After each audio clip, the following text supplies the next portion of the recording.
feel it deep flowing through my blood. Rising up to become someone, and taking it all on my own. What a sweet victory. And taking all of my control, awaken something deep in me. Like flames, feel it burning inside. Take a hold in pursuit of the prize. I've been told ain't no way to survive, keeping all of this fire that's locked up inside. When this is the time, enter the ring. All those mental chemicals doing their thing. I got flashes of battles inside of my dreams. I was made for this moment. At least now it seems like it's time to come face to face with your fear. Been battling reasons for all of the years, and I learned how to fight them with style and grace no one's ever encountered. You say it's amazing, I'ma come out swinging when they open the gate. Go ahead, call passion, I'm calling it rage. I'm taking what's mine like I already own it. Watch but don't blink, going here to the moment. The sky rain down. Here's to the madness that's all around. Go on, tell them who you are, you are, you are. Go on, tell them who you are, you are, you are, you are. Here's to the moment, the sky rain down.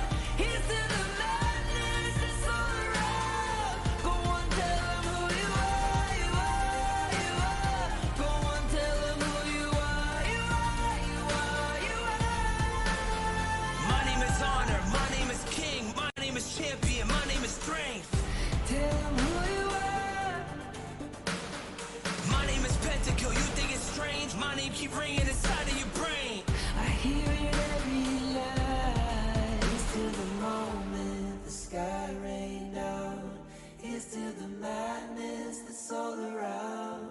So tell them who you are, you are, you are.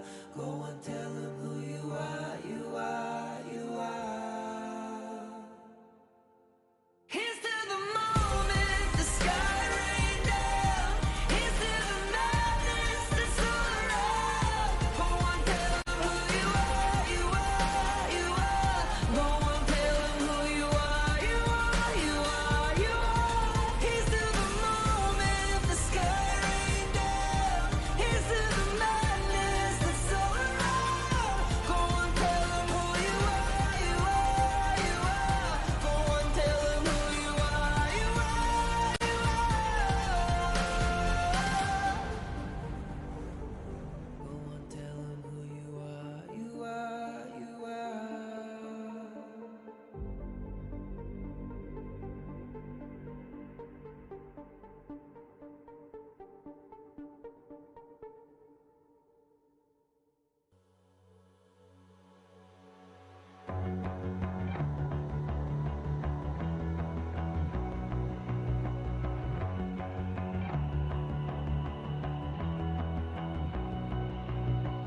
You've walked through the darkest nights.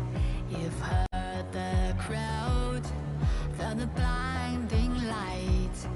You were standing there when your Is that really your best?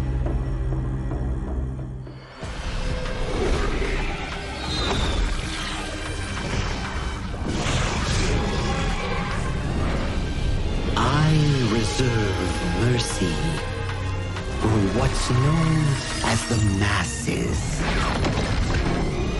And as for my wrath, it is reserved for the wicked.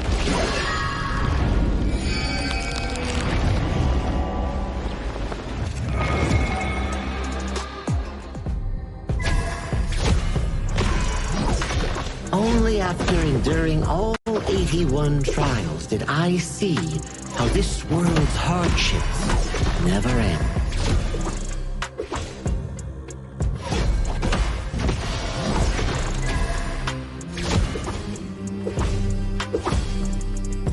How does your head compare to the serpent sovereign?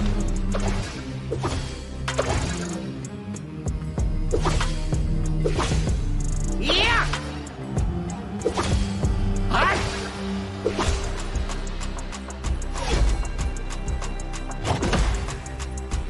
The divine form renewed!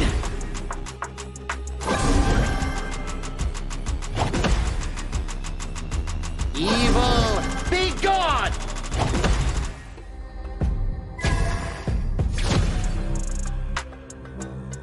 All forms fade!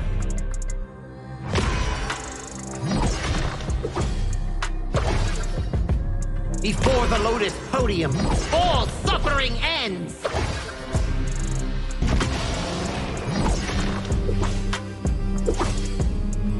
Mercy and wrath unite!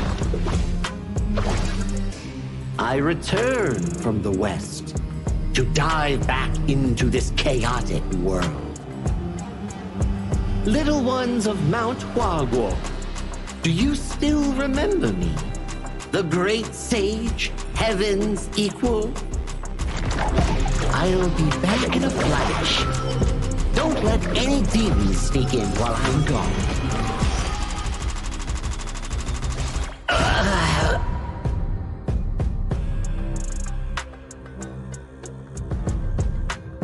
Time to leave the stone behind and see where fate takes me.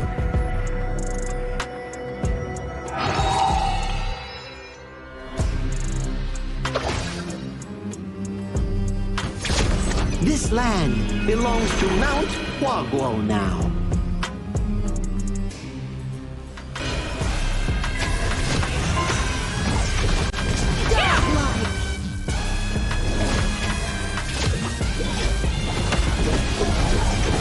Legendary!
Contestants fight for the honor of their regions while we cheer them on from the stands. Double kill! Double kill! This is a challenge, but it is also an opportunity. The tide is turned.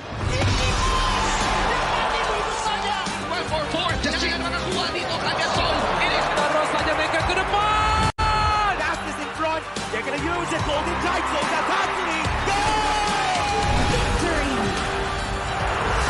And we pulled it off together. We share the same voice, the same radiance. This moment of brilliance belongs to all of us. Together, we shine.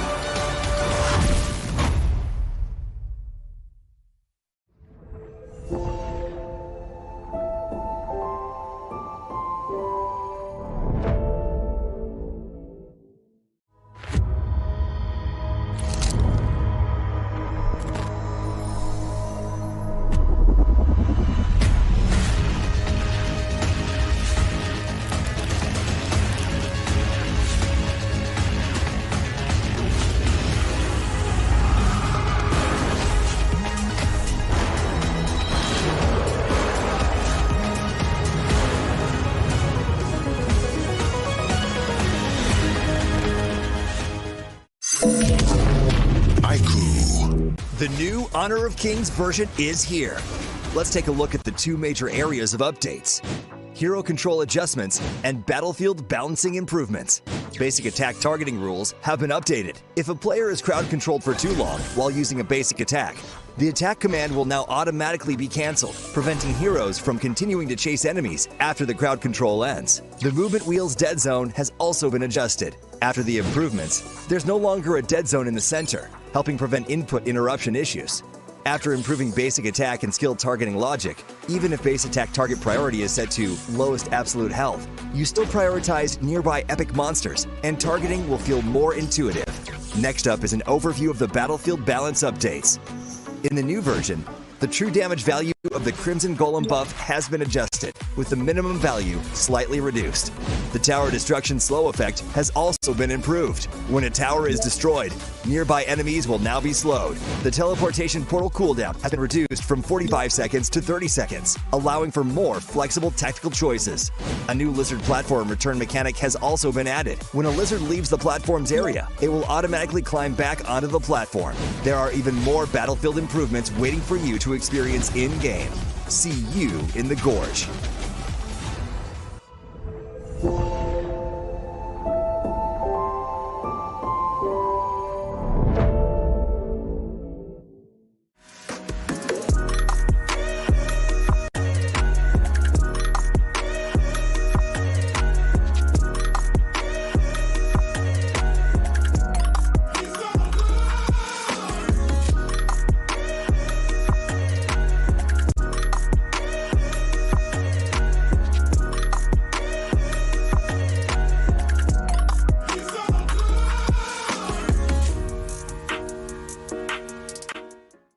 Azuria, the southern archipelago of Primera. Here, humans and great beasts live in symbiosis. How this came to be traces back to a never-ending catastrophe. 2,000 years ago, Azuria's mightiest great beast, Anita, merged with the power that fell from the Sky Dome. That power amplified Anita's strength, but shattered its sanity. Driven mad, Anita transformed into a massive vortex, the world devouring everything in its path. Where it passed, great beasts were torn apart and islands were destroyed. This was the disaster that would define Azuria's history, the Eternal Calamity.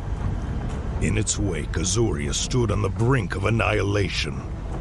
This catastrophe became known as the Great Desolation. In despair, the humans and great beasts, once mortal enemies, became each other's only hope of survival. The great beast Devita and humanity's greatest champion, Devara, abandoned their conflict and chose to work together. The great beasts sheathed their fangs, and the humans let go of their hatred. All surviving life grasped at one final power, the churning. Deep beneath the sea lay Amrita, a force brimming with boundless vitality. Through the combined efforts of humans and great beasts, it was awakened, restraining the calamity at the center of Azuria and restoring life to the world. But the calamity was not destroyed, merely sealed within Azuria's center. It erupts from time to time, bringing countless disasters to the land. Devara collected his knowledge and power and passed them down through the generations, hoping that one day the calamity could be ended for good. And so, this has continued for 2,000 years. Chief Elder! Chief Elder Devara! The calamity has erupted again! It seems trouble has returned. The secret to life is to just take every punch and keep going.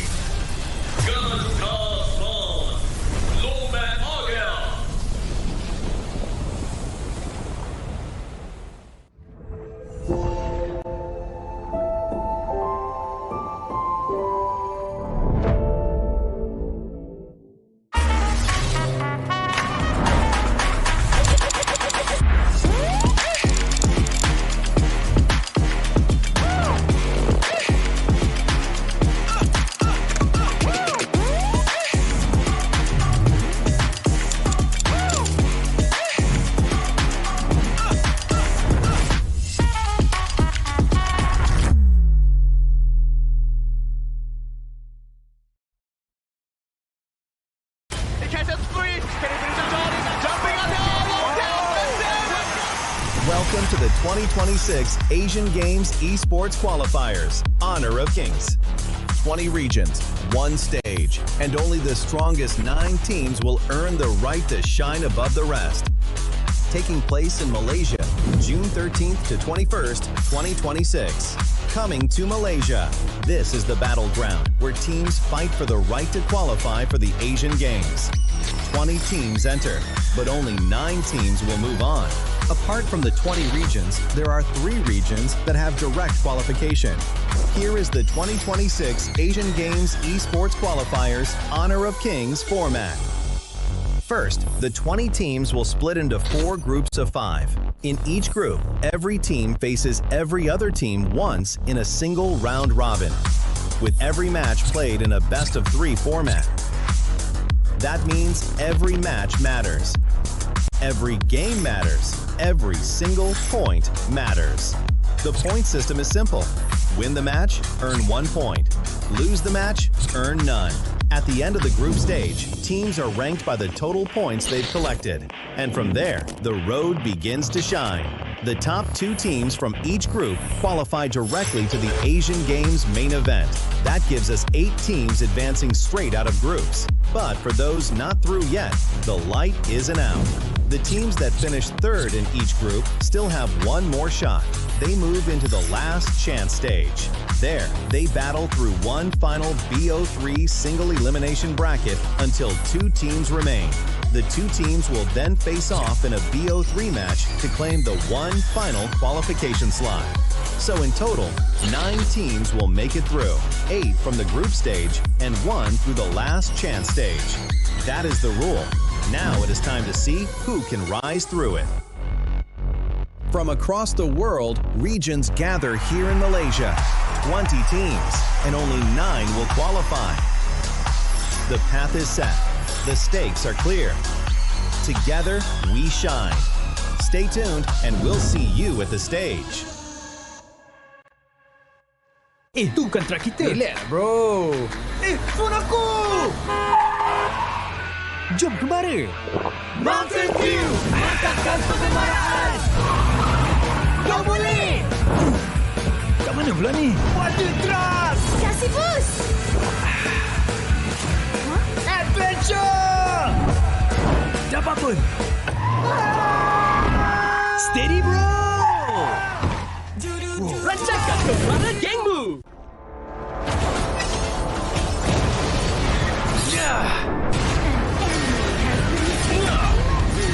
Double kill!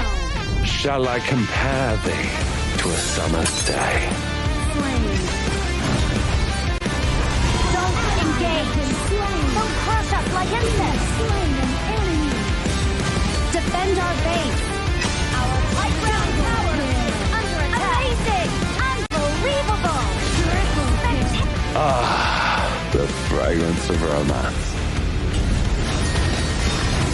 Ally has been slain. Rampage.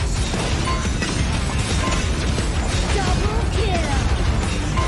Triple kill. Spectacular. Pentakill. Lady Fortune is on my side.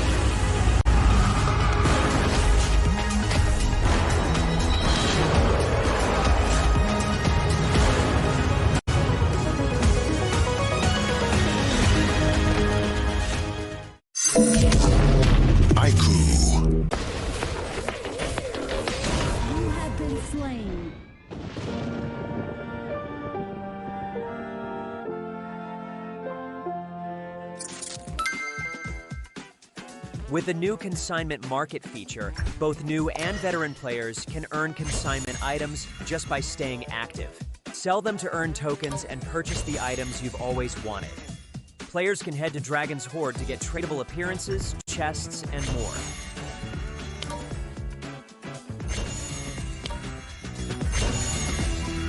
players can list tradable items on the consignment market to earn curio tokens. During the initial launch period of this feature, all item listings will have their listing charge waived. Use your curio tokens to trade on the consignment market, or purchase skins that were available before June 17th directly from the shop. With the new consignment items, players can complete events to earn tradable chests. Choose to open them yourself or list them on the consignment market for sale. Tradable skins can be obtained by opening tradable chests or by redeeming them in Dragon's Hoard. Tradable spritlings can be obtained by opening tradable chests. Tradable cards can be obtained by opening tradable card chests. If you bought an item but did not use it yet, you can still relist it on the consignment market.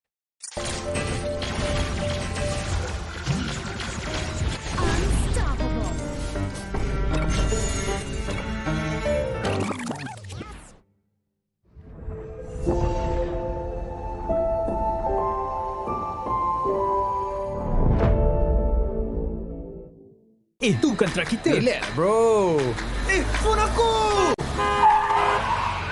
Jom kembara. Mountain Dew! Mantapkan pengembaraan! Kau boleh! Kat mana pula ni? Water truck! Kasih boost! Adventure! Dapat pun. Steady bro! Rancangkan kembali gengmu! Ultimate not ready yet.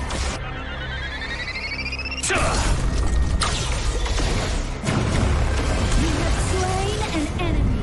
My magic murmurs in ecstasy.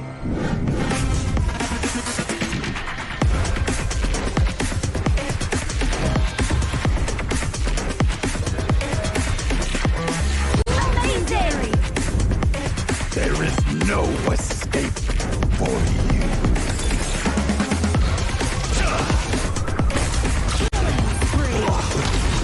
Double kill.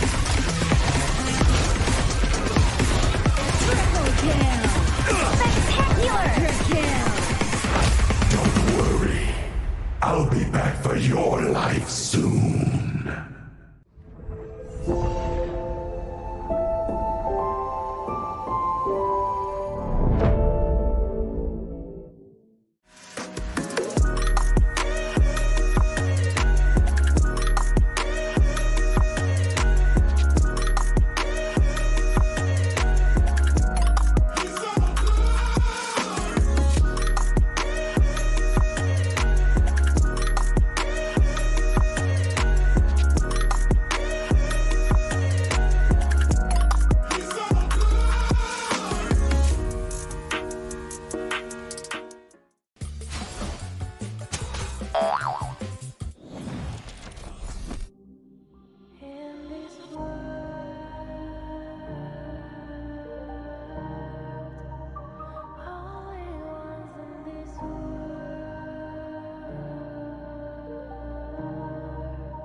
see that I got everything I need. It's alright, I'm on fire, I'm alive, 'cause now I fly so high, so high, light up the skyline. Let's do it this time, like it's a whole new colorful world.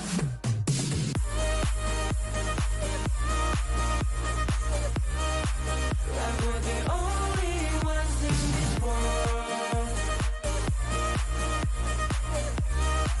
Like we're the only ones in this world. Never thought we'd get this far, burning like the stars.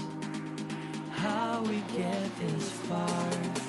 Like we're the only ones in this world.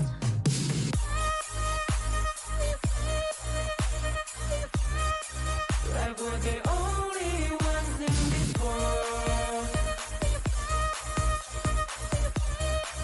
Like we're the only ones in this world.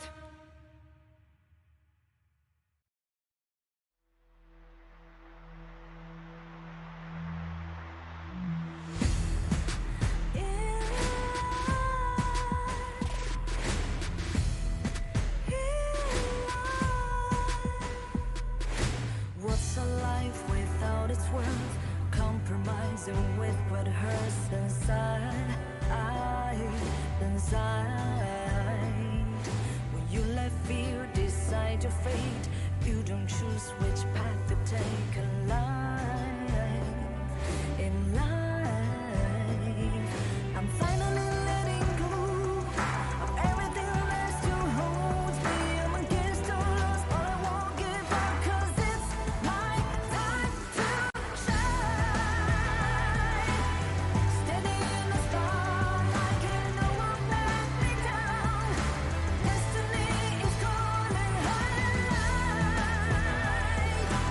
I'm not afraid to fight for everything I love. Victory's on my side.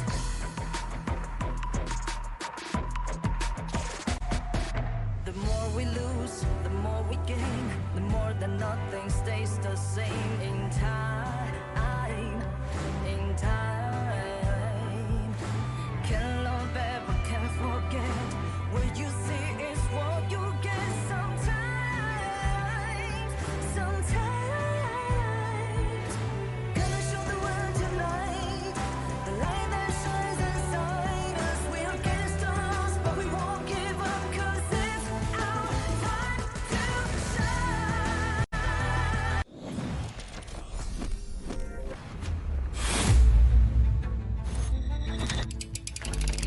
Momentum can be a powerful thing in competition, and Day 8 saw teams looking to build on their recent successes. Nepal opened the day with a commanding performance against Jordan. Their dominance was especially evident from their plays, where Nepal wasted no time closing out the match and securing a convincing 2-0 victory.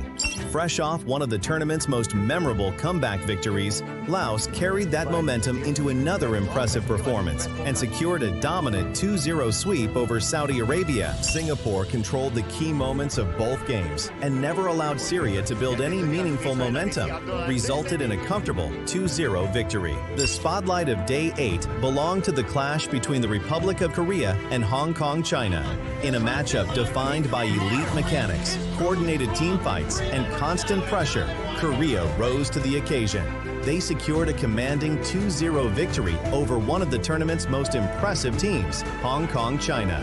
Indonesia and the Philippines entered the stage as two of the competition's most respected teams, setting up a clash between two regional powerhouses. Indonesia secured a hard-fought 2-0 victory over the Philippines and closed out Day 8 with a statement performance. As Day 8 comes to a close, the margin for error continues to shrink. The victories become harder, the battles become tougher. The road continues tomorrow.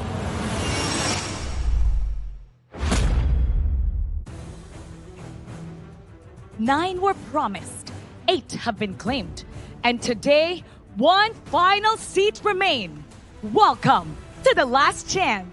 This is the 2026 Asian Games Esports Qualifiers Honor of Kings. Republic of Korea, Hong Kong, China, Philippines, Indonesia, Laos, Myanmar, Nepal, and Kazakhstan. These are the regions that have secured their ticket to the main stage. But hope remains alive as one final slot to the biggest stage in Asia remain within reach. And with a tournament that only happens once every 4 years, you fight until the very last second. And that's exactly what's about to unfold. Uzbekistan and Kyrgyzstan opened the day in the semifinals, battling for a chance to move forward. And Vietnam versus Singapore will follow with everything on the line. The road is simple, but make no mistake, it will be brutal. Win and you advance. Lose and the dream is over. And now it's time to find out who will claim the last spot to the Asian Games. This is the last chance. Casters, lead the gorge.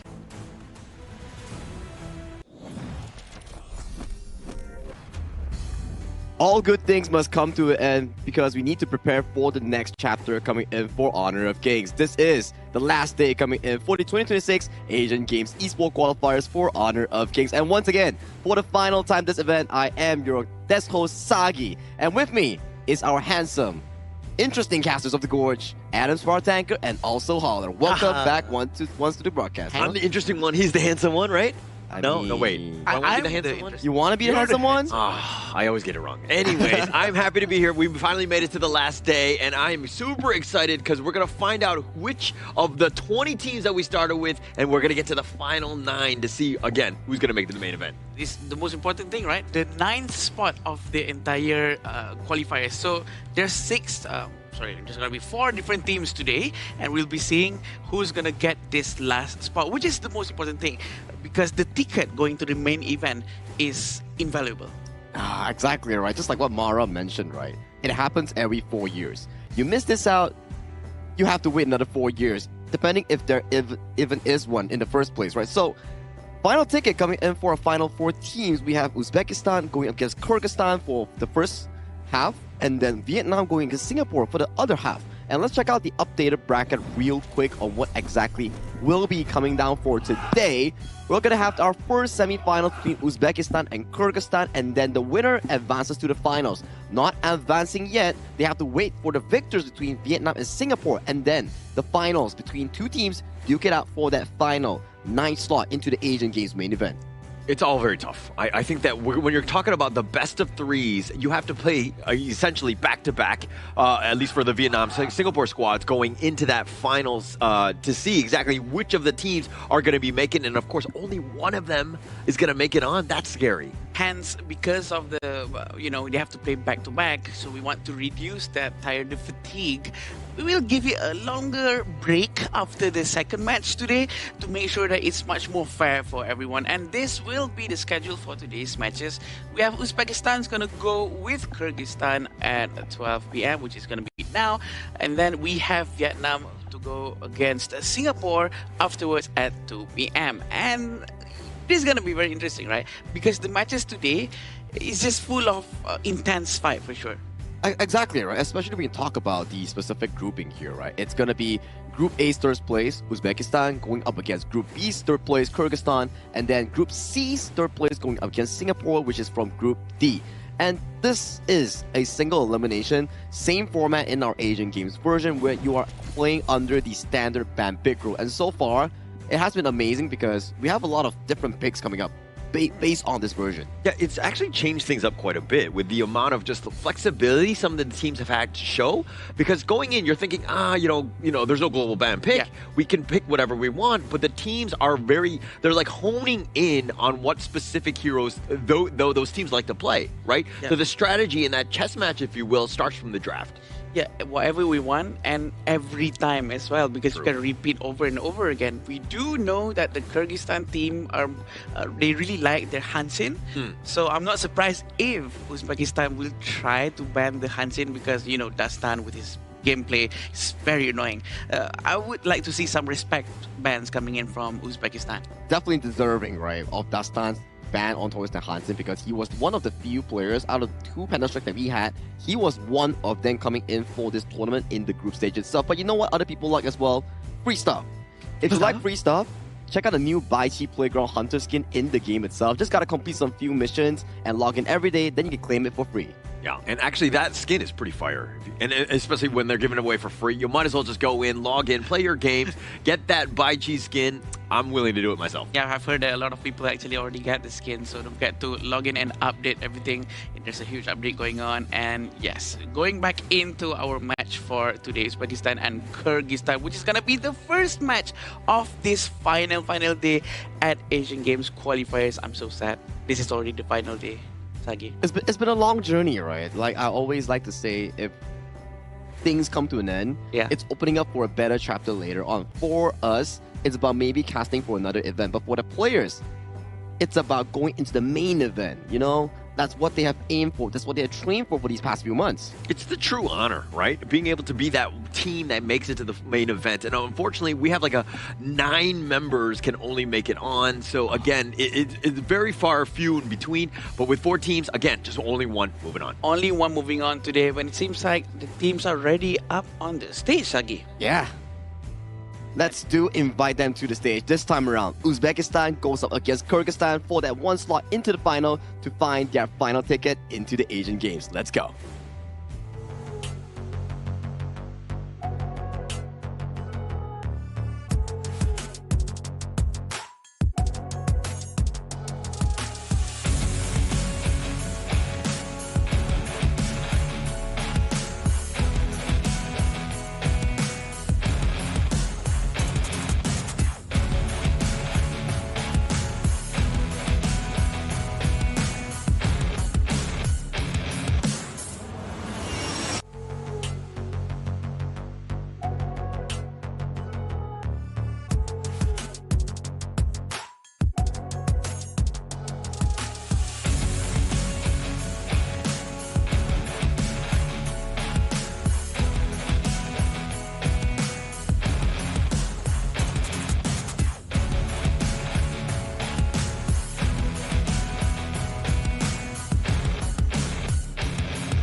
The road through the last chance stage is never easy, but this is a team that refuses to back down from a challenge.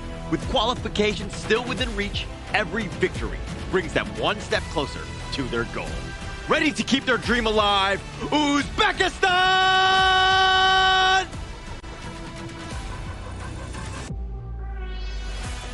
Everything they have worked for comes down to moments like this. One match, one opportunity, one step closer to qualification. The pressure is high, but so is the determination as they fight to stay in the race. Make some noise for Kyrgyzstan! Both regions have made it this far. 8 days of competition, and finally, on this final day, this is where they find a final step into one step closer into the doors of the main event of the Asian Games. Let it go, because this time around, it's time to fight for that slot. One day, one opportunity, going in. This is everything is at stake. Uzbekistan's lineup, Mahmoud, Farouk, Umejan, Ismailbek, and of course Akbar here to kind of round out this draft. This is a team that we find their footing at times, and they just tear it up when they have their moments. And especially when we talk about Uzbekistan, they never play around the things where they are not uncomfortable with, whereby they will like to play picks where they are more used to. The Kaiser, the Dolia, the Fuzi. These are picks that they have shown signs of success, which won them the final ticket going into the last chance stage from Group A. Yeah, it may seem like a simple pick. It may seem like a very classical, you know, Dolia and Kaiser pick. But if it works, it works. And Uzbekistan has been one of the most consistent with these kind of picks. And here we go with the lineup of Kyrgyzstan. We have Jamalbek, Dastan, Kubanic, Azad, and Marlon. One of the fierce players from Kyrgyzstan. We do know they can play very, very well with their unorthodox picks. That's what makes it so much more scarier, because they just know what they want to do. Yeah, and you know what's scary? Dastan and Azat. Those are the two cores that have been really lighting up the scoreboards. They've been playing with their play. They've been backing off of each other. Azat with like some burning sun arrows from downtown. And the craziest part is, of course, Azat is only 16 years old. So young, so talented, and so much more room to improve. And this is specifically the head-to-head for this final showdown coming in from these two regions here. We have Uzbekistan on the blue side, and then we have the side of Kyrgyzstan coming in on the right side. Yeah, and this is the KDA coming in from both sides of the team. We do know that probably a lot more Ds coming in from Uzbekistan, but the hero pool is exactly the same. The first strike rate is just a tad bit higher on top of Kyrgyzstan, and the total match being played from Uzbekistan is 9 games. So that just means that they have much more experience here. They've went through much more, so probably they have better resilience going into this game. Yeah, with overall KDAs that are generally roughly the same, and that's kind of where they ended up with just being in third place. But the thing that worries me is the Kyrgyzstan first strike rate. That's a 13%. That's very low, right? You know that you're being initiated on, and it tends to be a more reactive piece, especially to start things early. If Kyrgyzstan want to shore things up, they probably want to be looking at, again, this first strike rate to kind of up it. Which is pretty shocking, right? It means on this 13% first strike rate that Kyrgyzstan is a team that likes to play from a behind, where they are able to grow their advantage through solid laning plays, through jungle invasions, you know. That's why we are featuring the jungle head-to-head matchup between Farouk and also Dastan. Very distinct playstyles. I would say Dastan is more on those jungle carries, but Farouk, he's more well-rounded as a player. True. Also, Dastan with the higher average goal per minute, which shows that he really plays around more with clearing lanes, of course with his Hansin and whatnot. Shadow Overlord Slain is so much more for Farouk, and the kill participation is, you know what, it's fair across the board. Yeah, and actually the Shadow Overlord's lane, it's one thing to point this one out specifically. It just seems like Uzbekistan want this. They want that push, especially come 10 plus minutes. That's what they're looking for. So they kind of prioritize a little bit more from the Uzbekistan side.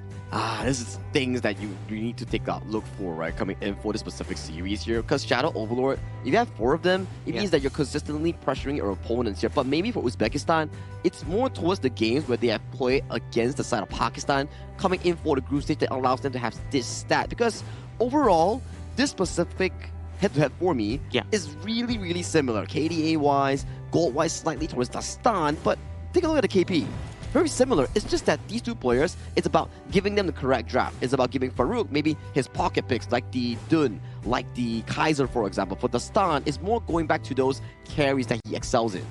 It goes where when we go to 10 minutes, the Enhanced Overlord and Tyrant, sometimes some teams really prioritize more towards Tyrants, but it seems like really Uzbekistan prefers to go with the Shadow Overlord. This just shows that they prefer to have an easier laning phase with the Vanguards going out onto the map.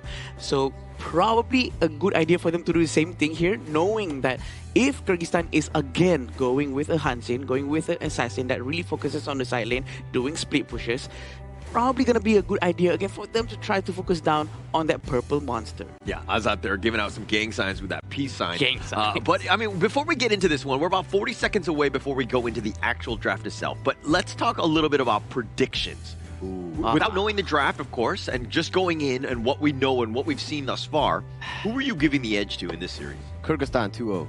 2-0. Kyrgyzstan. Wow. What about you, Adam? Can I hear yours first? I'm actually going to go Kyrgyzstan 2-1. All right. What about you, Adam? It's very difficult because I really love the gameplay of the Hansin, right? The Hansin really doing a lot of split pushes, and I'm expecting to see more. But if Uzbek bans that one out, I'm not sure if they can pull off the same thing with other heroes. So it's really like a 50-50 thing. If there's a respect ban, it's going to be like 2-0 for Uzbek. I feel it like that. But, you know, in terms of the maturity of the gameplay, in terms of the confidence coming in, I think it's going to be 2-1 for Kyrgyzstan. Oh, we're all on the Kyrgyzstan like train? we're on the Kyrgyzstan train here. But, you know, I hope Uzbekistan proves the caster desk wrong, because we are always wrong. Yes. Like, sometimes we're right, but not all the time we're wrong, you know? For the record, I was right yesterday, but that's all that matters, you know? I mean, if you want to kind of play your own thing. Surprising, by the way. Surprising. Actually, I was 50-50. Accurate. So accurate.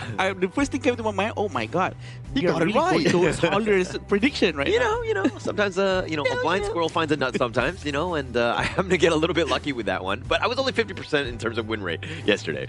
Well, we have to pace in towards the draft right here. Azad, he's really active as a player, 16 years old, so confident in that role itself, as he said. They haven't really played Honor of Kings for long, only a few months, but you can see the level that they have achieved is really respected coming in for this tournament itself. So without further ado, let's head into the pick and bans coming in for our first series for the final days at the last chance stage. I think that if you make it to today, I mean, obviously, if you were first and second, moved on, you would have a much better time. But it's a big honor even to make it to this stage, right? Yeah. You fought through, and you're coming in third place, which is not easy to do, especially against the gauntlet of teams that you went up against.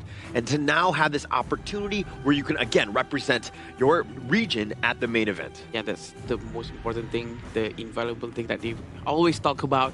It's priceless, the emotions, the pride. And these are the heroes that's going to be picked by both sides. For now, we have Dolia, Xiangyu, and Angela from Kyrgyzstan still not showing up with their jungle for now.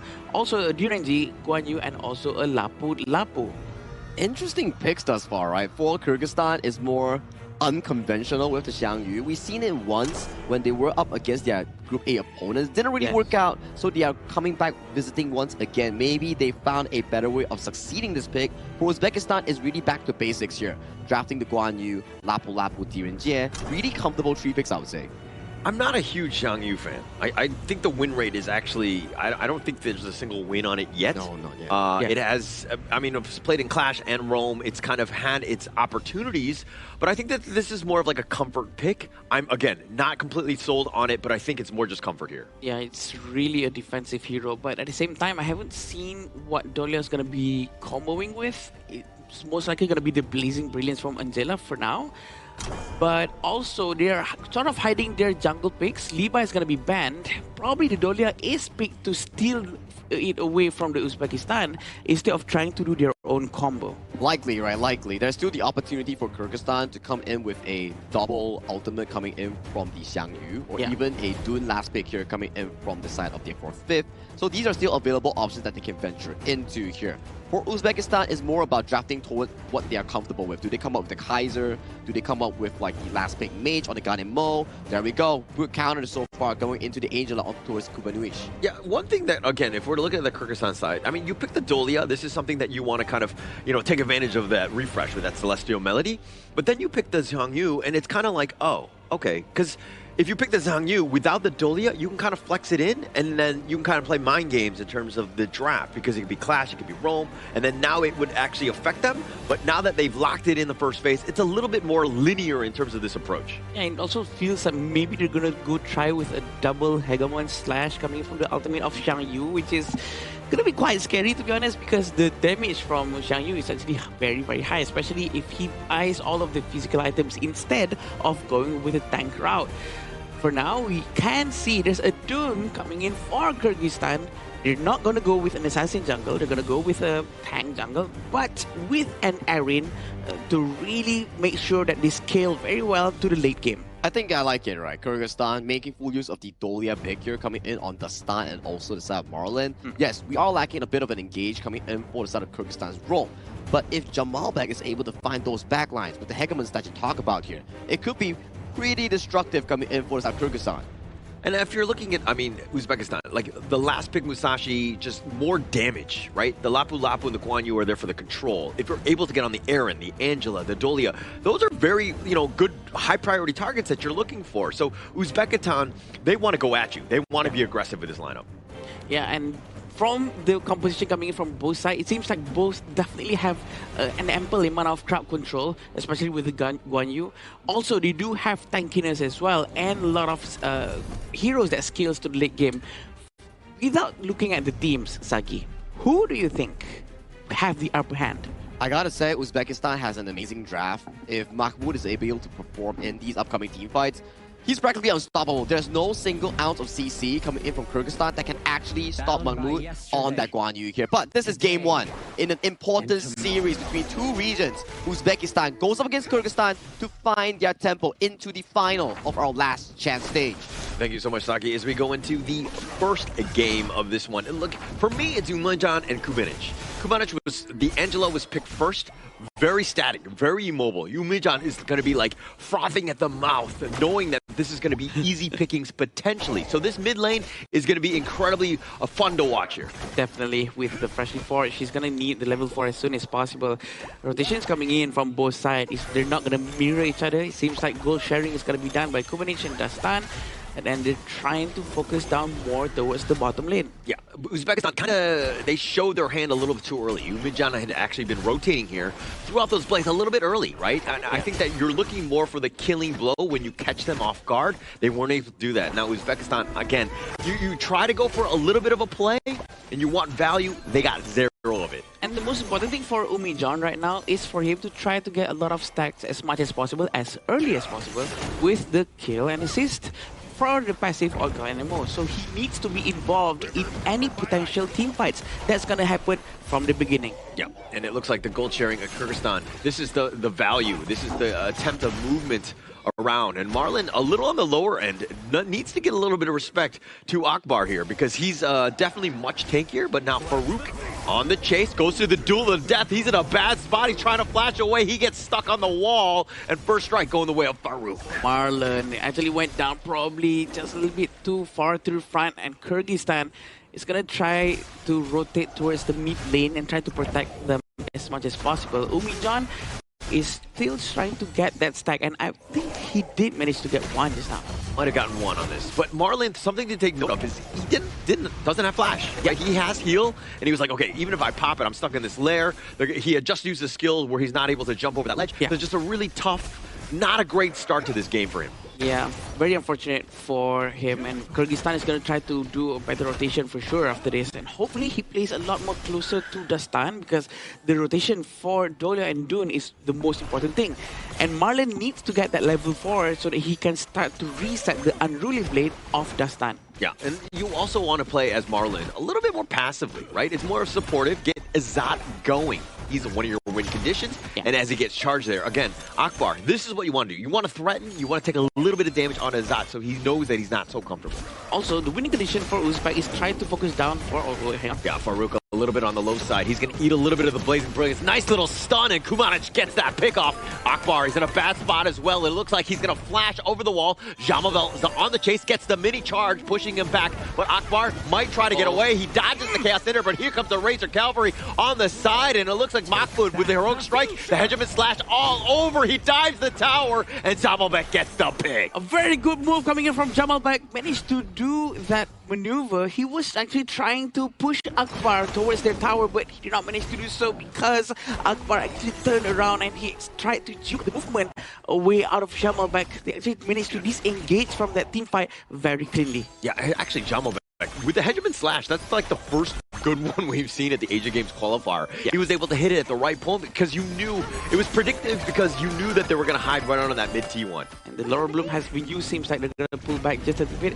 But it seems like maybe it's the last day of the Asian Games when we're actually going to see a proper Xiang Yu to really shine, and it's probably a bit too late for other teams.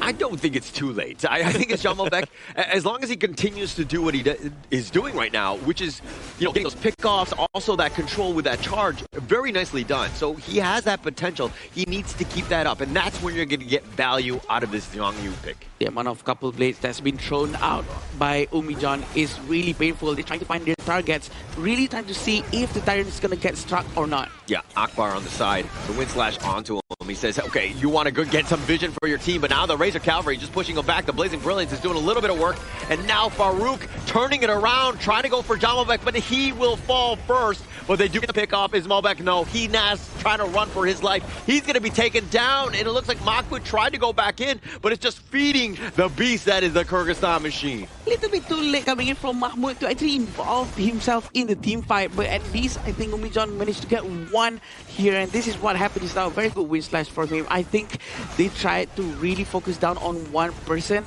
and they were actually disengaging from the team fight.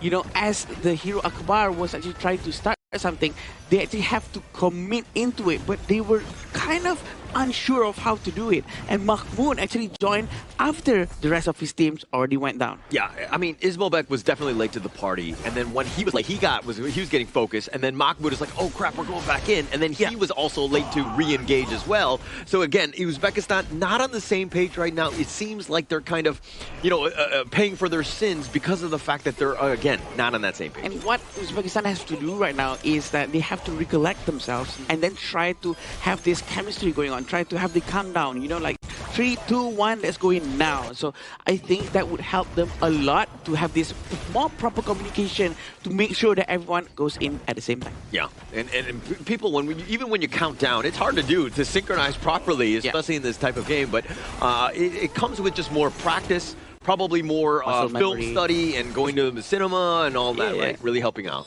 Muscle memory is very important as well, right? So they really need to practice more with each other. But pretty sure it's starting to get reflected in the situation from the side of Kyrgyzstan. The way they rotate, the way they move, and really focus on one target at a time is just amazing. Yeah, and they have a bit of an edge, 1.6K. But Kyrgyzstan, this is the thing: when you have a lead, what do? You want to put pressure in not just one lane, but all of the lanes. You want to be invading. You want to be in their face so that Uzbekistan has to play, again, trying to just salvage their own jungle, if you will. It's all about trying to make good use of that advantage that you currently have to make sure that you extend the lead. Right now, they still have the option to get the Overlord, but again, a sub 10-minute Overlord is not an enhanced Overlord, not a Shadow Overlord, so it might not be worth it as of now. But also, the rotation coming in from Uzbekistan, they're trying to spread out, they're trying to handle all lanes at the same time, and Kyrgyzstan might have an edge trying to find them one by one. Yeah, so another thing, okay, now in the top lane, it looks like Marlon needs to be careful. The Razor Cavalry is going to be just off to the side. Farouk was trying to dive in. He's in a bad spot. He dashes away. He does have that mobility. Azad not able to catch him, so it looks like Farouk will get away for that gank attempt. Wow, Azad was alone and he actually made their HP went all the way down, and he's still chasing them alone as a marksman. So that says something. With 2,000 gold lead, they can still try to put a lot of pressure, and I think Uzbekistan needs to try to stick together and rotate together as a team more. Well, at the same time, you don't want to be so stuck with one another that you're fighting for farm, and now this is their golem is going to be looking to be taken away. The wind slash a little off the mark. Akbar flashing on back. Kyrgyzstan, this is the way you want to play. You want to be aggressive. You want to take away the enemy jungle. Plus, now the bottom T2. Mahmoud is trying to come from the front line. He's not trying to flank them. This is a different approach for sure. It seems like from the sidelines as well, Farouk is going to try to join in. But it seems like also Kyrgyzstan is also aware that they're going to come from the sidelines. So you know what? We have to pull back and find a safer formation to start a potential next team fight. Kyrgyzstan right now are moving beyond their years. I know that they say that they've only been playing for months, but the way that they're moving across the map, and look at how when they shift back into the mid lane, Zamalbek is actually going to the top, and that's he's protecting that top lane, but he's always within arm's reach of a potential team fight. And the fact that Azad is still all alone down there, it means that he has all the freedom in the world to try to farm as much as he can, and his teammate is going to try to focus down on putting on a lot of pressure in other lanes. Yeah, and in that other lane, if we're talking about Zamalbek and Mahmoud, something to take note of, they wanted the Zhang Yu pick. They picked it very early. And actually, he's gotten the better of Mahmoud thus far, right? Yeah. Mahmoud hasn't had the game-changing Razor Cavalry. I mean, potentially going to happen later, but the way that Zamalbek has been able to kind of deter him from really going in has been great. But the Overlord looking to be taken by Dastan, and now the chase is on. The Unruly Blade, Akbar getting out on back to safety. He's going to hide under this tower. A great Overlord taken over there, but Mahmoud is seemingly trying to get someone, a very good ultimate coming up from him, but it seems like there's not going to be any follow-up to help out with his ultimate this time. Yeah, Kuvanich actually sidesteps the majority of that. If he gets pushed back, he dies, right? So Mahmoud, great attempt there. Those are the type of plays that you're trying to make, right? Because if one of them succeeds, you're going to be gravy, and you're going to be back in this game. Here's the thing about Guan Yu. He really needs all the towers to actually go down so that he has the freedom to rotate without people noticing. As long as the tower in the mid lane especially is still standing up, there's almost no way for him to try to do a flanking maneuver.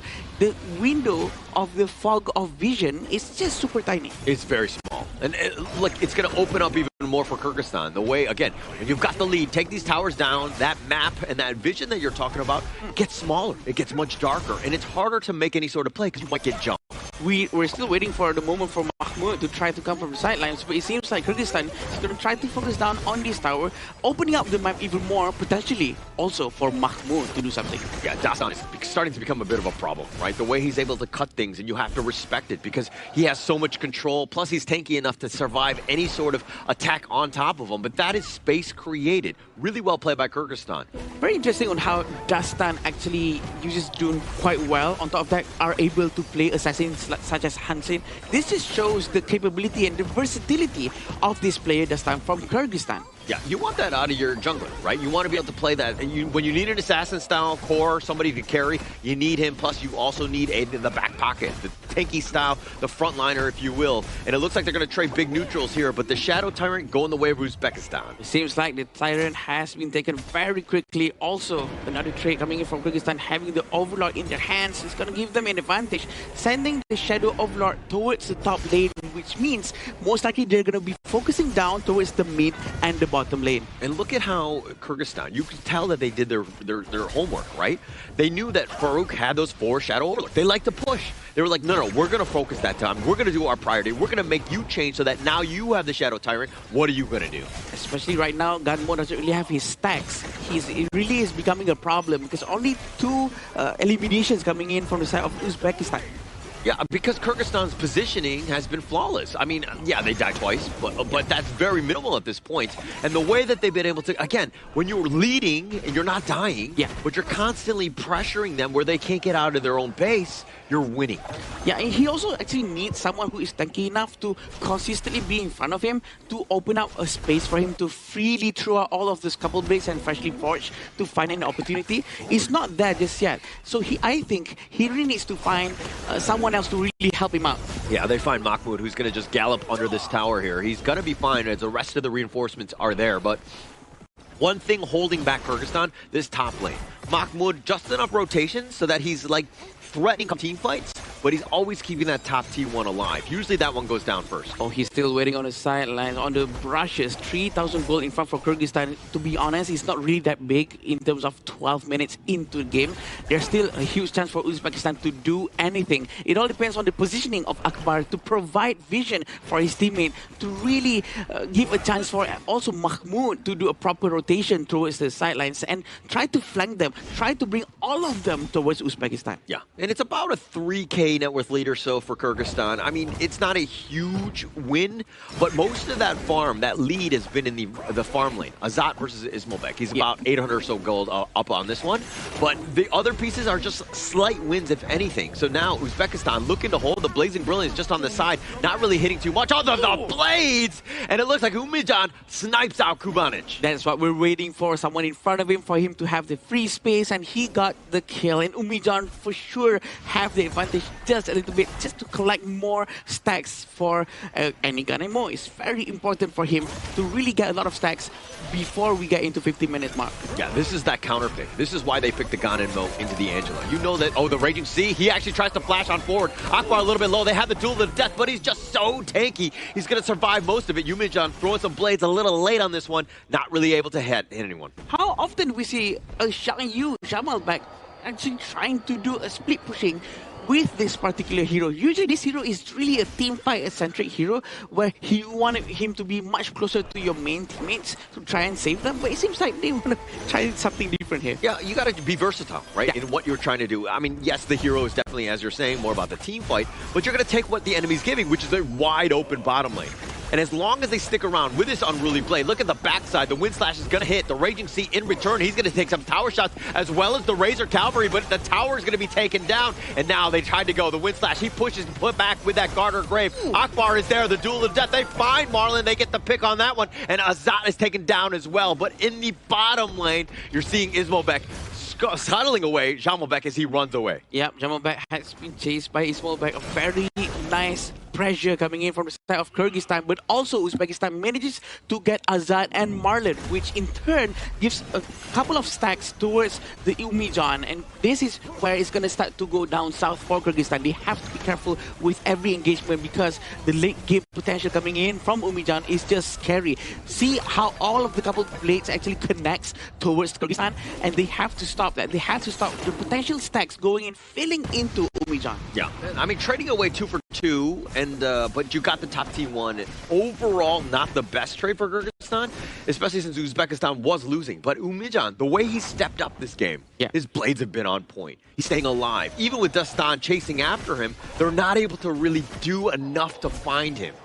Yeah, it's just so accurate, whatever that's going on over there. And we're potentially going to see probably a steal with the freshly forged if they try to force this overlord. But it seems like Jamalbek is going to try to flank them from the side. Yeah, he's looking for the flank, but Jamalbek taking a lot of damage. He needs to be careful. Dastan just looking to zone them away. They're going to start the overlord. This is potentially very scary as Uzbekistan are not looking to give this up for free. The overlord going Velo. Azad takes it down. The duelist death finds it on the backline. They find Jamalbek, but it looks like they've got the return as Akbar and Farouk, both of them are down as well. On the backside, you can see Mahmoud trying to do a little bit of work, but he too will fall. A double strike going the way of Azad. Mahmoud was actually once more, he's late into the fight to try to actually disturb them before they can actually get the overlord. The overlord is already taken and his teammate actually already went down, but look at this damage coming in from the Gunenmo, almost managing to get Kubanich just now. But you can't give anything for free, right? They're here to contest. And yes, things did not go well for Uzbekistan. Now they're on the defenses. They're probably going to lose this mid T2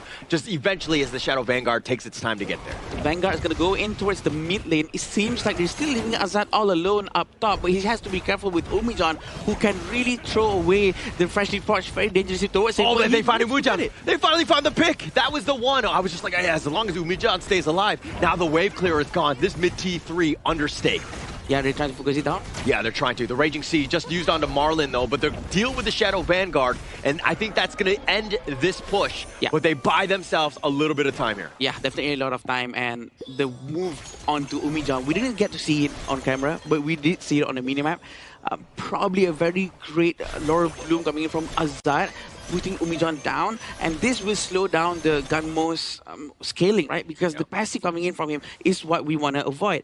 So he only have 5 stacks for now within 70 minutes, which is not so much because of the potential team fight that Uzbekistan is trying to do. He did not manage to get a lot of eliminations or participation in the assist. So maybe his teammates really has to try to be much more aggressive from this point onwards, especially when Ismail back already has all of his items. Yeah, but Kyrgyzstan right now, I mean, taking the Shadow Tyrant for free, up about 4.5. They're continuing to roll. But these high grounds, as long as Uzbekistan has them, they still have a chance. I agree. They're still trying to group up in the center. Probably going to try to rotate more towards top lane. Very interesting on how they're trying to lock down Mahmoud's movement so that he cannot do any flank. Yeah, the freshly forged just a little off the mark. Jamalbek tanking at least one of them. And now with this Vanguard, this Siege Catapult, not going to be enough time really. Jamalbek taking some tower shots, needs to be careful as he retreats. And Jamalbek's item, he actually goes with all full tech, including the Dragon's Blood Rage,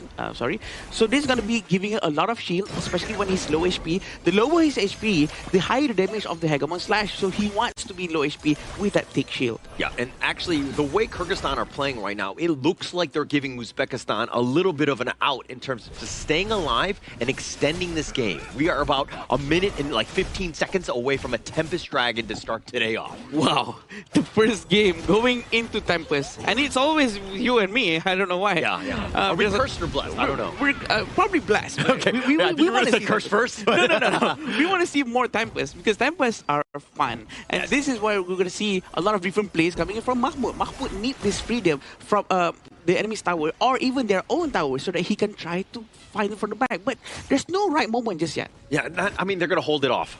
Like, they don't really want to get that team fight because if you die now, you can't contest the Tempest Dragon. You're in a really bad spot. So if anything, they need to pick their moments. They need to wait and play the patient game here.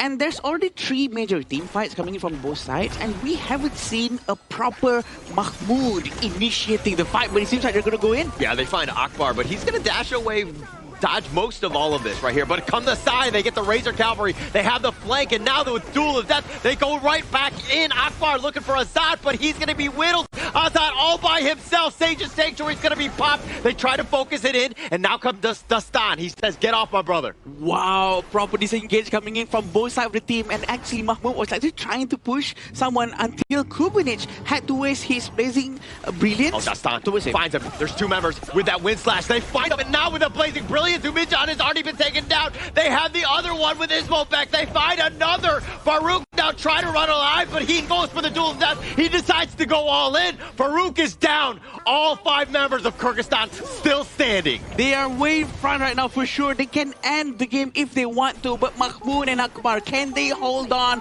to this high ground tower, the last one in the mid lane? Yeah, I don't know if they can hold this. This seems like way too long. The death timer's more than 15 seconds at this point, but they want to go for the kills. They're looking to make a statement. Azad is up in front. It's a matter of time as they go, but Mahmoud looking to flank him, trying to go around, but they actually find the pickup onto Akbar, who's trying to outstand this. He too will fall. They have the push away. Mahmoud takes out the minion wave, which is going to buy them time. He's running for his life, but he's going to be picked up. But with the response, do they have enough?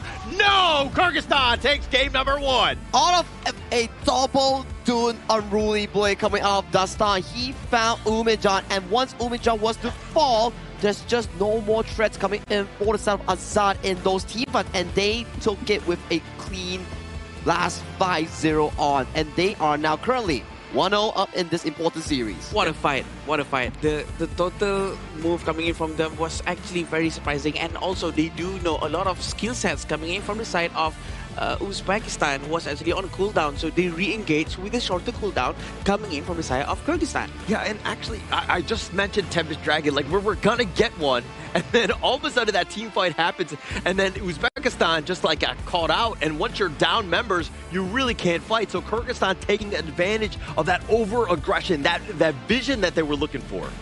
It was Umijan. He wanted to come in for that potential steal, but then he didn't realize that the Dun was in that bush just waiting, praying for him. And when the moment he went near just a bit to the red back, he got jumped on once, popped the flash, the Dole refresh came in, immediate Unruly Blade, and that's the end of the story coming in from Uzbekistan in game 1. Yeah, it's just beautifully done from both sides actually, because we also can see on how Uzbekistan was actually trying to manage to defend as best as they can. But if they had a little bit more time to collect more passive for Umijan, probably would be able to really destroy one hero after another, but there's just so much, not enough time for them to do anything. Yeah, not enough time, and especially at that very end, Dastan, Dune in that bush. Oh, God. Caught him out. That was game winning, right? He gets those 2, sets it up, and it just like literally cleans house from that point on because you had that stun lock, and that was like worst case scenario for Uzbekistan there. It took a while coming in for both teams to actually find their proper marker here, but we did see signs of success coming in for the side of Uzbekistan, where they were able to punish Marlon in the river and get few pickoffs in the early game, but the tempo just wasn't in their favor here. They couldn't find repeated plays, and I gotta say, Guan Yu is an amazing pick, but Mahmoud, he failed to show up. Yeah, the timing. He actually tried to do the right thing. The positioning was correct. But if only he is 5 seconds or 10 seconds earlier and he's the one who starts the team fight, it's probably going to be giving a lot more space for Ismoil back to do some damage, for Umijan to deal in a proper freshly forged and couple blades, but it did not happen that way. It's usually Mahmoud, the last guy to actually go in and do all of his movements. Yeah, and he needs to start things off. I think that, you know, him just like with the repositioning, just starting the engagement, and then you have them like herded together, if you will, and then Akbar with the Raging Sea, dual death for Multiman as well. So like, that's best case scenario. And Uzbekistan was never really able to do that because, again, the movement by Kyrgyzstan was able to, again, see everything and use that map control for that vision to never get ambushed. It was just too solid coming in from the side of Kyrgyzstan, where they were able to put a lot of the focus coming in from Dastan and Jamalbek into vision control, giving Kubanuish and also Azad more room to actually play. You can see it reflect from the damage charts here. 161 damage coming in from the side of Azad's area, and when you pan over to Dastan, 78,000, 112,000 tank and done. You can see Dastan definitely has such a big role coming in for Kyrgyzstan. Yeah, the fact that they can actually still control the entire map, even though he's not actually using his Hanshin or any assassin, this shows something, right? They just know how to rotate properly. And even sometimes Jamal back, he's not really joining the team fight. He actually focuses down towards the tower in the bottom lane. Even though his hero is really focused for team fights, he just does it just because the positioning of Uzbekistan allows him to do so freely. Yeah, do you think Zamalbek, though, on the Zhang Yu is just like celebrating? He's like, I see, I told you guys, this hero can work, but I think really it came down to the other four heroes, right? Azat had an absolutely amazing game, clearly MVP in this one, but he was supported by Dastan, which really set it up. Though that 1-2 combination was so tough for Uzbekistan to deal with. Now, my question for you is, would you take Azat, the main damage dealer coming in for the side of Kyrgyzstan, the solid one, or Dastan, the main tank that did the final best play on towards the side of Umijan? To be the MVP? Correct.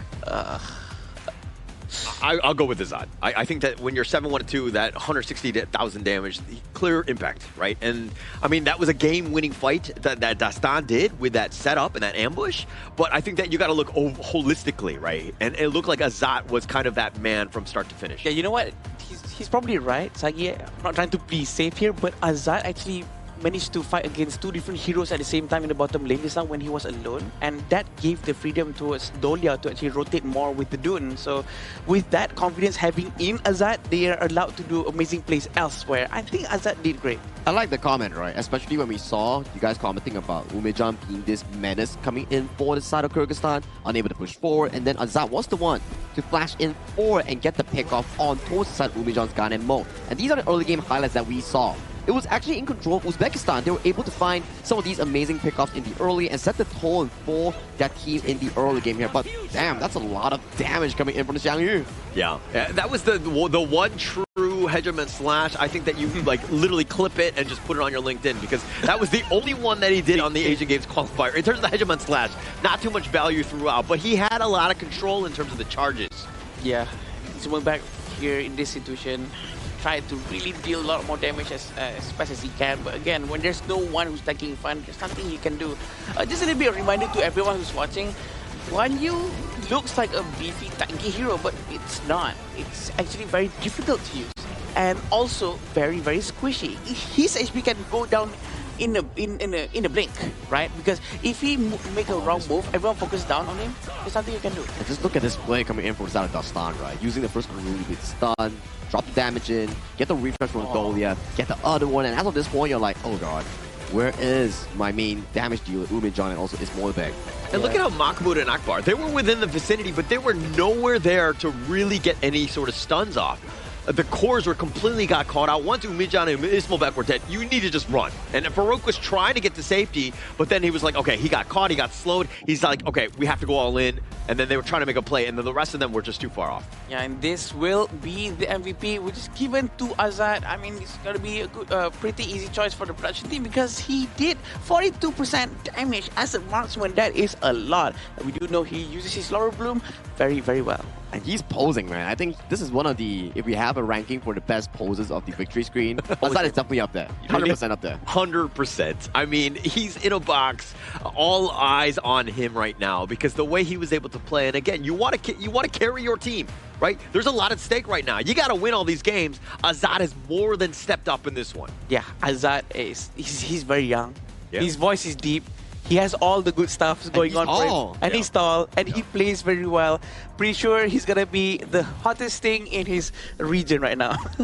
And you know what's the hottest thing in our current place right now? Is the place that the players are actually playing here. If you want to check out the official venue of our place, the venue that the players are playing for the 2026 Asian Games Esports Qualifiers for Honor of Kings, do check out Pataling Jaya Marriott Hotel. A very nice day, a very fantastic one indeed. Top tier in terms of quality and service. And if you're interested, do check them out. Yeah, and also while you're here, you can also experience the all-new Superflow Brawl with new talents and random events. More ways to play are waiting to be discovered, and just do so. All you need to do is, of course, update your game and just hop right in. Yes, and there's a lot of new talents for you guys to watch out for with this Superflow Brawl mode. So don't forget to check it out because it's gonna go away right after it comes in. Usually, it only lasts for a couple of weeks or months, which is very unique for us all to try out. And so we're gonna go back into our game after this. This will be very interesting for us to watch because we know that Uzbekistan is one game behind now. They need 2 more games to actually win, to actually make sure that they're still in this fight. Now, Holler, if you're the coaching staff coming in from Uzbekistan, right, what do you tell them? The draft was okay, just that maybe the execution wasn't that great. So you're at the brink of elimination from your hopes to the Asian Games main event. What do you tell them?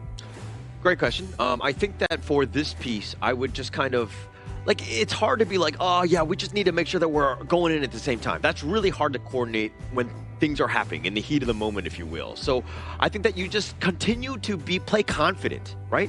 And understand that when somebody's going in or making a call, everybody just goes in together. We ride or die together. The hesitation seems to be a bit of a problem, Sagi. I think the way they were not knowingly, should I commit now? Are we going in now? Are we going in later? And then, oh, I'm already half HP, I'm going back. Oh, wait, my teammate is still fighting, I'm going back in. So I think that's going to be the biggest issue for their side. Because I think from the side of their hero picks, the heroes are fine. Great, heroes are great, right? Yeah.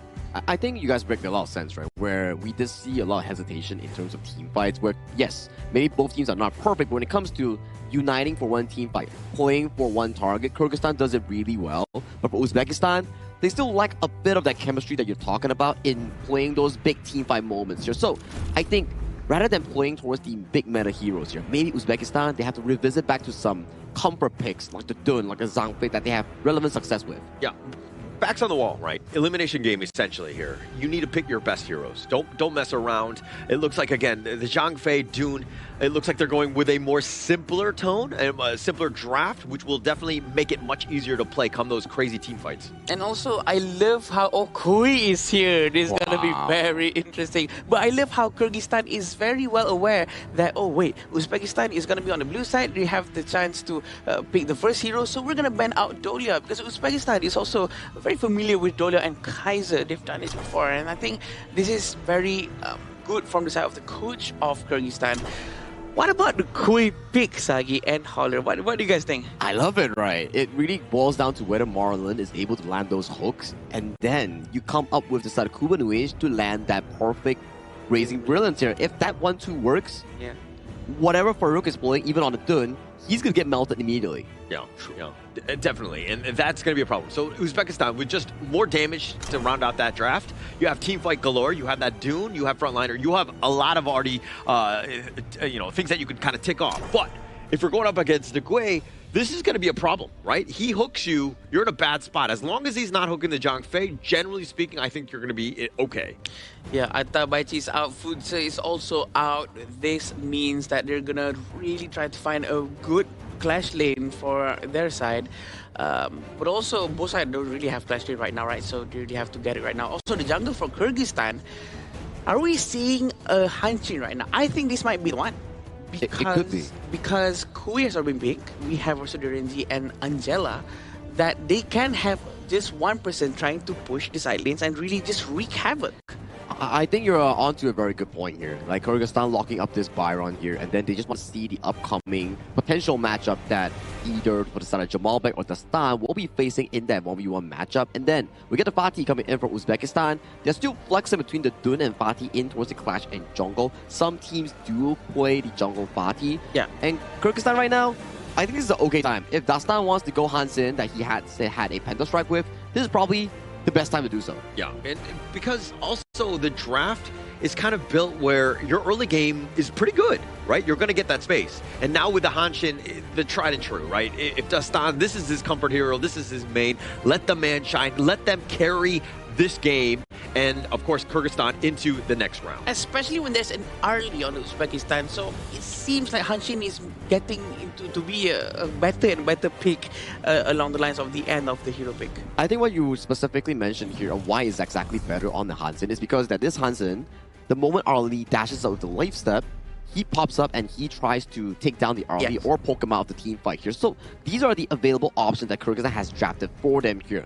My most important worry for Kyrgyzstan is whether Marlon can land those early hooks. If he can do it, that lead coming in from Kyrgyzstan will be massive here. But for Uzbekistan, backs against the wall. potentially final game. But if they can pull it to the even, maybe, just maybe, they can repeat that one reverse sweep that they had, just like in their group stage. Thank you so much, Sagi, as we go into game number 2. The biggest piece to me is whenever you lose a game, take out complexity, right? I think that not only do you pick your comfort heroes, but you also want to play a draft that is much easier to play. Not to say that they can't play the other ones, but you're just making it easier because come those team fights, they are incredibly chaotic. True, and they also have to really focus down towards their gameplay, the way they rotate. So a complex hero might be too much of a distraction for them to really make the best out of their situation right now.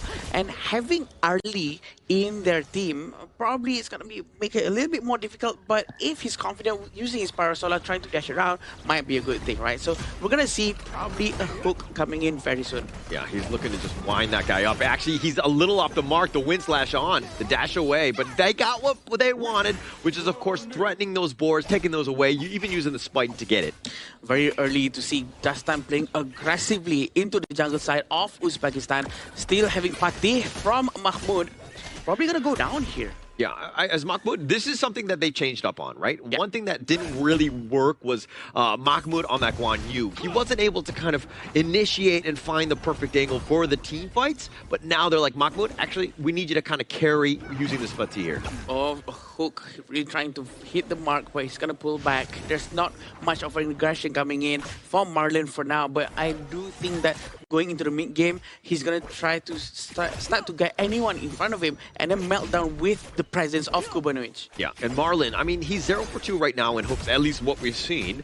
Hasn't been the greatest of starts, but it's not like you're guaranteed to kill, especially since it's so early. They don't really have the burst. Come, 3 to 5 minutes, I think that once you're in that area, you're going to have a much higher chance of getting any sort of hook into a kill. But now they get the hook to find the wrong one. It looks like it's just going to be Akbar on. And now with this Azure Golem, it looks like Marlon just trying to dodge the wings of Judgment. The side is going to be used as well. But Azad, he's all by himself. He's going to be chased. And another hook that's going to be off the mark. But that Storm Strike is coming in from the side with that blazing brilliance, actually roasting the squad of Uzbekistan as 3 members go down. Wow, what a fight, what a fight. Dastan's positioning just now was phenomenal. He actually managed to find all of his very good damage output coming in without risking himself towards a very bad position. And right now, they do have 1,100 gold lead. And after that, they will try to get that advantage by trying to really steal both sides of the buff. Yeah, that was like best case scenario, right, for Kyrgyzstan, right? Not only were they being invaded, but they held, they turned it around, and got those 3 kills, and ensure that they have all of the buffs as well. Kyrgyzstan right now are in the driver's seat. Yeah, and all started because of the hook coming in from the Marlon, but it hits Akbar, and also the follow-up from that is, this is a very, very proper team fight coming in from Kyrgyzstan. Another hook there, but he misses. But that's fine, as long as they know that they will try to do better here on after. It's going to be doing a lot of things for them afterwards. But Dastan already has his jungle item, and he's going to try to, try to maybe dash in forward into the fight more, and he doesn't even buy 1 shoe. Yeah, doesn't need it at this point, but the Tyrant is the big piece. Akbar was looking to see exactly who was going to be around. He's going to walk into Marlon here, and it looks like a little bit of a pillow fight. Into the void he goes, he gets onto 2. He actually flashes on forward, but he actually gets himself on out of this. A little bit of a misclick there as Marlon pays for his sins. Oh no, I think that flash is a mistake. He was actually managing to catch 2 people at the same time, but he stopped it himself. But right now they're going to try to take the Tyrant. Yeah, without Marlon, that's a very aggressive play, if you will, but the Wings of Judgment is going to be used on the side. Mahmoud is trying to fight it, goes in. Zamobek is going to be taken down first, and somehow Mahmoud survives. Uzbekistan are going to take the first Tyrant. Wow, Umijan actually went in front of their face with the Wings of Judgment. How scary was that? But oh, Mahmoud, he's going to be dove under here. Dastan almost getting the pick off there, but not enough. Azad getting dove under as well, but he too will fall. Umijan gets that one. Uzbekistan is on fire right now. They really want to try to get this tower as soon as possible, trying to get a goal lead afterwards, trying to make it much more closer, still waiting for the hook from Marlon, but he's going to make it safe because there's no one nearby him.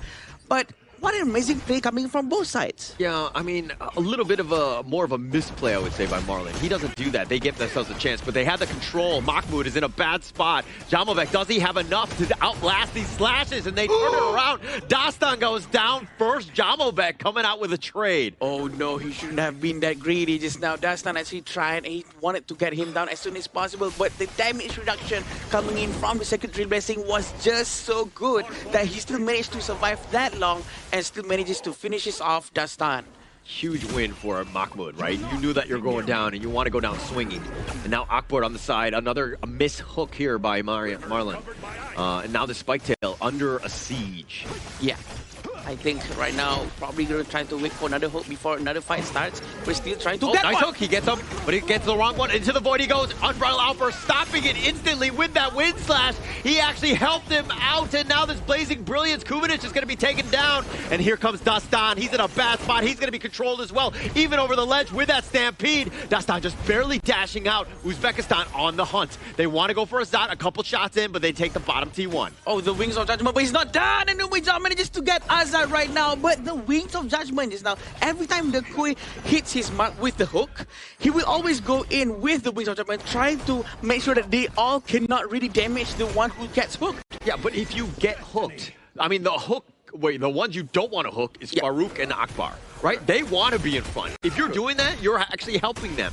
He wants the wind slash, plus now he's got the Unruly Blade on back if he wants to get out of there. So Marlon needs to be very specific, very accurate with those hooks to get the right targets. So he can backfire, right? He doesn't want to get wrong targets. He wants to make sure that he gets this soft ones and the high damage ones, such as Umijan, such as Mahmoud and Ismail back. So he really needs to be more careful, or maybe be much more closer towards his teammate and try to really pick off one person very far away. Yeah. And now, I mean, it's best case scenario. Sometimes you're doing things blind. He actually misses on that one. Oh, he pump fakes the into the void. It's going to be on cooldown. That's going to be a bit of a disaster.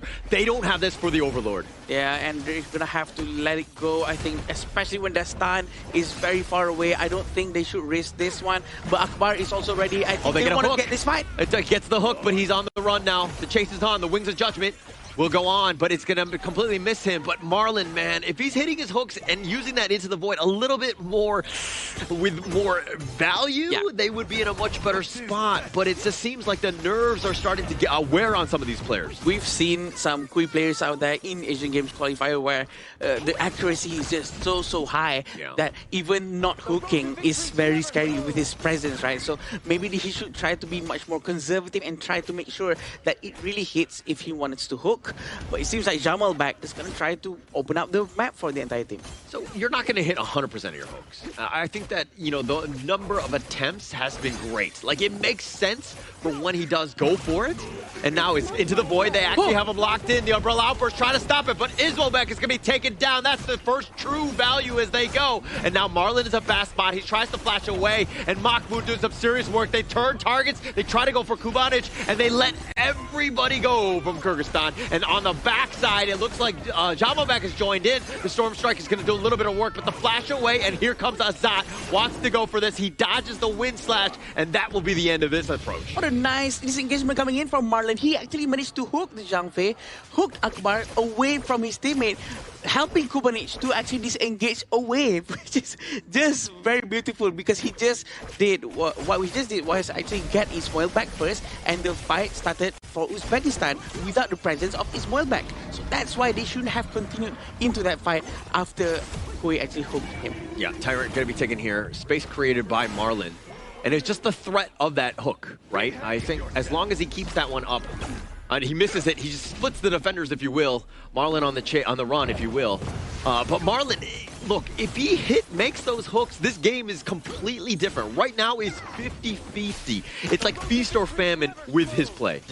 Yeah, and right now they're trying to focus. Oh, into the void they go. Blazing Brilliance is going to be stacked on top of this, but not really enough. Just too tanky. Akbar and, of course, Farouk, both of the tankiest members of Uzbekistan. I love it how Dastan actually tried to rotate so quickly with the Hansin. He's always ready, even though he's quite far away, but he can always dash into the fight at any time, at any moment's notice. Right now, Mahmoud is quite alone up top. He's trying to really take care of the tower, but it seems like they're trying to focus With Flash, they're going to find him. Kubanic, he's going to be stuck on this one. And And now on the side, Dastan is joining the Umbrella Outburst with that pushback, and it looks like Dastan is in a bad spot. He too will fall, and now this mid T1 looking to go down. And on the side, they go for the Storm Strike. They decide to continue with this, and Jamalbek is going to pay for his sins. And now Uzbekistan on the chase. Can they find Marlon? They're actually going to zone him away, but they're going to turn their attention on this mid T2 instead. I don't know what to think about this, Holler, because actually Jamalbek went in when he was all alone. Yeah, there is Marlon nearby, but Marlon is a backline tank, right? He's gonna try to hook people, but if he's all the way in front, tanking the damage from 4 different sources, I don't think that's the best thing to do. And they actually give away both of these objectives. Very important, and I'm not sure how they're gonna come out of this. Goes for the hook, finds him into the void. He decides to go, but he actually gets out of this one, completely sidestepping it, and it looks like they find Dastan over the wall with that Wings of Judgment. They get the pick. Kuban next as well. The hook was attempted, but he misses. Marlon on the run. They find 2 members. Beautiful Umbrella Outburst following up with the Wings of Judgment from far away. They see the target. They know they have the advantage. They have both the Overlord and Tyrant in their hands, so they do have the advantage in terms of the damage output, and they were confident with it. Oh, they get the hook. Oh, he finds him with that into the void. He decides to go on this one. He takes him down. That was a nice one because he was actually jumping through that. But the top T3, they know that they're strong. They're going to look to take it. Marlon actually taking him back, and he gets stunned. That might not have been a great spot. He goes down. I'm not sure what that hook was for. I think it's better if you just go back to the base first and then just heal up before he actually tried to hook another one. Right now, 5,000 gold in front for Uzbekistan. Looking good for them, but Dastan needs to run away. Yeah, he needs to run away, but they're going to take this bottom T2. They decide, hey, we still don't care. We're tanky enough, especially when you have a member like Farouk on this list. But with the Shadow Vanguard, I mean, that's going to be taken down. Kyrgyzstan on the chase probably won't find anything here.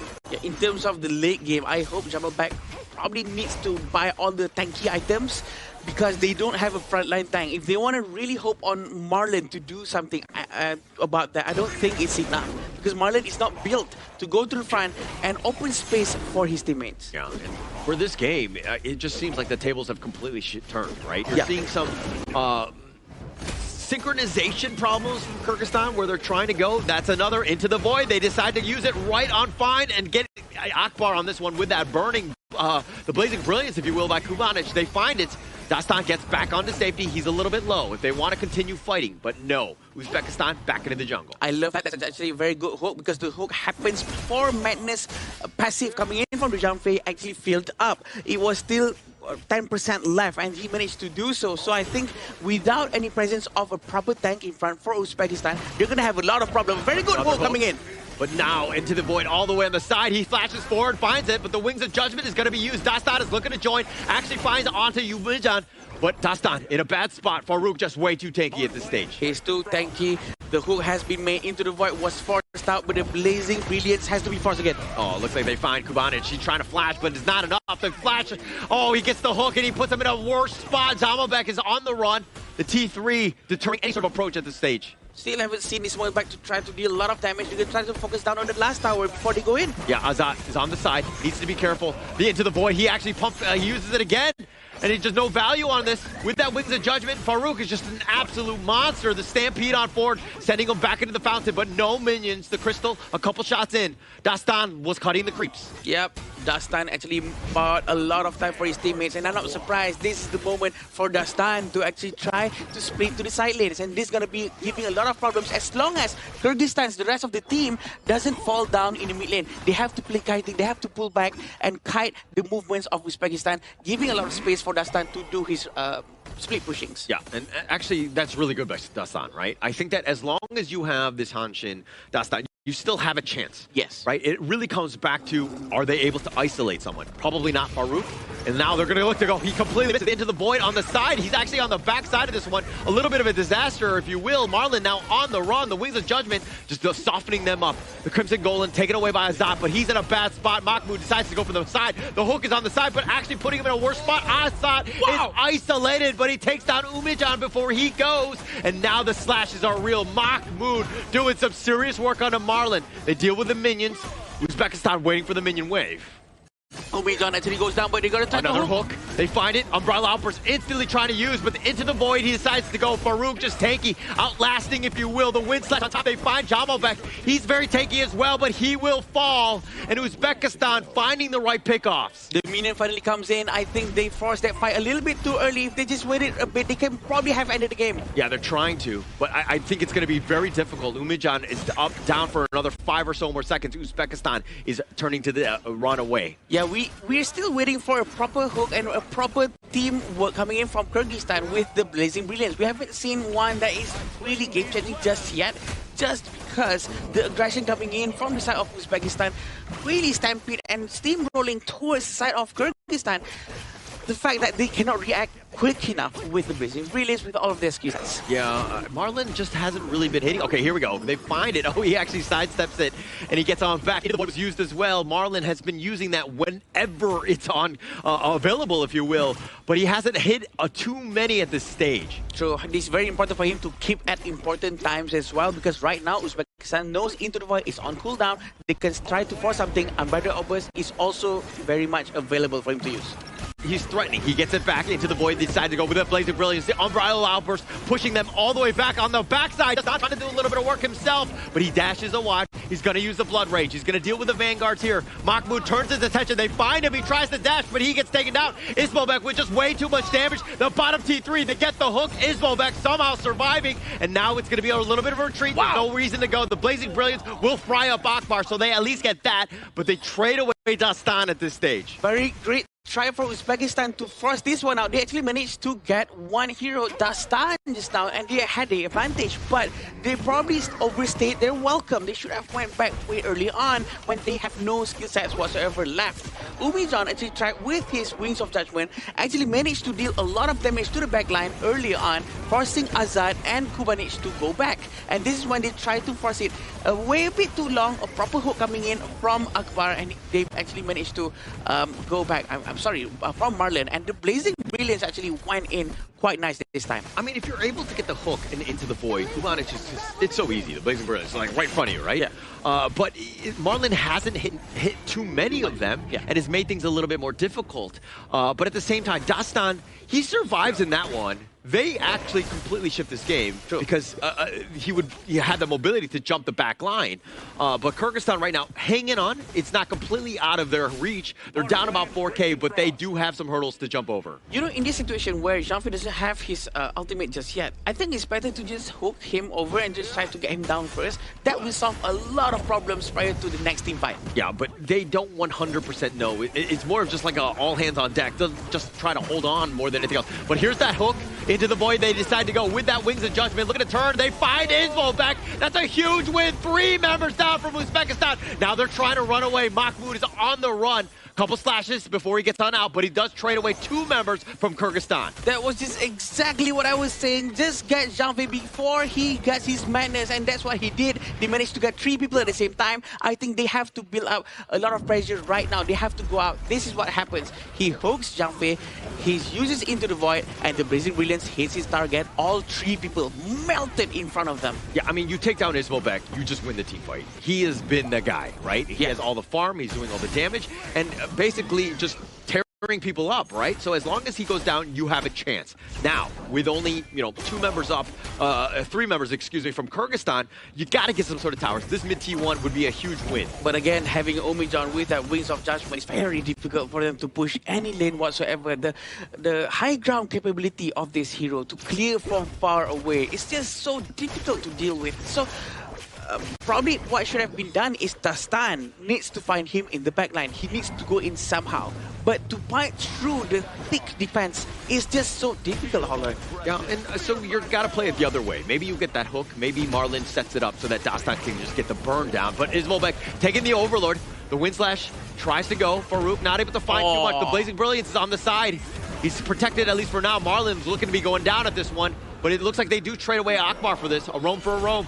I think a bit of a mistake right there. They actually hooked the Zhang Fei before when Zhang Fei already has the ultimate, but Dastan was actually involved around that area just now, and they actually sent Jamal back to do the split pushing. I actually wish it was the other way around. Dastan is doing the split pushing because he has all the skill sets to actually run away, disengage quickly, while Jamal back is the one that's pretty much needed in the team fight. Some damage, and they find Kubanic. Ismo back is like a homing missile, tearing him down now with his wings of judgment as well. Farouk is still there, still alive. Azad, it looks like he's gonna get to the fountain. Doesn't pop the Sage's Sanctuary, but the Crystal under siege, and it looks like Uzbekistan sneak from under them. They're gonna take game number 2. Off of a pickoff coming in from Ismo back in that high ground. The early with the Sun Chaser finding his mark, and they push it to a game 3. What a game coming in from both sides of the team. An entertaining fight, entertaining game for sure. Uzbekistan and Kyrgyzstan 1-1. I think they are on the right track. The progress that they've been showing throughout this entire tournament is just so quick. So quick. A great bounce back game, right? That's what we wanted to see. We knew it was going to be competitive between these two squads. I think that even come predictions, we were like 2-1, what's going to happen? You know, like we weren't 100% sure. But seeing what we just saw right there, I mean, is this a worry for Kyrgyzstan at this stage? I think Kyrgyzstan just needs to play back what they are used to, right? Because in game 1, it's more of a front-to-back composition that Dastan was able to provide space for Azad. But this game around, I don't think that Dastan had the best of the best Hansen games. Yes, the early game was amazing up until the Unbridled Outburst start disengaging the hooks coming in from Marlon's Kui. And that's where all of their game plan started to slowly slow down, and the lead that they generated, I think it was like, what, 2,000 to 3,000 goalie in the early game? Yeah. It all passed it back into the side of Uzbekistan.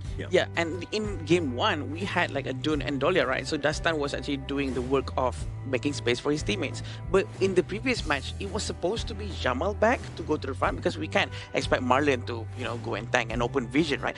So probably Jamal back should be the one to take over the responsibility and actually try to open up the map, and that did not happen quite well. And I was hoping for Dastan to actually take up the responsibility to go to the side lane. I think that's a very good point, right? Because based on mobility itself, the Hansen definitely has more mobility compared to a Byron, and based on tankability itself, Byron has more tankiness compared to a Hansen. So if you swap the role, it will actually elevate the entire side of Kyrgyzstan way better than what we saw just now.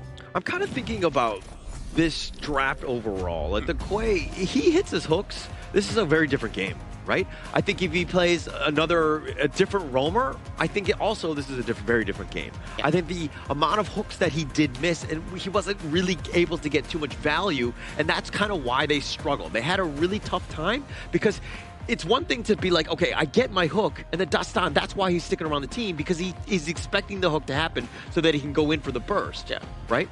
So Marlon is not your favorite hooker, right? Yeah. I'm not into hookers like you, Ed. Oh, okay. But I like good Kui. Kui is such a good hero, right? But at the same time, this is what Hollow was saying, right? He really needs to be able to really hit the target so that the presence control, the mind gameplay is really putting a lot of pressure onto the enemy teams. Because if the hooks are missing, they don't have that fear. The fear is not present, and they will just keep on moving forward, especially as Zhang Fei and Adun. Yeah, it really boils down to whether or not Marlon hits those hooks, because if he isn't able to do so, you start to see what happens. But when he's able to hook some of these players like Farouk or Akbar without the ultimate, or sometimes even Ismoilbek, the fights become much more easier in Kyrgyzstan. But it's a lesser, I would say, consistent thing that has happened this game.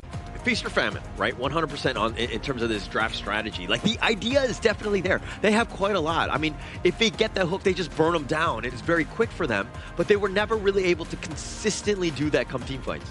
But you know what that I think about this game alone? Uzbekistan's Umijan. Perfect game coming in from him. He was so good, so consistent in that mid-mage role. Also, I kind of want to give a shout out to Akbar, because every time the hook happened, Umbrella Outburst instantly. Like, and you were talking about, okay, they got to time it around the madness, and they tried to, but he almost had it almost every single time that hook was hitting. And also, not just Akbar, right? It's also Umijan, very reactive to whatever Kui was doing, and also the way that he was zoning the entire team at the back line of Kyrgyzstan from very far away, predicting the movement from Umijan, trying to aim the wings of judgment. Is just so good. Excellent gameplay from him. I wouldn't be surprised if he got the MVP. Now, this is the goal that we were mentioning just now, right? It was really looking good for Kyrgyzstan. You can see that one little dip in the early game where every single buff, the blue, the red buff, was countered from the side of Uzbekistan. It was such a difficult game coming in for the side of the Uzbekistan jungle Farouk, because Nothing was available on the map, but he still made it work. They still found the moments thanks to the Unbridled Outburst, thanks to the Unruly Blade. Yeah, and actually, if we're looking at this one, I mean, it started off strong, right? Especially, as you rightly pointed out, like that 4-minute mark, but it's what you do with the lead. Kyrgyzstan was not able to play their game. They played a very passive one. They went back into their lanes. They were playing, just like standard as is. But if you have an advantage, this is when you want to be like, okay, we have it. Let's go. Let's invade. Let's constantly put pressure so that they're always reacting to me. But if you're playing passive, you're letting the enemy team get back into this. Also, I think the hero composition coming in from Kyrgyzstan is the composition that you want to do invasions. You want to actually be more aggressive with that. But apparently they just only did it once in the first few minutes of the game, and I was hoping for that to happen much more often. But this is what happened from the beginning. They were actually on a very good onslaught for Kyrgyzstan. They were actually managing to get here and there. But of course, there are some really small little moments like this from the start. And this is the explanation that we got right second. Okay, you get hooked. Then the Unbridled Outburst comes in from the side of the roamer from the side of Uzbekistan, immediately disengaging for the team. And this game, Akbar has been so consistent at it. Yeah. And actually, there were moments where the hook, not a good idea.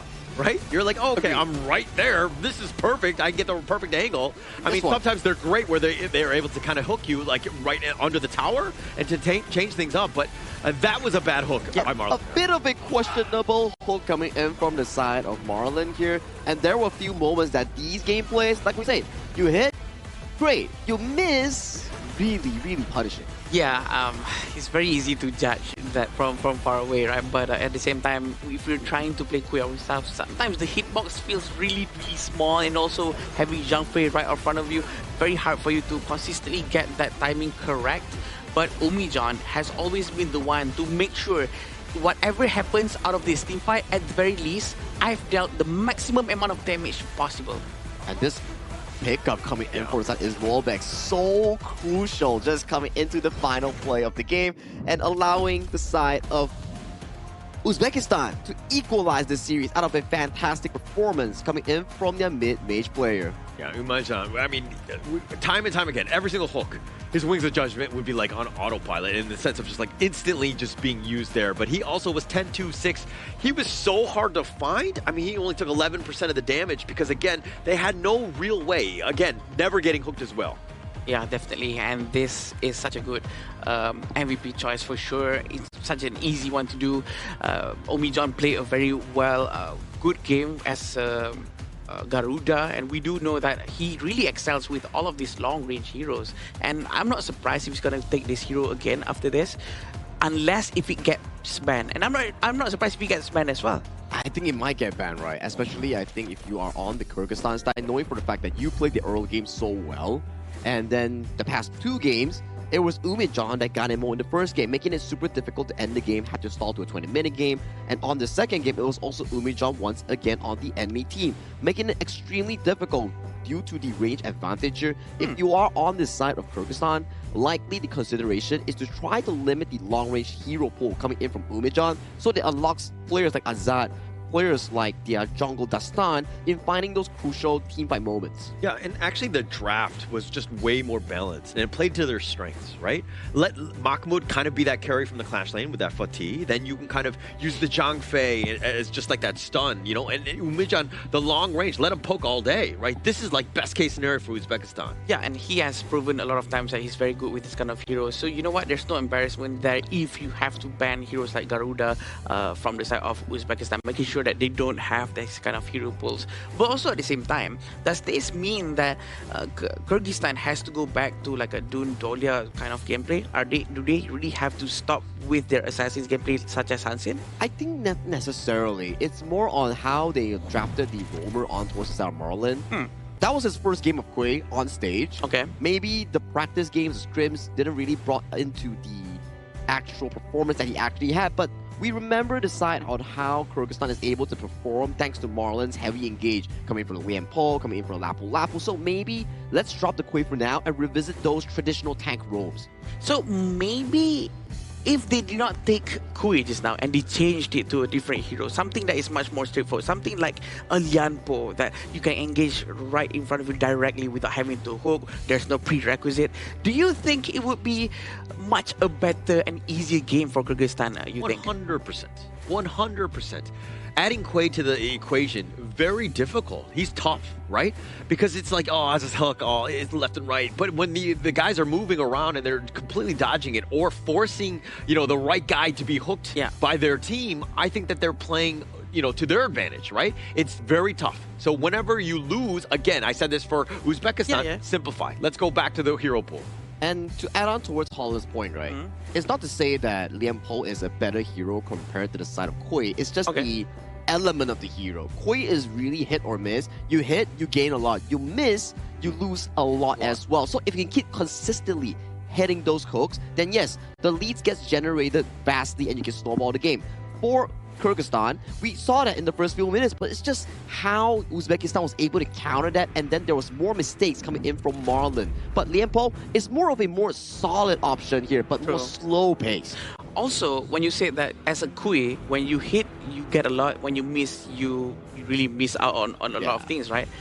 But in the previous game, even though the Kui hooks, he still loses a lot of things because of Umijan with his Garuda, right? So there's a lot of downside. And Garuda is going to be picked again by Uzbekistan. And Uzbekistan coming off of a very smart approach, right? You see the Dolia first pick immediately taking away the Dun. And Dun, in this series itself, has had fantastic performance coming in from both junglers, Dastan and also Farouk. So that's going to be a key pick coming in for the side of Uzbekistan. Does Kyrgyzstan go for the Nako here is what I'm suggesting. Yeah, I think it's a great pickup here. I think that you want to just, separate the Dolia as much as possible. Kyrgyzstan was looking to do this. This was what they did in game one, and they're not going to give it up. They're not going to make the same mistake twice.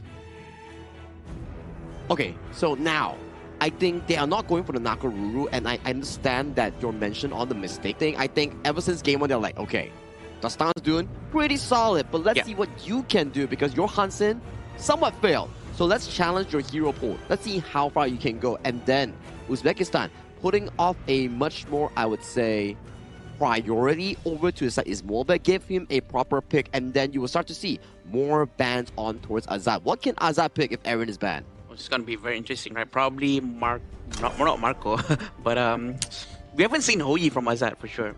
Oh, he's picked the the Burning Sun arrows. Yeah. We did. It's definitely an option. It's an option. He's proven that his Burning Sun arrow actually hits his target, while his team can actually play the 4-1 formation, where he just helps from very far away, throwing the Burning Sun arrow. I think that would be good as well. Yeah. So for me, I'm okay going back to the well. I think in the sense of like, you go back to Dastan's Hanshin as well. Hoi adds in, it's just more damage. You have that mini stun. If you're able to kind of hit it from long range, even better. But it's really about trying to get heroes that really take advantage of this Dolia Celestial Melody. Yeah. Who could be the best one, Sagi? I think right now, the Dune is gone. The next best thing is usually Kaiser, but is there any other choice? I don't think there's much available on the hand right now. Aaron's banned away. The only option that you may have is the Clash lane like the Xiang Yu that we've seen. You can't pick the Yuhuan because your mid and roam is already available unless Dastan comes up with a Yuhuan jungle, which we haven't seen at all in the entire tournament, and it has been nerfed prior to the Season 13 patch. So I think maybe, okay, if they put this Ata into the Clash lane and pick up something like Ukyo, no, sorry, not Ukyo, the Musashi, maybe it works out. But do you want to do... I mean, okay, Musashi is a great homing missile to get on top of the Garuda. Great. D-Renjay, also a target. But the Dune becomes... It's a little bit of an issue because he's going to be, again, trying to protect those backliners. Okay, think about it this way, right? You remove the healing factor coming in from Dune's passive, then you proceed to burst him down with the Angela. That may work too. Actually, that may work because of the duel to the death actually has a passive where it stops the healing, but it only lasts for 4 to 5 seconds. And then it replenishes the heal that he's supposed to get afterwards. But within that period of time, he has to get Dune down as soon as possible. So the unyielding might from Dune will be considered as is not there at all. You know what? That's probably a good idea. I think it's not bad of a pick coming from Kyrgyzstan. So we need to see how they finalize their draft because farming options, not quite a lot. Chano removed, Aaron removed, Diren just stolen away. We haven't really got to see more picks coming in from Azad. This is a game where it challenges his hero pool here. Lubu Dolia. this is something that could work Yep. out, but it takes a lot of time, a lot of resource. But based on the game timer so far, these two games have went to 20-minute marks here, and these two hyper carries may work out for Kyrgyzstan. Oh, this is gonna go very well for Lubu for sure, because there's a lot of shield coming in from Uzbekistan's side. So this might be perfect for them. But having Garo on their team, Holler, very long range, trying to deal a lot more damage towards anyone who has shield. What do you think? No, I mean, I like the Garo. I think that it just, I mean, when you're looking at the heroes that were available, not too many, right? Yeah. And I think that this kind of adds in, because you never want to be close to the foods. You never want to be, you know, near the dune as well. So you're going to try to just artillery bombard from the back line.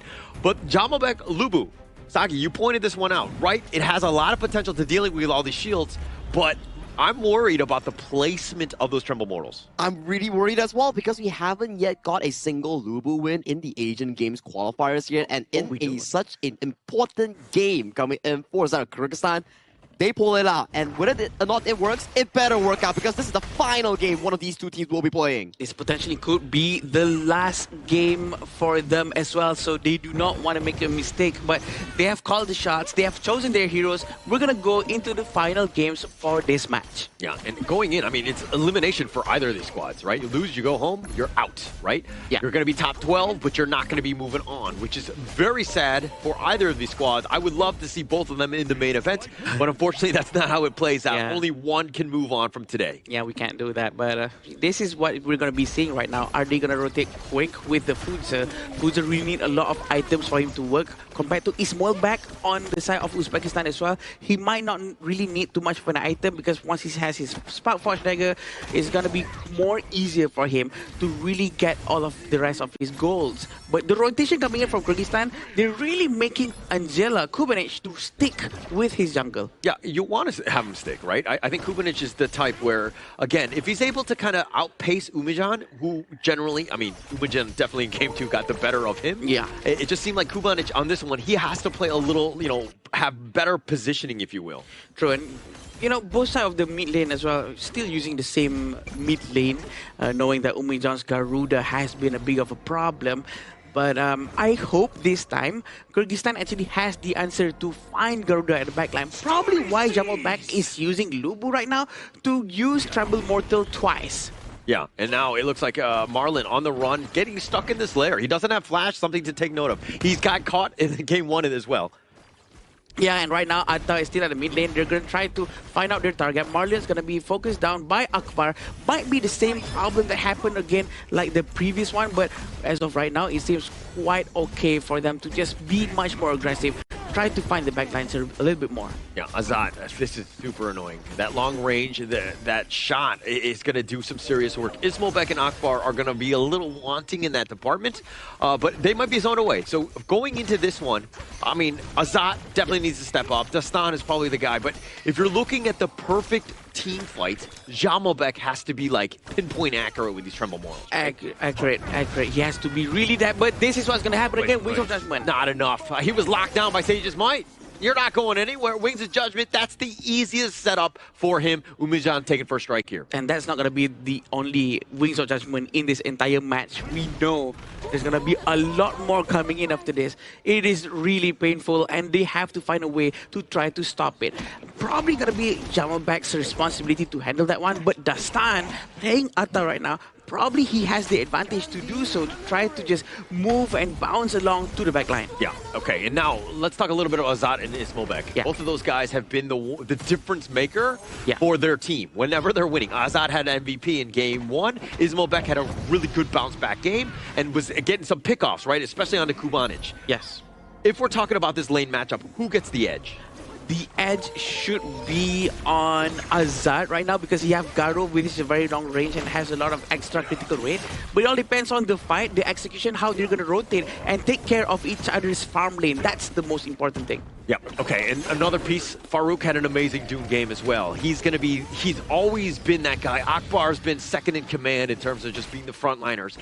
They've been actually doing an amazing job with the team fight because of this 1-2 combination, but Is this going to be enough? Will Farouk be able to kind of push them away? Zamalbek eating some Wings of Judgment. Dastan, it looks like he's going to take the Tyrant. Tremble Mortals, he decides to go, but the Tremor Smash is going to be used in return, and now he's using the second Tremble Mortals, finding it, and they get the pick off on a Farouk. Yeah, the Tremble Mortals really hurts a lot here, and it's really accurate this time. I think it's a very good thing that they're doing here. They're trying to get the blue buff, trying to buy more and more economical advantage for themselves. Oh, the steal away. Burst Ram, a little slow on this by Akbar, and now without Farouk, this is an opening for Kyrgyzstan. Yeah, very good opening for them for sure. The amount of gold is exactly the same.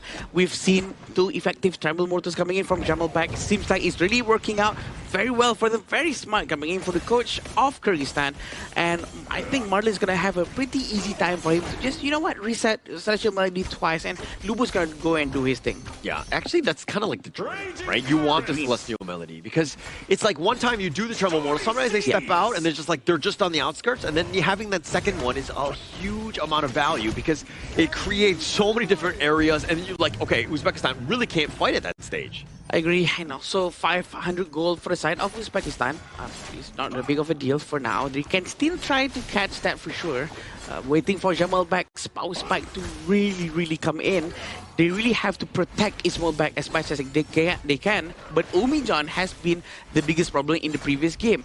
Hopefully, Umijan will be able to be shut down as well by Jamalbek. Yeah, target number 1, him and Ismailbek, those are the 2 guys, right? Everybody else from Uzbekistan need to keep them alive. Windslash not going to really hit on this. Ismailbek is on the backside. And now it looks like they're dash away, and it looks like the Tremor Smash was used by Akbar just to stay alive. I'm not sure if that's the best thing to do. It's wasted just a little bit. They cannot force a fight right now. They cannot afford to have one. But Marlon is still in position, still waiting for the right moment. We do have Jamalbek trying to mirror the positioning of Mahmoud. It's going to be a bit of a problem for Jamalbek to rotate as well, because Fuzil can really do a lot of split pushing, right? So he has to stay on his lane, or else his tower is going to go down. Yeah, break down this Azat Garo, though, right? It definitely has the range. Silent Arrow can be absolutely amazing, especially when somebody jumps in. True. No, it's very predictable, right? Yeah. But why have we not seen Garo really just shine? Garo doesn't have any mobility at all. So once people dive into Garo, there's almost nothing he can do, and he really have to 100% depend on his team. Oh, the flash forward. And it looks like Sage's Might. They're going to lock him down. How much damage can they do with that Wings of Judgment? The Tremor Smash in return. It looks like Akbar gets the safety. Marlon is the first to fall. And now Mahmoud trying to go for the Corporal Punishment. He's going to be a little off the mark. And these shots from Azat, the Tremor Mortals, completely whiffing. Not able to find the return kill. And Marlon is not there anymore for him to actually send the Celestial Lady towards him. Seems like Azat was actually in the fight for so long that his mana went to 0. That's how much mana that you really need to burn just to use the long-range bow. Yeah, that's a bit of a problem, right? And you want to be kind of just like using your basics, but you also need your spells. The Silent Arrow is pretty huge in terms of just potentially winning a team fight. But now, okay, Kyrgyzstan down 1-2. Yes. Who from Kyrgyzstan needs to step up so that they, you know, have, like, is the ultimate carry, if you will? It has to be Azat for sure. Azat really have to step up and really help the entire team. And also we have Kubanovich, right, to actually try to handle the earlier part of the game, because Azat is extremely late game. Yeah. So they have to buy time for Azat by really working with Kubanovich and Jamalbek. The rotation, though, has to be on point, because they have to be quick to do whatever they need to do to find the heroes of Uzbekistan while trying to handle the split pushing coming in from Mahmoud on the other side. I think that's going to be a bit of a headache for them. But you know the Uzbekistan MO, like they want to be like literally like the, you know, the Foots, the Dune, the Liam, all these guys are just going to run at you. It's like the caveman strat, right? Like, they just like run at you with just like melee weapons and they're going to lock you down. You were talking about the lack of mobility from Azat. Kubanic also not very mobile. So for me, it's about this positioning, but now the Ghost Ship going to be looking to lock it down. They have the Tremor Molars on the side, and do they have enough with the Tremor Smash? It looks like they do a little bit of work, and Ismailbek is going to be going down as well as Mahmoud, but they find the return only into Marlon. A huge win for Kyrgyzstan here. The double Tremble Mortals is just so effective coming in from Jamalbek.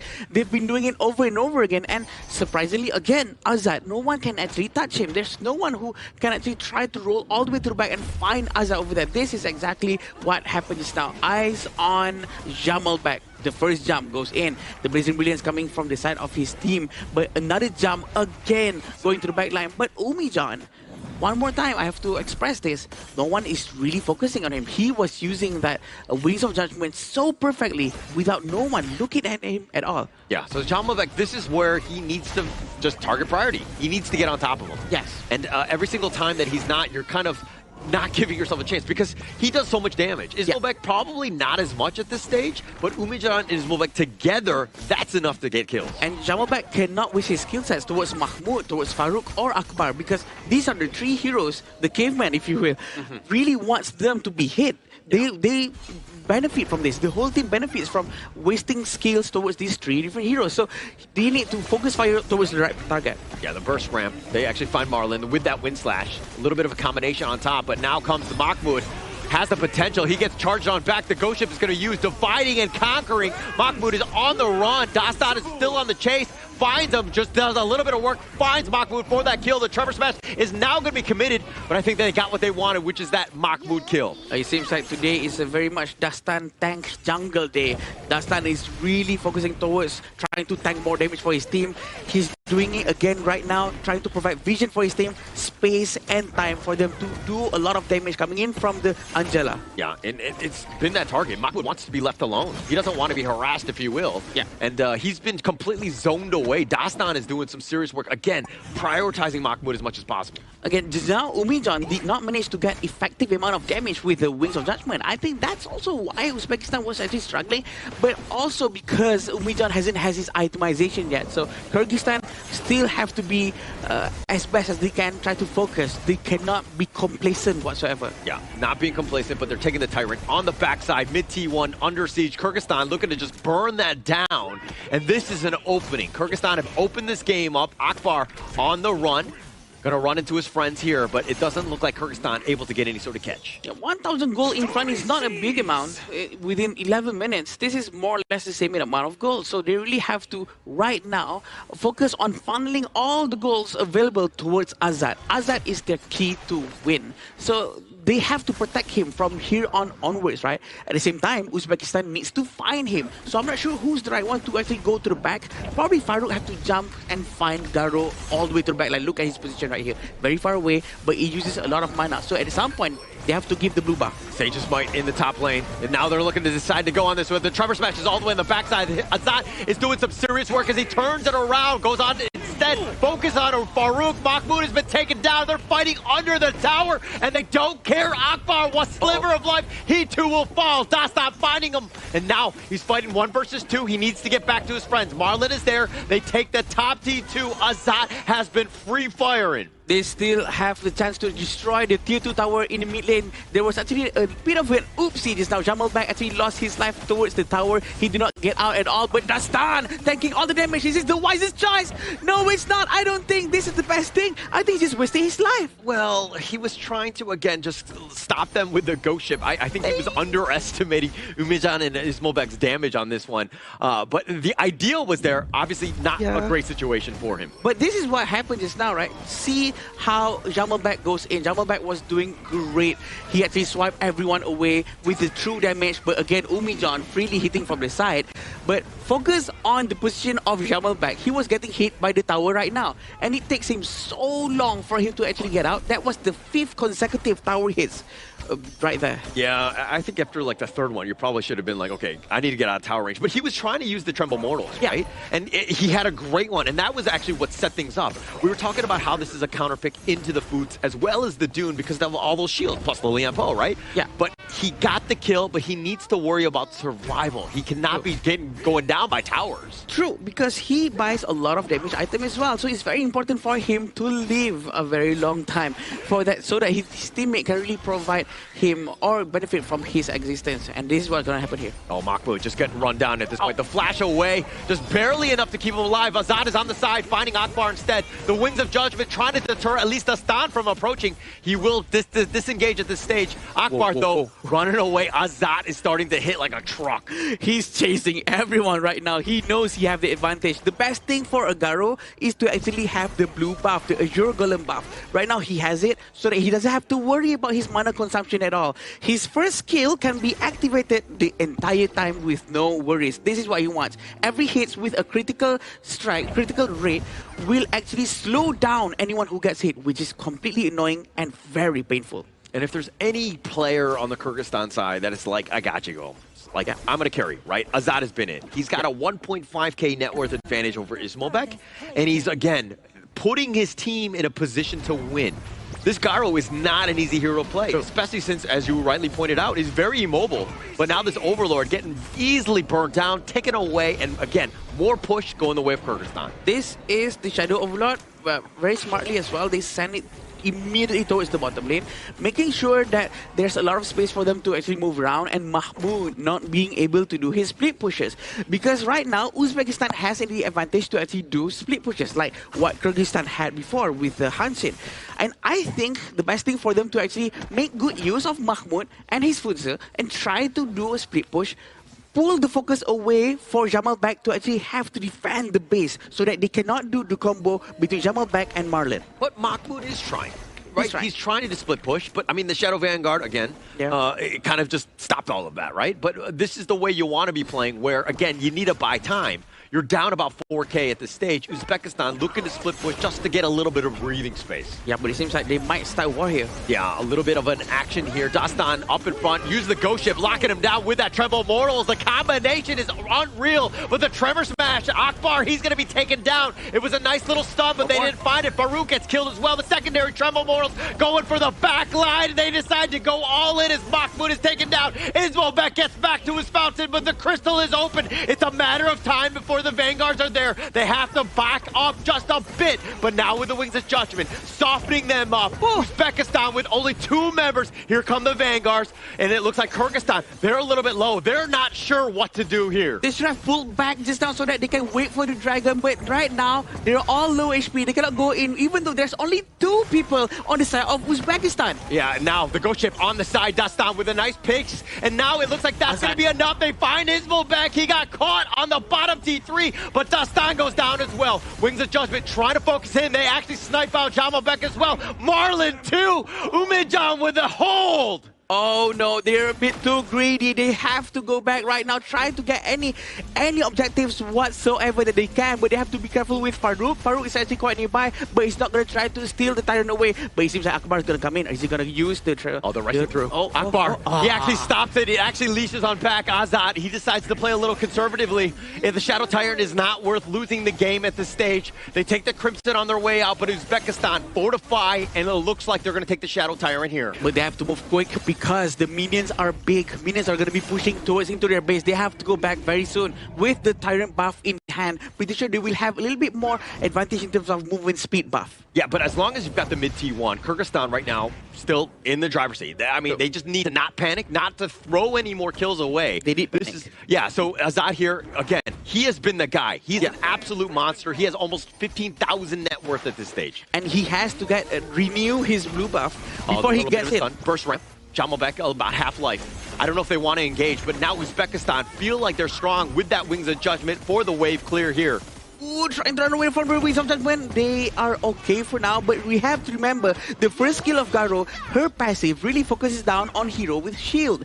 Whoever has shield onto their HP bar, Garo will immediately deal 50% more damage. On top of that, a critical chance, critical damage plus 50% more, which is very painful. Yeah, it's very painful, and a lot of them have it, right? Yeah. So it's like the perfect counter pick in that sense. But Azad has been playing phenomenally. 406 has not died, has Sage's Sanctuary as well, so another big piece. Uzbekistan need to know that this Overlord is happening. Yeah, and also they have to get the Overlord right now because they have to counter bottom lane. Wings of Judgment is going to be used. Dastan already taking this one with that Tremble Mortals. They can try to go for the back line. They get on back to safety. They're not able to find anything, but Mahmoud looking to push the bottom lane, but the Shadow Vanguard taking that one all the way down. Mahmoud probably deals with this Vanguard and has to recall on back. Wins, very good win slash, but it seems like Mahmoud is going to stay at bottom lane. No one's going to go back. It seems like Kyrgyzstan is going to try to commit into pushing top and mid. It seems like Mahmoud decides to, you know what, I have to recall and help my team in case this might be the final fight. But what is Azad doing going back? Why is he not pushing the wave right now? You're getting value. Your team is going to use that that farm. right? So you can just take the Crimson Golem here. You get that buff as well. So you're looking for this fight. It's about the maximum value that you're getting out of the jungle. And right now, 50 seconds away from another Tempest today. It's gonna be interesting for us to watch for sure because Azad is ready to go. Yeah, but it's no T3s. This is incredibly scary. Ismo back, he's so low! And now they're going with this Trevor Smash. Are they able to get him back to safety? He's trying to flash away. He gets barely under, but Azad with just too much damage, tearing it up. They're all the way back in the fountain, but the crystal is under siege. They're not actually going for it. Kumanis gets picked off. It's one more shot, and it looks like Kyrgyzstan are gonna move on. Back to back 20-minute games, but the ones that stood out in this BO3 is not Uzbekistan, it's Kyrgyzstan, and they are going to the finals of the last chance stage. Congratulations, Kyrgyzstan, for that amazing play, but also at the same time, congratulations, Uzbekistan, because they were so close to actually making a proper comeback. My personal MVP, I gotta say, Lubu. Lubu played super duper well coming in for that specific game itself. Double refresh coming in for that Lubu. Caught so much space for Azad to actually pace in that team fight. That is the first Lubu game that we actually got a win over in the entire course of our Asian Games qualifiers. I didn't expect Lubu to be picked right there. The Lubu pick was actually quite surprising and it caught me off guard, and the fact that Selection Lightly really works well with Lubu. And the execution is beautifully done as well. And Umijan was having a bit of a trouble because of Lubu. That's why he cannot stay at his normal positioning just now. It's actually a perfect draft for them, Kyrgyzstan. Right? The Lubu completely catching him off guard. You got a lot of shields. Perfect. Right? Lubu's perfect for that. Garo, also great against shields. Both of those picks were last for them, and that they got so much value. Plus, Azad was able to pilot that hero to maximum value. Surprise picks, right? We never expected in the second phase of the pick and bans we might see a Lubu. Still okay, we've seen a few Lubus thus far and never really got a win. And then coming with a Garo, two heroes that never got a win in our Asian Games qualifiers, just coming in such an important match between Uzbekistan and Kyrgyzstan, and they were the top two performers in pushing the team into that victory here. But it's not over yet for Kyrgyzstan. One more step in finals. Their opponent is coming out between Singapore or Vietnam next game. That's true. It's going to be much more difficult afterwards, right? From this point onwards. But also, Kyrgyzstan actually was the only few teams to pull up with the heroes like Xiang Yu and Lubu and Garo. They have been one of the most versatile and risk takers. They have been quite adventurous with these hero picks, right? So I think I'm liking their playstyle. I'm liking their mindset. I like their playstyle, and they've been really fun to watch. I think that the way that they kind of dismantle other teams, it's kind of clean, but they do it in a way that just like, you know, takes over the game. It's incredibly fun. Again, Kyrgyzstan just really stepping up what they need to here. The way that they build a team fight is just marvelous, right? We saw how Jamalbek was able to utilize double Tremble Mortals, zoning the first part of the fight, and then if anyone was to jump on towards Azad, he will drop it on towards Azad and immediately dispelling everyone else from that team fight. So you were asking, like, if I put my Tremble Mortals and everybody runs away, why not I put it on my farm laner here? I can protect him while also pushing people away from that team fight. And the way they protect Azad is now, instead of sending Dastan to go to the backline of the Uzbekistan, Dastan actually protects Azad in the backline in case someone gets closer, and he will just try to fight them one by one, just providing enough space for Garo to just aim one person at a time is more than enough, and that's what he's been doing, separating people with his ghost ship. It's all going down to plan, and you know what? Kudos to the coach for this very good composition. Yeah, Sultan, right? And I think just set it up. I mean, that draft, perfect, right? Everybody needed to do like specific things, and they all did it well, right? Umijan with a monstrous 223,000 damage, and somehow it wasn't enough. He was a stronghold, right? Coming in from the side of Uzbekistan, his Garuda Wings of Judgment got that triple strike down to the bottom side, gaining them that one room of breathing. That they actually got the Shadow Tyrant trade-off, and then it excelled the game into that 20th-minute mark. But in the late game, we saw how Azad was able to single out his Molbek, getting that D-Ranger into such a low health. As at that point, no Destiny, burn, Flash, burn, can't play teamfight, out ranged by Azad. And if he were to go into melee range, Zamalbek is going to jump on towards them. It's all roads dead end coming in from the Uzbekistan farm laner. They were just fleeing, right? Like every time Kyrgyzstan, like they had the range advantage, right, from Azad as well. Like they were, anytime you got close, they would just constantly just put pressure on. Farouk never really got to be that tanky Dune that we know that he wanted to be because he was getting whittled down. True, and probably because of like what Sagi said prior to the beginning of the third game just now, where Dastan in the first game, he was the one who provides vision, provides space for the team, and in game 2 he cannot do that because he was playing Hansen.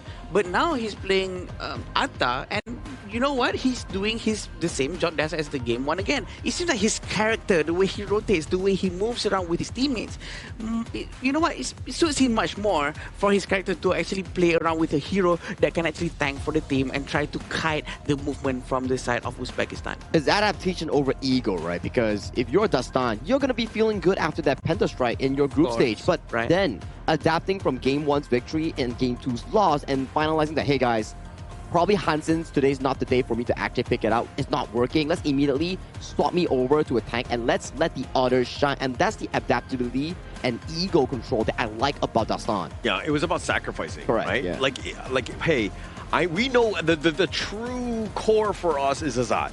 As long as we keep him alive, as long as we kind of, just bait and just make sure that he's just free firing from the back, we know we're going to win these team fights. It's so hard to actually bring Garo and make it work, and we're going to see it once more how Garo actually managed to make it work from the beginning. But that's how aggressive Umijon is. Almost every highlight you will see Wings of Judgment hitting their mark. But this is the core value coming in from Zamalbek, right? Just back-to-back Tremble Mortals. Disengaging team fights, making sure that it goes in favor here. And even in these moments here, we see Dastan going in. First Tremble Mortals, jumps on towards Iswalbek. No flash, catches him off guard. The second one goes in again, zoning off the backline here. And you can see multiple members just piling on towards the side of Jamalbek, meaning no one will be in the vicinity to handle Azad on that Garo. Yeah, and look at how he cut it off, right? He knows the intersections. He just shuts it down. He's like traffic controller. He's like, no one passes, right? Gandalf, thou shalt not pass. And like completely locking it down every single time. He had a lot of value this game. Yeah, a lot of Tremble Smash, Tremble Mortals that has been done. And this is where he was actually 1, 2, 3, 4 tower hits, 5 tower hits, 6. He actually took 6 hits from the tower. That was a little bit of mistake for him for sure. But again, you know what?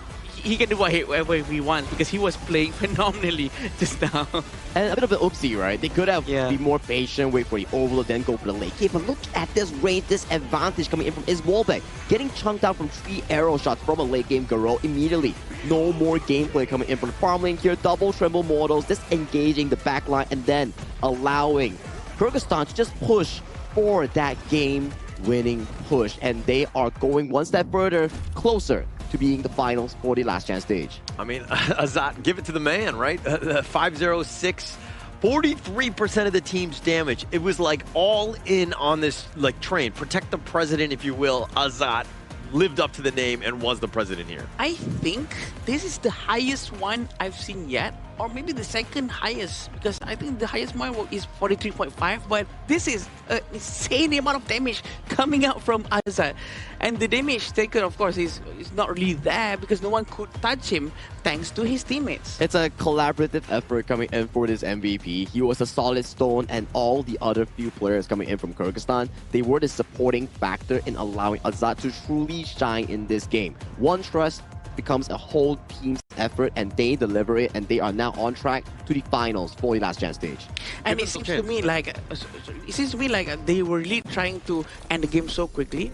And I believe that the only thing that they have to fix before going into the next match for them, for Kyrgyzstan, is to be a little bit more disciplined. If they know that, you know what, the Vanguard is coming in, why don't we just wait for the Vanguard? They actually dived into the crystal, trying to destroy the crystal, even though there's no Vanguard, there's no minion. I think that's just a little bit greedy. If they have a little bit more discipline, their gameplay would be almost perfect. It's almost like impatience, I think, right? And it's definitely part of discipline as well, of just being able to like hold the line, right? You make a mistake like that against another team, you might lose, right? Where everything looked like it was going to be closing, they were able to close it out, but it's just like you can't make mistakes like that. You have to know when to retreat, and it comes, unfortunately, with experience, and sometimes these lessons are hard to learn at the end of the day. I would say it's more punishing when the gameplay and stakes are much higher here, but in the very case of this specific one, both teams are tied neck and neck, and maybe they are slightly weaker in terms of the macro gameplay and more focused on those team fights here. But if they want a shot to the main event for the final slot, they have to go through either Singapore or Vietnam. Those are not easy opponents here. Kyrgyzstan, you need to pick up those mistakes and try to learn from them in a short time. Yeah, but they have a bit of an advantage. I mean, speaking of time, they're going to watch that series coming up, Vietnam versus Singapore. That one's going to be a banger as well. You have that intel, you're going to know a little bit more about that team right away, right? And then plus, after that, you have a little bit more of a break from when you actually have to play them. True. So you might be well rested, or more so than these two squads here. True. They really have all the time that they can and try to rest and just watch and probably give them a little bit of an edge for sure. But it seems like the interview is ready. Yeah, before we actually go into the next series of the day coming in featuring Singapore and Vietnam, let's throw it to a short interview with Mara and the representative coming in from Kyrgyzstan to find out more about their win. Take it away, Mara. Moves on to the last chance stage. Congratulations, Azat. My goodness, how much pressure did you guys feel? Because this is a winner take all. You won game number 1, you were MVP. Game 2, you lost. Game 3, there was moments where the opponent looked like they were going to make a comeback. You were already in their high ground tower. They recovered, but in the end, you won as an MVP as well. How was the communication like with the team, and what kind of pressure were you guys feeling? Во время игры узбеки почти взяли, ваши оппоненты имеется в виду, взяли камбэк почти. Насколько чувствовали вы себе давление, получается, с их стороны? И по поводу коммуникации в вашей команде, как вы вообще коммуницировали друг с другом? И как вы оттеснили давление со стороны Узбекистана? На самом деле, во время второй игры у нас были не очень подходящие персонажи, из-за чего мы, соответственно, проиграли. И в третьей игре я на самом деле решил рискнуть. Я решил взять Гаро, одного из моих самых любимых АДК. И по итогу оказалось то, что Гаро отлично заходило. И просто у нашей команды была цель, чтобы, главное, я не умирал. По итогу я ни разу не умер. И мне очень, на самом деле, понравилось, как мы отыграли. И очень понравилось, каких героев мы выбрали. I really like this game and the characters we picked with our team. So in the second game, we picked the wrong characters that we not used to play with. And in this game, the last game, so I picked my favorite character, the ADK, Garo. So for this game, I felt very confident and I was very happy with my performance at all. Even though you didn't pick the right heroes that you wanted in game 2, you were able to bounce back. And even with your heroes like Garo, you were MVP. Splendid. That was phenomenal. Now, up next, you might need to choose between Vietnam or Singapore. If you were to choose, which one do you want to face for the finals of the last chance, and why? В бою против Сингапура и Вьетнама, кого бы ты предпочел в качестве оппонента и почему? На самом деле, я бы скорее хотел поиграть с Сингапуром, потому что у нашей команды не было опыта с ними. С Вьетнамом мы практиковались несколько раз, они играли хорошо, но в этот раз бы хотелось увидеть, как играет Сингапур. На самом деле, мы довольно часто играли с Сирией, она тоже в группе D, и она проиграла Сингапуру. Поэтому хотелось бы посмотреть, в чем будет отличие от нас с Сирией, и сможем ли мы выиграть Сингапур. Actually, we'd like to play with Singapore because we saw already how Vietnam plays. We practice a lot with Vietnam. And actually, before we played with Syria, and on the practices, Syria lost to Singapore. So we wanted to check how is Singapore playing, and so our main opponent for now is Singapore, our favorite. Like, we played too much with Syria, and I wanted to check how Singapore playing. Oh, you might get that wish. We will need to wait for that one. That's going to be the next matchup. And now, the people in Kyrgyzstan, they're cheering for you with that hope to make it to the Asian Games. What would you like to say to them before you face the final team in the finals? Что бы ты хотел сказать, передать Кыргызстану перед тем, как придешь в последнюю битву, получается? На самом деле, я очень надеюсь, что мы вправду займем первое место в получается, за третье место. Мы возьмем первое место и поедем в Японию. Мы постараемся сделать все, что в наших силах. Спасибо, что нас верите. Удачи всем. We like to take the first place here. We like to win and get to the Japan. So I want to thank everyone in Kyrgyzstan. Thank you for all your support. Thank you. Once again, congratulations. Get some rest, have something to eat, because later on tonight, it's going to be another battle for the last ticket to the Asian Games. And now we're going to break it down even more and head back to our casters. Lead the gorge. Young and confident coming in from Azad. We like that. We like that. You know, the final game that he came over with the Garo, it's a confidence pick. He mentioned it himself. Yeah, I love that Garo pick, and it seems like he knows what he's doing. And he trusts his teammates. That's the most important thing. As Garo, if you don't trust your teammates, you can't really be aggressive at all. Yeah, you can't make any sort of play. And I think that, again, this team revolves around Azad, right? He has been the guy. Every time they win, he's MVP. So you got to continue to create space for him to let him, again, carry you to victory here. Yeah.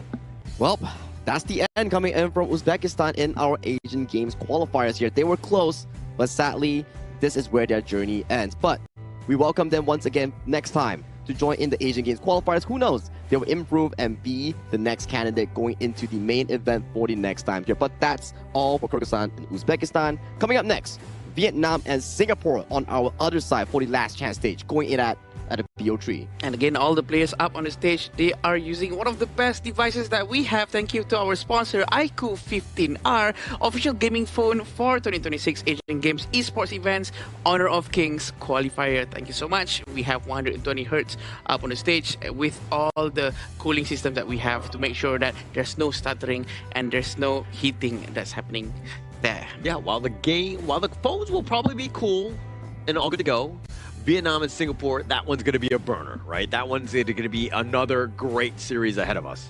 Oh, I don't know, man. Want to do some predictions before we throw it to the break? Hit me, boys. Hit me. To be honest, my brain is telling me Vietnam. My heart is telling me Singapore. So your mouth is telling you...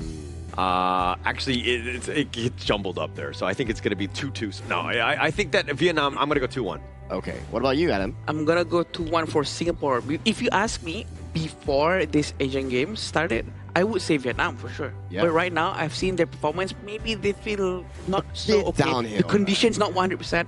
I think right now Singapore might have that more spirit.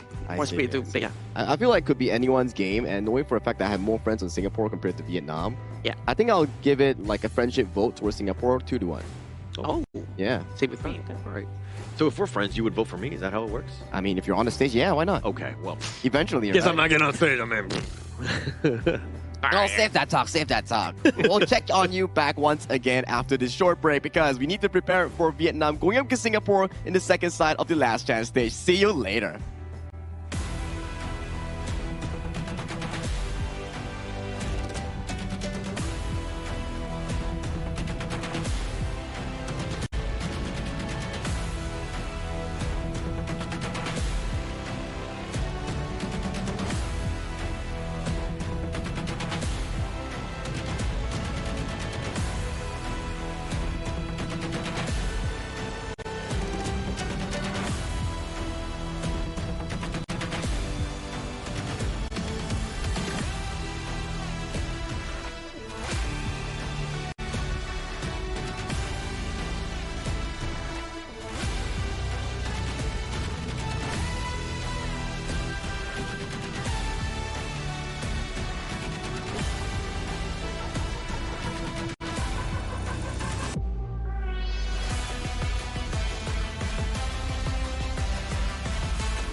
Contestants fight for the honor of their regions while we cheer them on from the stands. Double kill.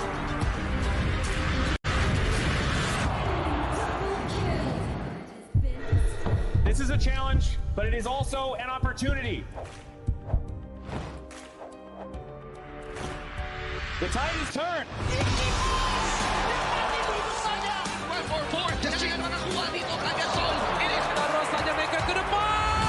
Fastest in front. They're going to use it. Golden Tide slows out Tatsumi. And we pulled it off together. We share the same voice, the same radiance. This moment of brilliance belongs to all of us. Together, we shine.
Welcome to the 2026 Asian Games Esports Qualifiers, Honor of Kings. 20 regions, one stage, and only the strongest 9 teams will earn the right to shine above the rest. Taking place in Malaysia, June 13th to 21st, 2026.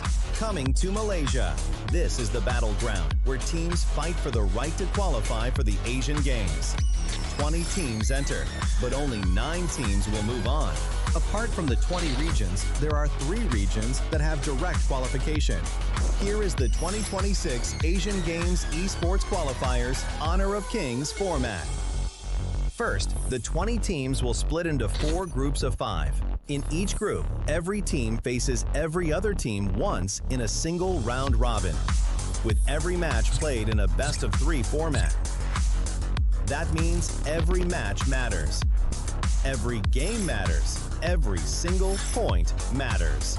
The point system is simple. Win the match, earn 1 point. Lose the match, earn none. At the end of the group stage, teams are ranked by the total points they've collected. And from there, the road begins to shine. The top 2 teams from each group qualify directly to the Asian Games main event. That gives us 8 teams advancing straight out of groups. But for those not through yet, the light isn't out. The teams that finish 3rd in each group still have 1 more shot. They move into the last chance stage. There, they battle through one final BO3 single elimination bracket until 2 teams remain. The 2 teams will then face off in a BO3 match to claim the one final qualification slot. So in total, 9 teams will make it through, 8 from the group stage and 1 through the last chance stage. That is the rule. Now it is time to see who can rise through it. From across the world, regions gather here in Malaysia. 20 teams, and only 9 will qualify. The path is set. The stakes are clear. Together, we shine. Stay tuned, and we'll see you at the stage.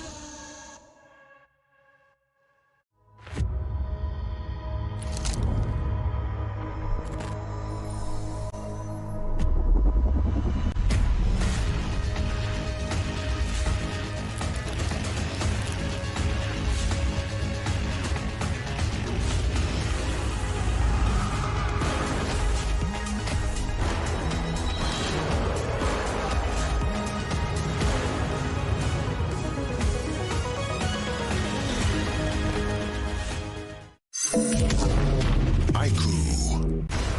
Ultimate not ready yet.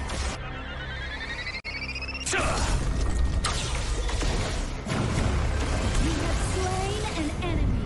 My magic murmurs in ecstasy.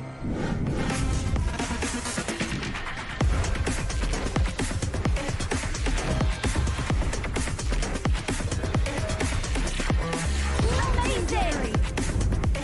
There is no escape for you.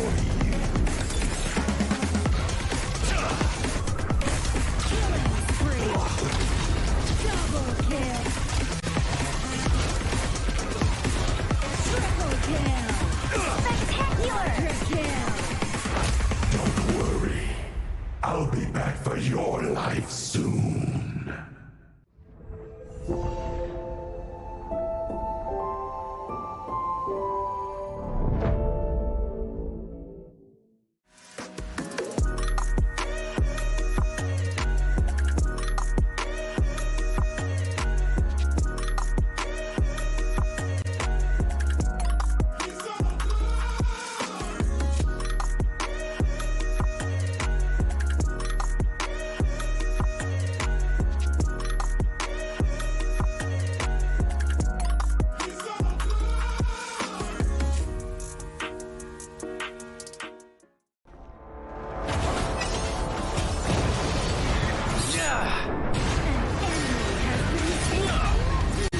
Double kill.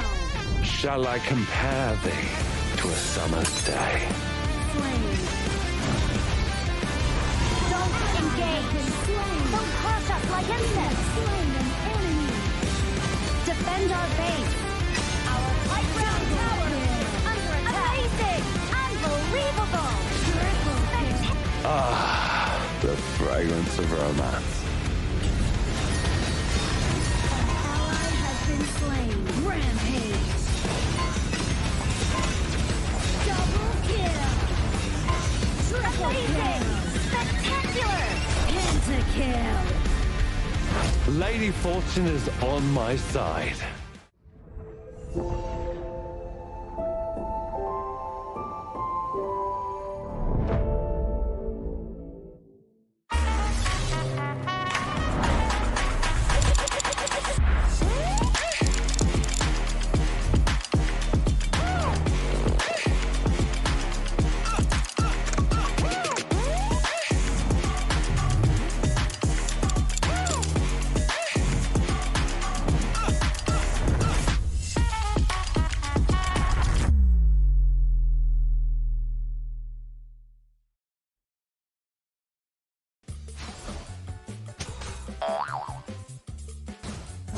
They tried.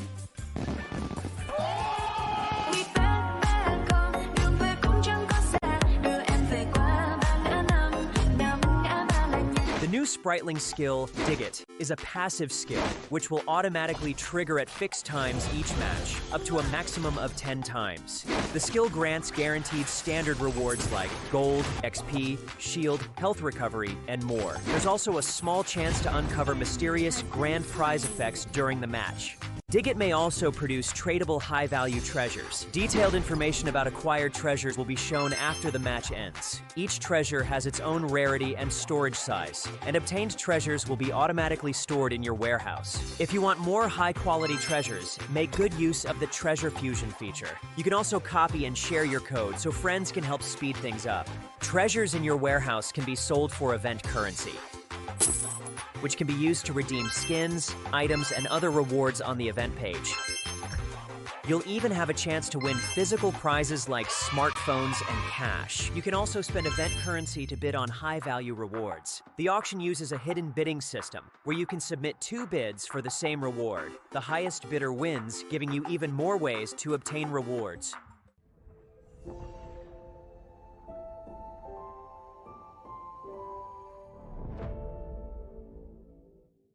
Itu bukan track kita. Relax, bro. Phone aku! Jom ke bara. Mountain View!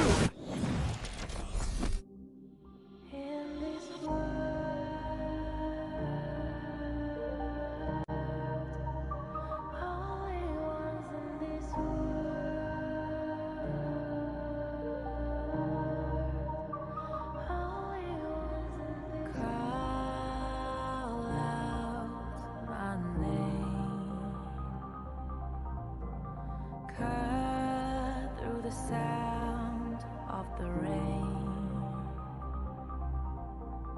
No matter how I feed the flame,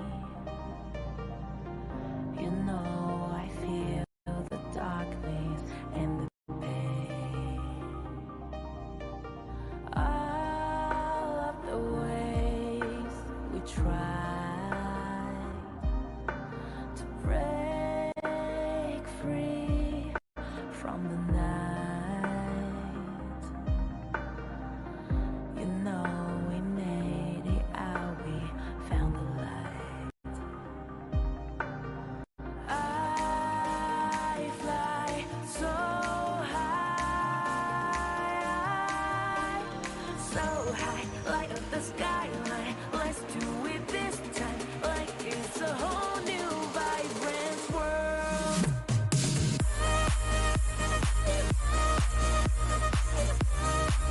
Like we're the only ones in this world. Like we're the only ones in this world.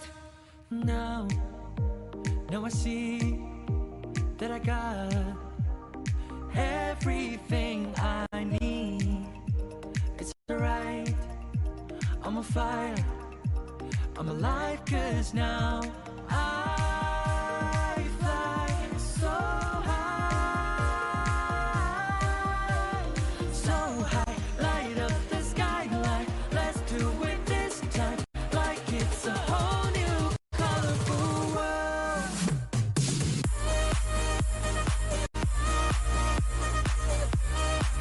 Like we're the only ones in this world. Like we're the only ones in this world. Never thought we'd get this far, burning like the stars. How we get this far? Like we're the only ones in this world.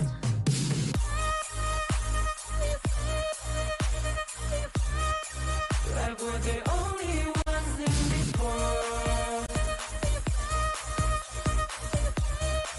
Like we're the only ones in this world.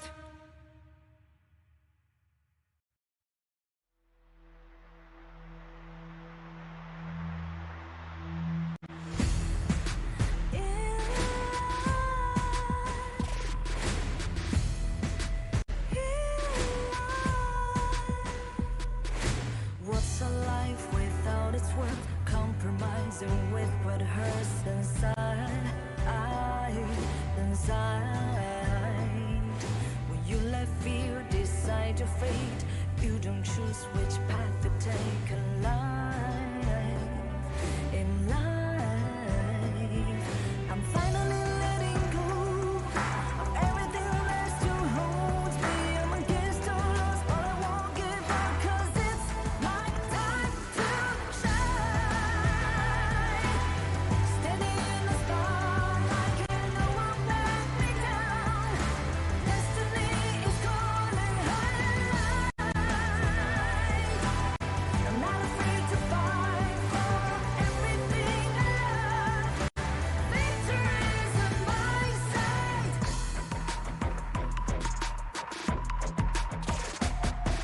The more we lose, the more we gain.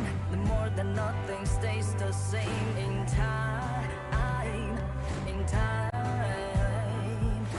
can't love ever, can't forget. What you see is what you get. Sometimes,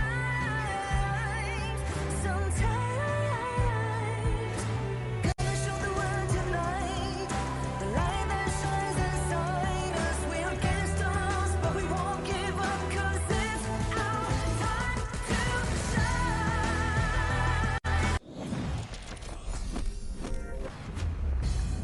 We're pacing through really quickly in our last chance stage, with Uzbekistan suffering a defeat coming in from Kyrgyzstan.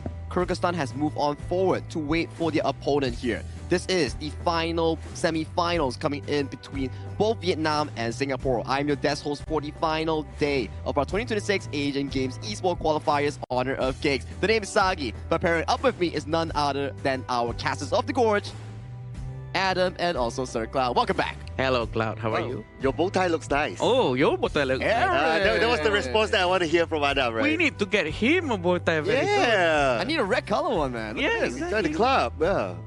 This color really representing the entire area here. But after this, there's gonna be a lot more colorful things happening. Vietnam and Singapore. We do know that it's gonna be an amazing time. But at the same time, what's gonna be more amazing than the grand venture? The new season has begun and it's gonna be right now. So don't forget to check out Inside the Game. You guys just have to update the game. Pretty sure all of you have already done it. And we're gonna be having a lot of fun inside the game. A lot of things to do. A lot of rewards. It features the Dig It event, right? Where you can actually dig treasures and then the treasures can be sold for value. And the value is something like a consignment market token that you can actually buy or bid stuff on the consignment market here. If you want to know more, do check out Honor of Kings official app for more information here. But Sir Cloud, I want to ask you here. Just now we did a small prediction before we went to the break. Between Vietnam and Singapore, do you have a certain prediction on mind? I'm not going to go with like holler, right? Oh, my heart says this, my it says that, my face says this. No, okay. I was kind of thinking hard, like, how would the series go, right? I think it's not going to be a straightforward 2-0. Agree. I think we're going to go 3 games. Okay. But if I were to put like, okay, I'm not going to be that guy on the fence, I'm probably going to give it to Vietnam. Okay. So Vietnam 2-1 is your final prediction? Yeah. I see. At first, I wanted to say Vietnam as well, but Vietnam is not really performing too well recently, right? So I thought to give Singapore an advantage. So yeah, now we're quite split right now. 2-1 for Singapore, 2-1 for Vietnam. Oh, Sagi's answer again? 2-1 Singapore and then Holler is 2-1 Vietnam. Oh, Holler is 2-1 Vietnam. So everyone is like split on the broadcast desk and there's like equal representation coming in for this series itself because we've seen it, right? Vietnam starting off the tournament with a 2-0 quick start in their respective group stage. We all thought Vietnam was going to be the #1 coming in out of Group C. Yeah. But then the form started to shake slightly when they went against Laos and then when they went against Kazakhstan. So it kind of surprised all of us, not only the broadcast, but even the viewers at home. Yeah, definitely. This is also because the adaptation coming in from other teams, right? Their progress are so quick, and maybe Vietnam are on the slow side or maybe even digressing. But this is definitely what we want to see from all the teams. The progress, how fast they learn from each other, the scrims that they're doing physically at the hotel. That's what we want to see. It almost feels like Vietnam, they kind of struggled to bounce back, right? After the Laos game especially. Yeah. I don't know whether it kind of hurt their mentality or not, their confidence level and all that. But this is the stage where they cannot let that manifest inside them anymore. They have to let that one go and focus onto this game. This is the final chance, right? If you miss this, you are out of tournament contention to the main event of our Asian Games. If you win it, you progress one step further for that final showdown with Kyrgyzstan in the final of the LCS. So, without further ado, let's invite both Vietnam and Singapore to the stage for our final semi-final match of today in the last chance stage. Let's get to it.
A team that has set the standard throughout the competition.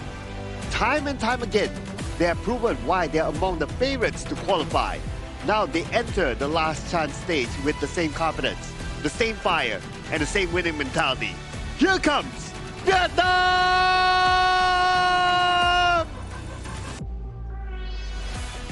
The opportunity is still alive. One goal, one mission. Locked in and ready to compete. They enter the arena with confidence and determination. Make some noise for Singapore! The final battle before the final spot into the finals of our last chance stage. Only one progress and the other one will sadly return home with no goal. And right now, all 10 players ready to be seated as we kickstart our final semifinals. Well, that's a lot of finals there. Yeah. In one line. I know, right? That just shows that how big the stage is right now, right? And Team Vietnam, represented by Huy Tuk, Bao Wang, Ling Wang, Huy Tang, and Nam Phuong, will be representing the team. Now, this is something that we talked about during the pre-show, right? Like, have they made the comeback? After their win, after their loss against Laos, they kind of look shaky here and there, but this is a stage that they have to shake all that off. Final time, right? Another final, yeah. So I think I like your point where have they shaken it off? They have to prove it here because we've seen a bit of a roster shift up here coming out. Huy Tuk, Bao Huang, Huy Tan, and also Nam Phuong, and most important, Ling Van, their star player coming in for this team, whereby this specific lineup itself, for me, they've went through role shifts in the game itself where Bao Huang is going on towards the clash lane, Huy Tuk goes towards the farm lane, and Huy Tan going into the jungle, leaving Ling Wan and Nam Phuong, these solid players coming in on their respective role, and they are against Singapore on the opposing end. This is the lineup for Singapore with Yanji, Yu Ming, Yi Hui, Kayang, and Wee Kiat. We do know that they do stick to their lanes, and we do know that Kayang is a very experienced player, especially he is playing in the Indonesian Professional League right now, and there's a lot of experience under their belt. But sure, they were having some issues as well in terms of trying to really play, probably trying to find a proper composition, a proper rotation coming in from the side of the team. But talking back about Vietnam just now, getting back to your point, I think that's exactly what happened to KSA, right? Saudi Arabia, because they're shifting roles too much. Probably not going to be the best thing for them to happen. Yeah, I think if you want to shift roles, it has to happen before the tournament. Correct. Like you kind of train and you decide on that in your scripts and whatever, whatnot. And when you're here, you have to be kind of set there. But we're going to talk about that a little bit more as we look into this head-to-head, whereby if we were to look at the stats, actually they're pretty similar, even in terms of KDA, hero pool not too far different, first strike rate not too far different as well. So this is going to be a tough match.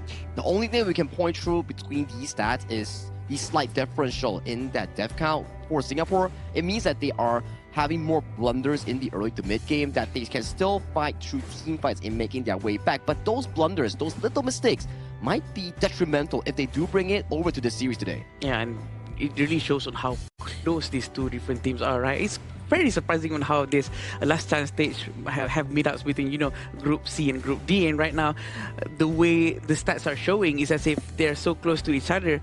It's very beautiful to see on how they're finally going to try to battle it all out, trying to get that one last slot.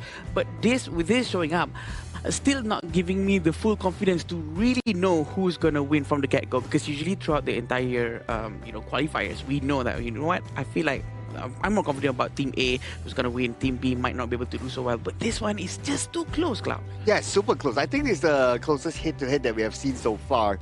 Now we're going to zoom in onto the players, right? We're going to compare Huy Tuk as well as Yanzi and their head-to-head. Again, the stats are very close. The average KDA is almost similar. Average DTPM, well, it does favor towards Yanzi, but then it's still close. Even average GPM is not that far. Hero pool, only one difference between the two. I like the emphasis on the hero pool, right? Huy Tuk is more of a player that likes to enjoy things like the Charlotte, Dharma, or things like has the outplay potential like the Fatih, right? And then Yanzi is more of the team enabler, oftentimes on the like the Ata, the Guan Yu, or the Byron, for example. So they have very distinct playstyles coming in for two players from respective Vietnam and also Singapore. Yeah, really trying to accommodate the needs of their team for sure, because sometimes their team needs an initiator, they'll go with something like a Baichi or a Byron.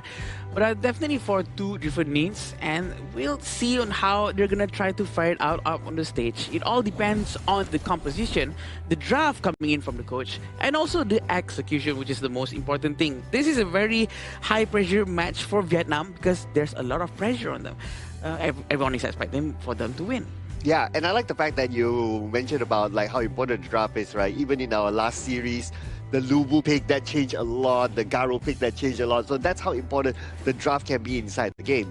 Now, it looks like Team Vietnam, they chose the blue side, so they want to set the draft up here. We can expect popular picks or maybe unconventional picks, Sagi. What do you think? Oh, this one, right? I think for the side of Vietnam, based on their series against Laos, which is the most updated series thus far, they had a repeat of a same 3 picks. Nako, Aaron, and also the, let me think of that last final pick right now. Nako, Aaron, Charlotte. These 3 picks has been picked every single time by Vietnam.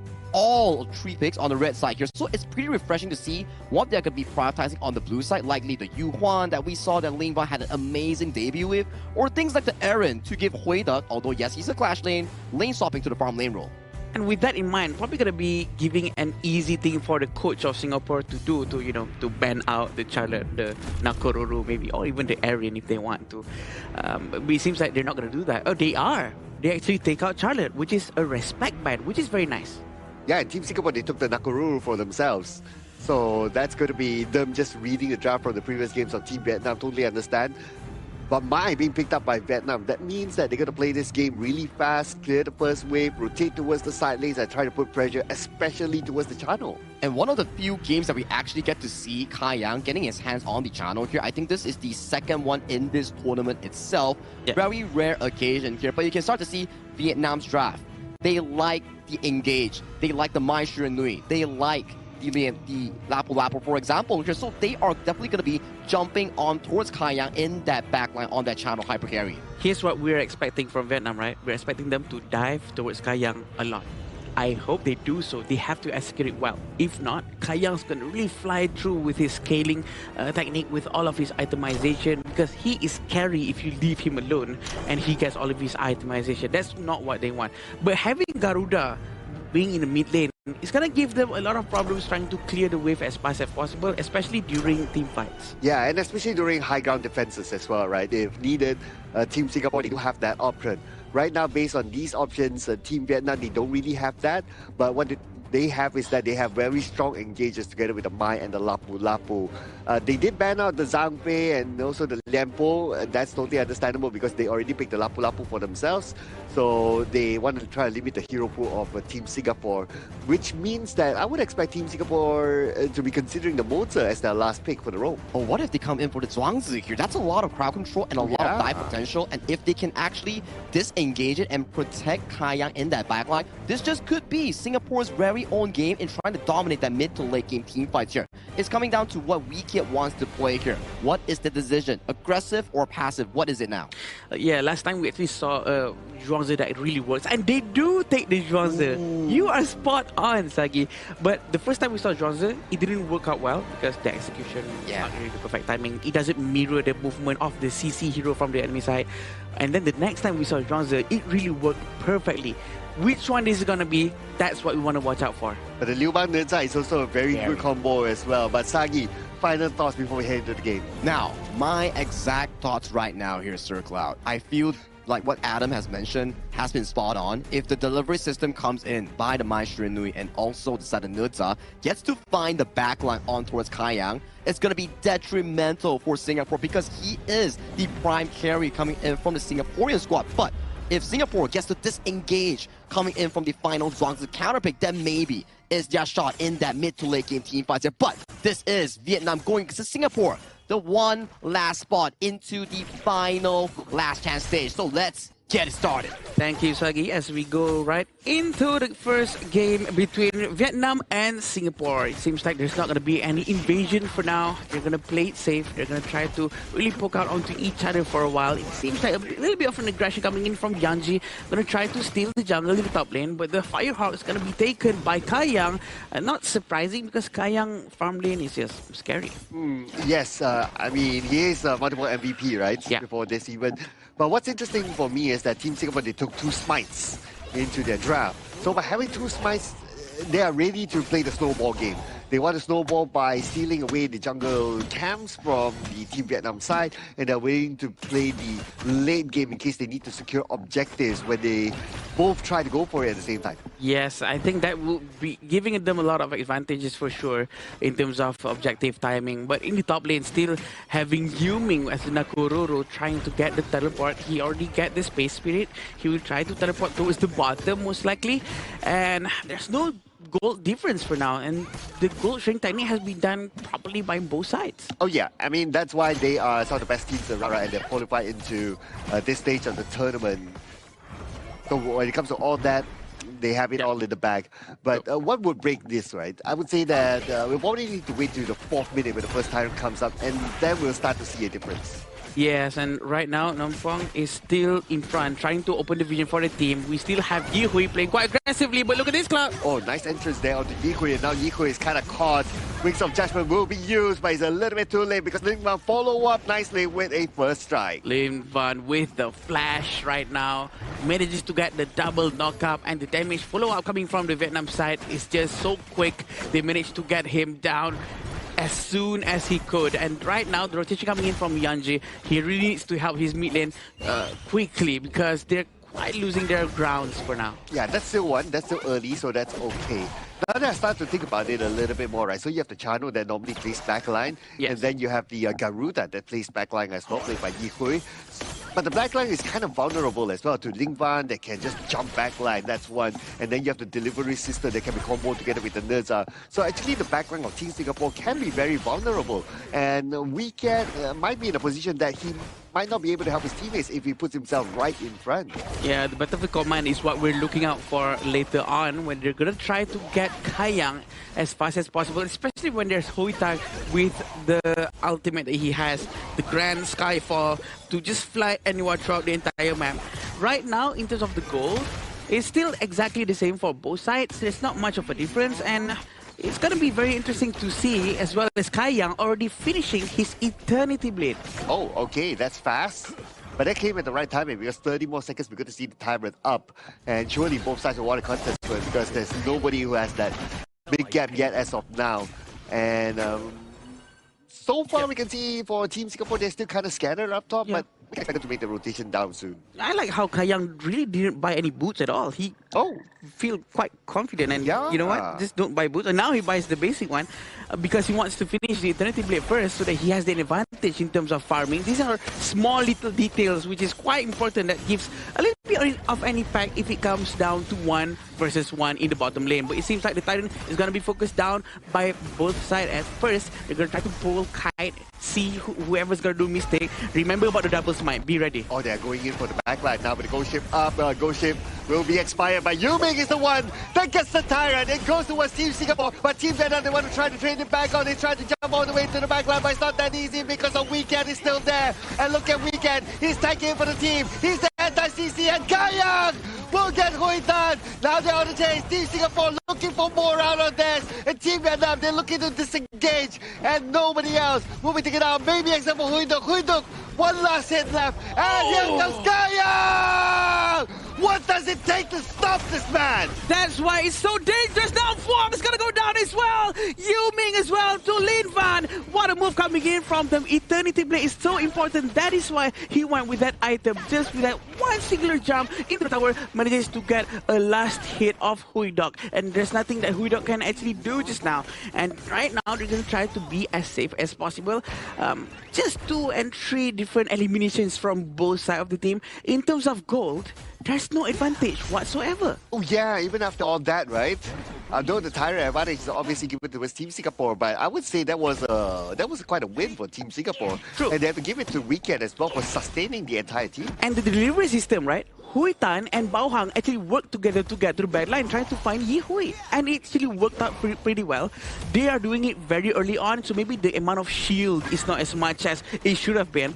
But at least it's such a good try. The execution is there. Right now, they're doing the mid splits, 4 to bottom and 1 in the middle. Maybe they're trying to defend up top, but I don't think Bao Hang should stay here. There's nothing he can do, even though he's trying to clear as much as possible. Yeah, he needs his teammates together with him if they want to try to challenge this one. Here comes. Okay. He cancelled. Okay, it was cancelled. But it would have been a bad idea as well if he went in because it would have become a 2v4. So you don't want to put yourselves in that sort of situation, right? Yeah. Now, Weekend also bought the shield. So that's going to be giving even more sustained thing to the team when it comes to team fights. At the same time, Huidok actually manages to destroy the tier 2 tower in the bottom lane. They did not manage to get these resources, the Azure Golem, but it seems like Vietnam's going to try to commit to get the Overlord. This is the sub 10 minutes Overlord, the small one. There's not going to be a huge Vanguard for them to use, the Shadow Vanguard to be sent anywhere. And I don't think this is worth it, but at least you can get an extra gold from this. There's no more resources around the map for them. Well, I guess they will take whatever they can get right at this point since they lost the first Tyrant.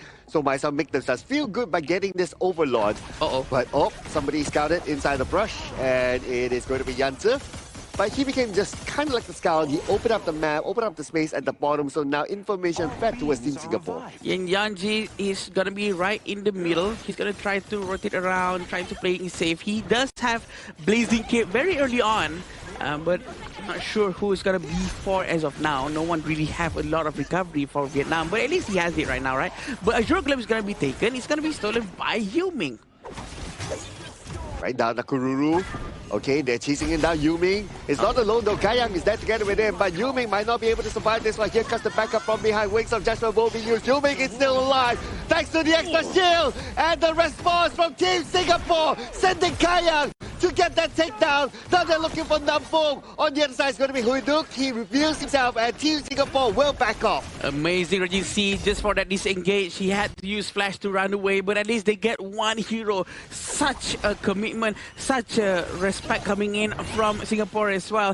And Vietnam, they know that they have to go back. They made the decision, the shot was called, and they moved back all together. They don't want to overextend at all, and the discipline is obvious. But 15 more seconds before the next Tyrant is up though. And now with the tower destroyed at the bottom, this will give a lot more space to Team Singapore. A lot, for sure. And the Tyrant is still there. 6 seconds before he respawns. Still waiting for a Yuming flank because he is using an Akururu, right? So he should be able to try to dive to the back to try to get anyone he can. But the Tyrant who's going to get it? And it's going to be Yanji's for sure. This is second time for Singapore to get the Tyrant because, again, they have 2 smites. Yeah, it's going to be hard if Team Vietnam don't zone them away, right? Because you're going up against 2 smites. And it's going to be easy for Team Singapore to take it if nobody comes and try to challenge them. And that's how they got the Tyrant, easy peasy lemon squeezy there.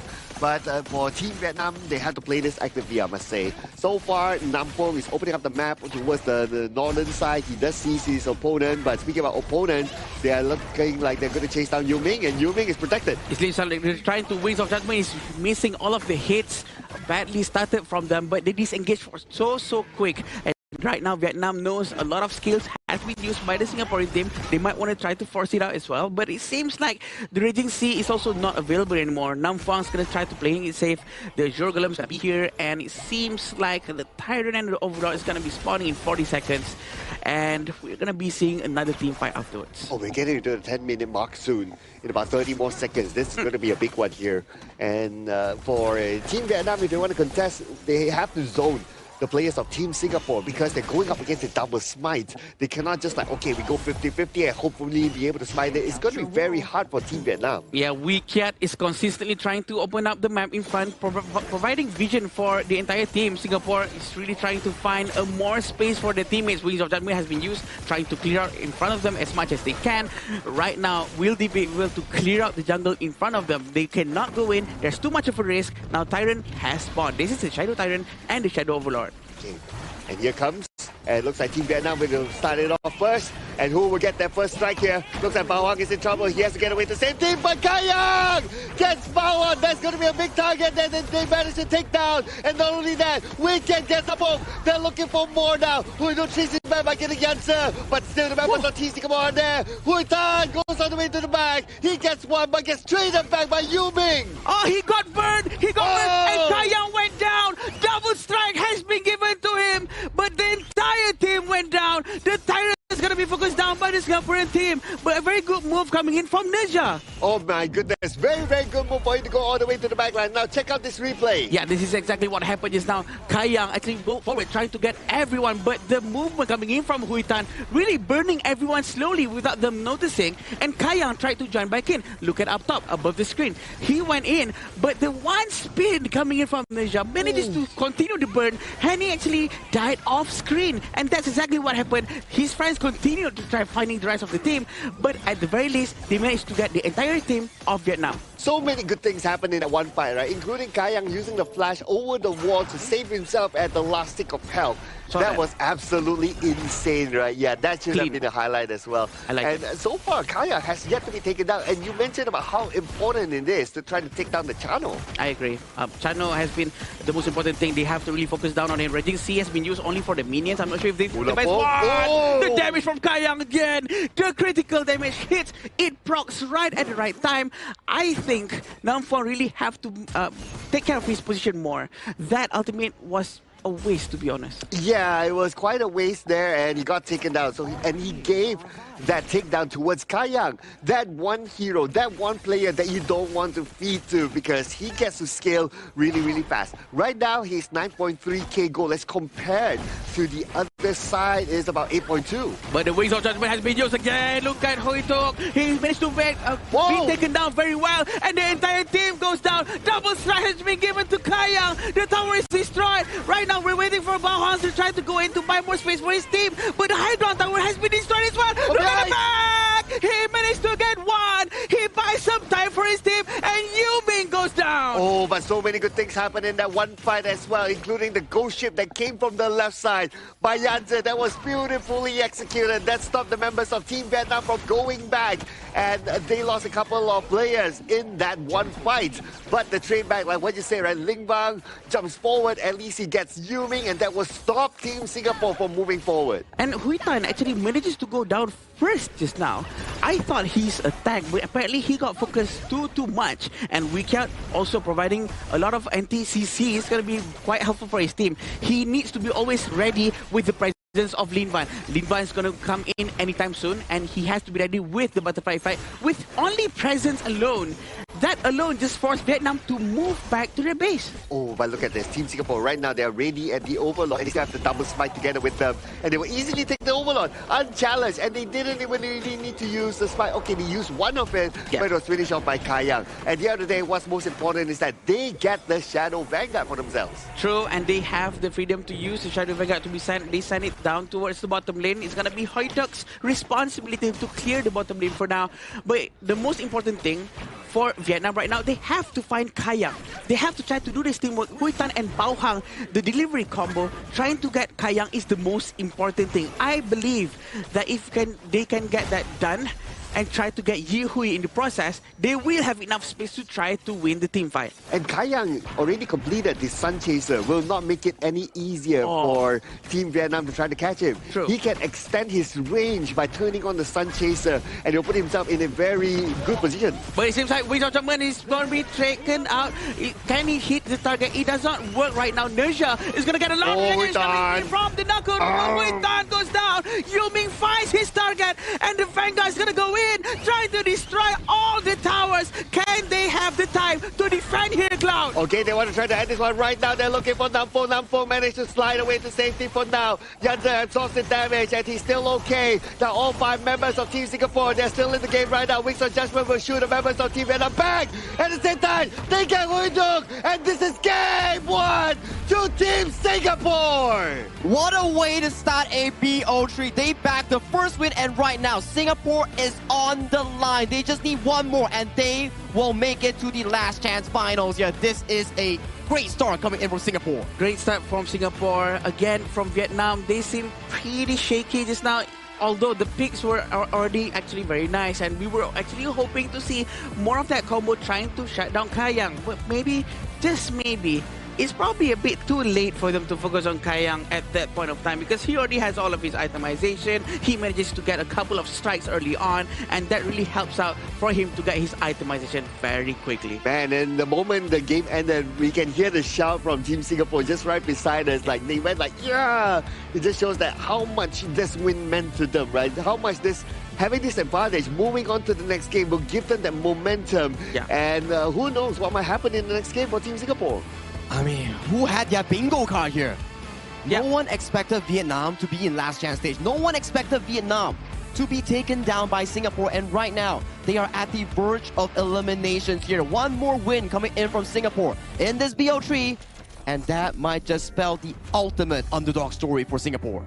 the ultimate underdog story is what everyone really likes, right? People love the story about, oh, this team is really the underdog. They're not supposed to win this one, but they are winning. The progress, the story on how they managed to really get a better look into the game, and they actually execute it very well. That's exactly what's happening in Game 1. Hey, what you guys talking about, right? I believe in Team Singapore. Wait a minute. Singapore, I was like, It's Team you and Singapore, honor. you know, they can do it. We might have the better BKT, but they can do it. Tell I'm him, pretty sure. Sagi. Tell him. It's okay. I think it's still too early to say because Okay. it's still only a 1-0. True. But let's reroute back into the draft itself, right? Yeah. The last pick, Zhuangzi, magnificent. I agree. Oh, yeah.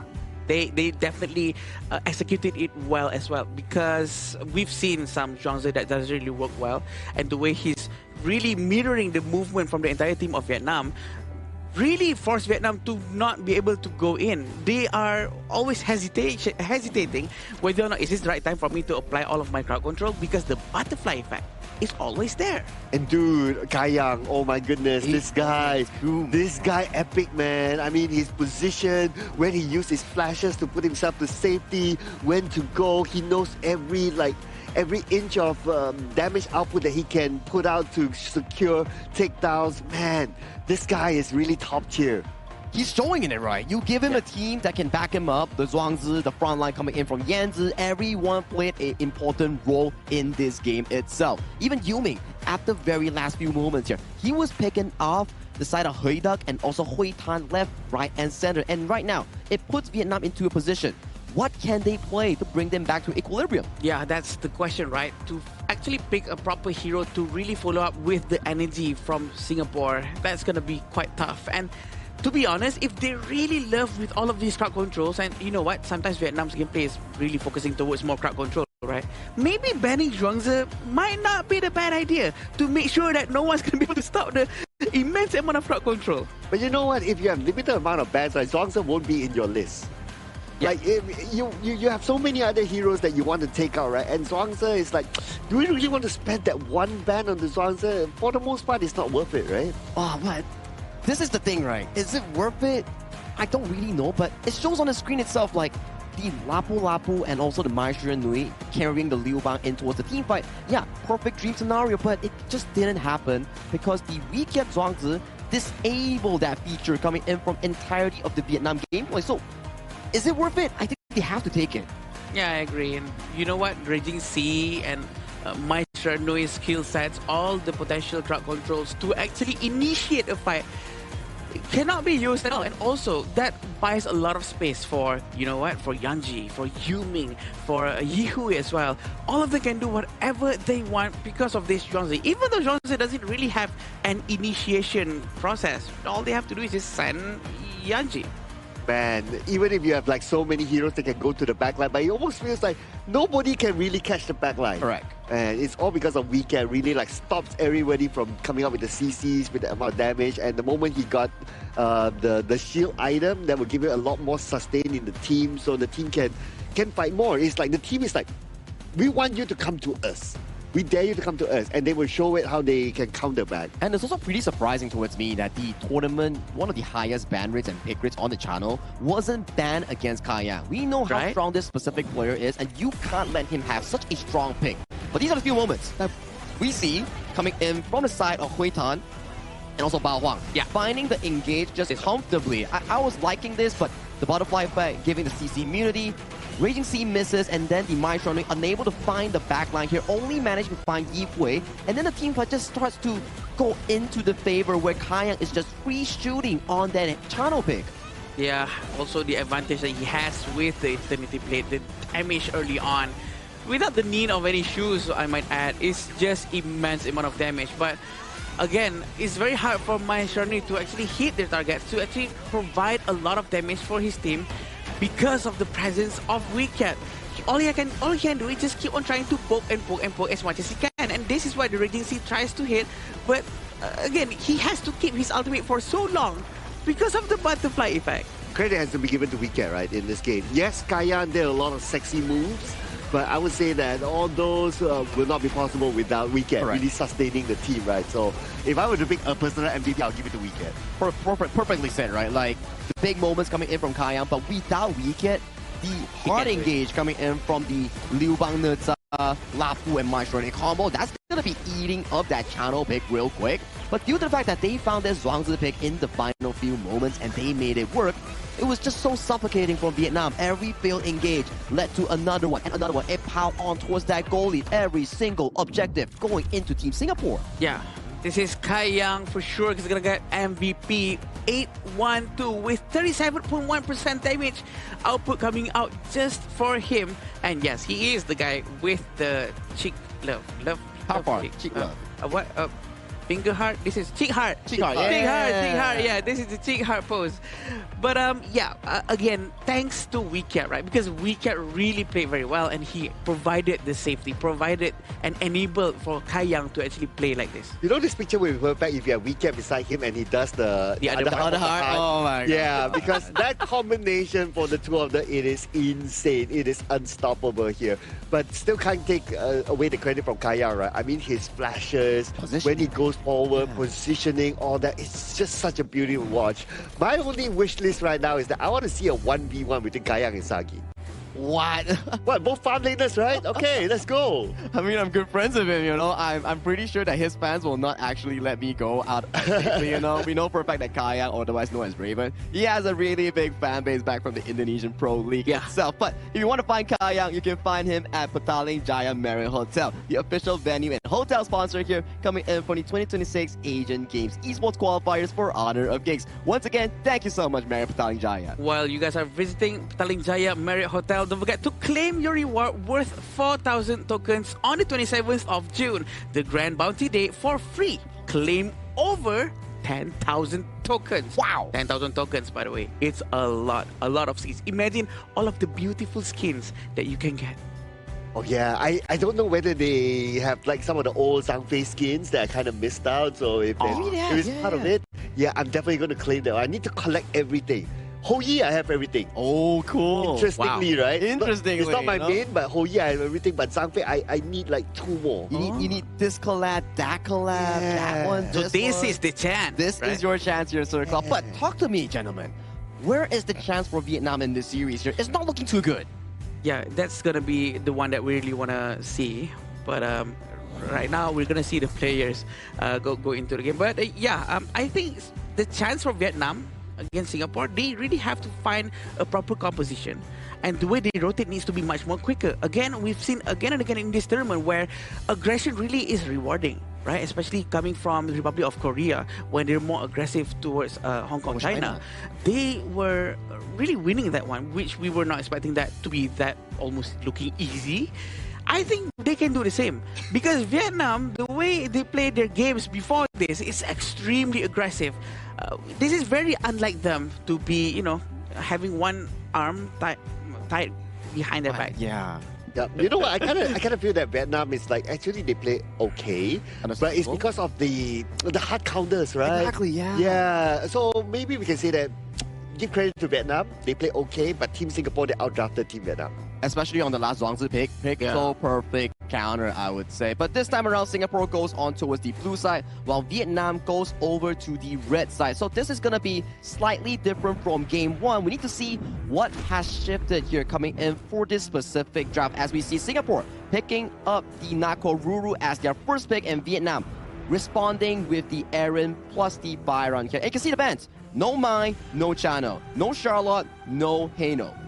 Yeah, and usually it's the jungle side of the Vietnam who's going to get Nakoruru, right? Exactly what you were saying.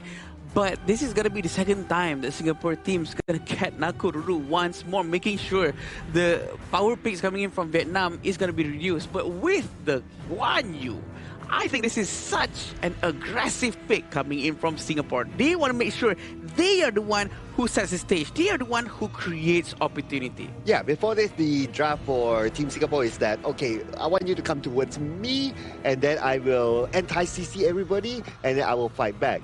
Now it's Team Singapore sending a message that we want to fight because of the Guan Yu. Guan Yu can go behind, especially when Zheya is not the most mobile sort of hero. He will be staying all the way at the back, trying to throw all his skills, including the Universal Law. He will, for the most part, be at the same spot. So Guan Yu can actually push him forward and put him in an awkward position.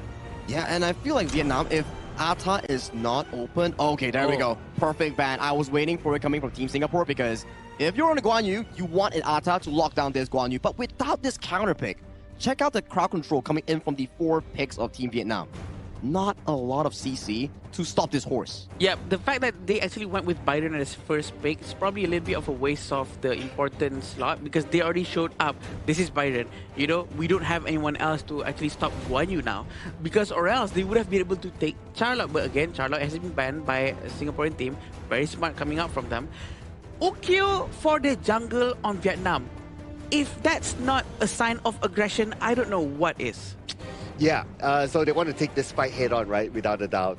Their last pick has to be the Liampo. If not, they won't have enough durability in front. They will be over-reliant on the Byron. At least right now, they have the Liampo and then they have the Byron. And Liampo can also engage in fights as well. So in case, like, okay, they get pushed in because of the Cannon Blast starting the fight, the Liampo is there to counter-engage. But Sagi, what do you think about this draft? This time around, I would say it's more of a 50-50 draft coming in from both sides. We'll have to see how Singapore plays around with the Guan Yu engage. Can they find the backline? Or will Team Vietnam utilize the strong jungle and clash lane synergy in punishing Singapore's slightly weaker early game setup here? But this is game 2. This is where it all matters here. Singapore, if they win this, they proceed to the finals of the last chance stage. If Vietnam wins this, they hold on in this series here. Gentlemen, let's get into the gorge. Thank you, Sagi. As we go into the game to see whether or not Vietnam can hold on to this fight.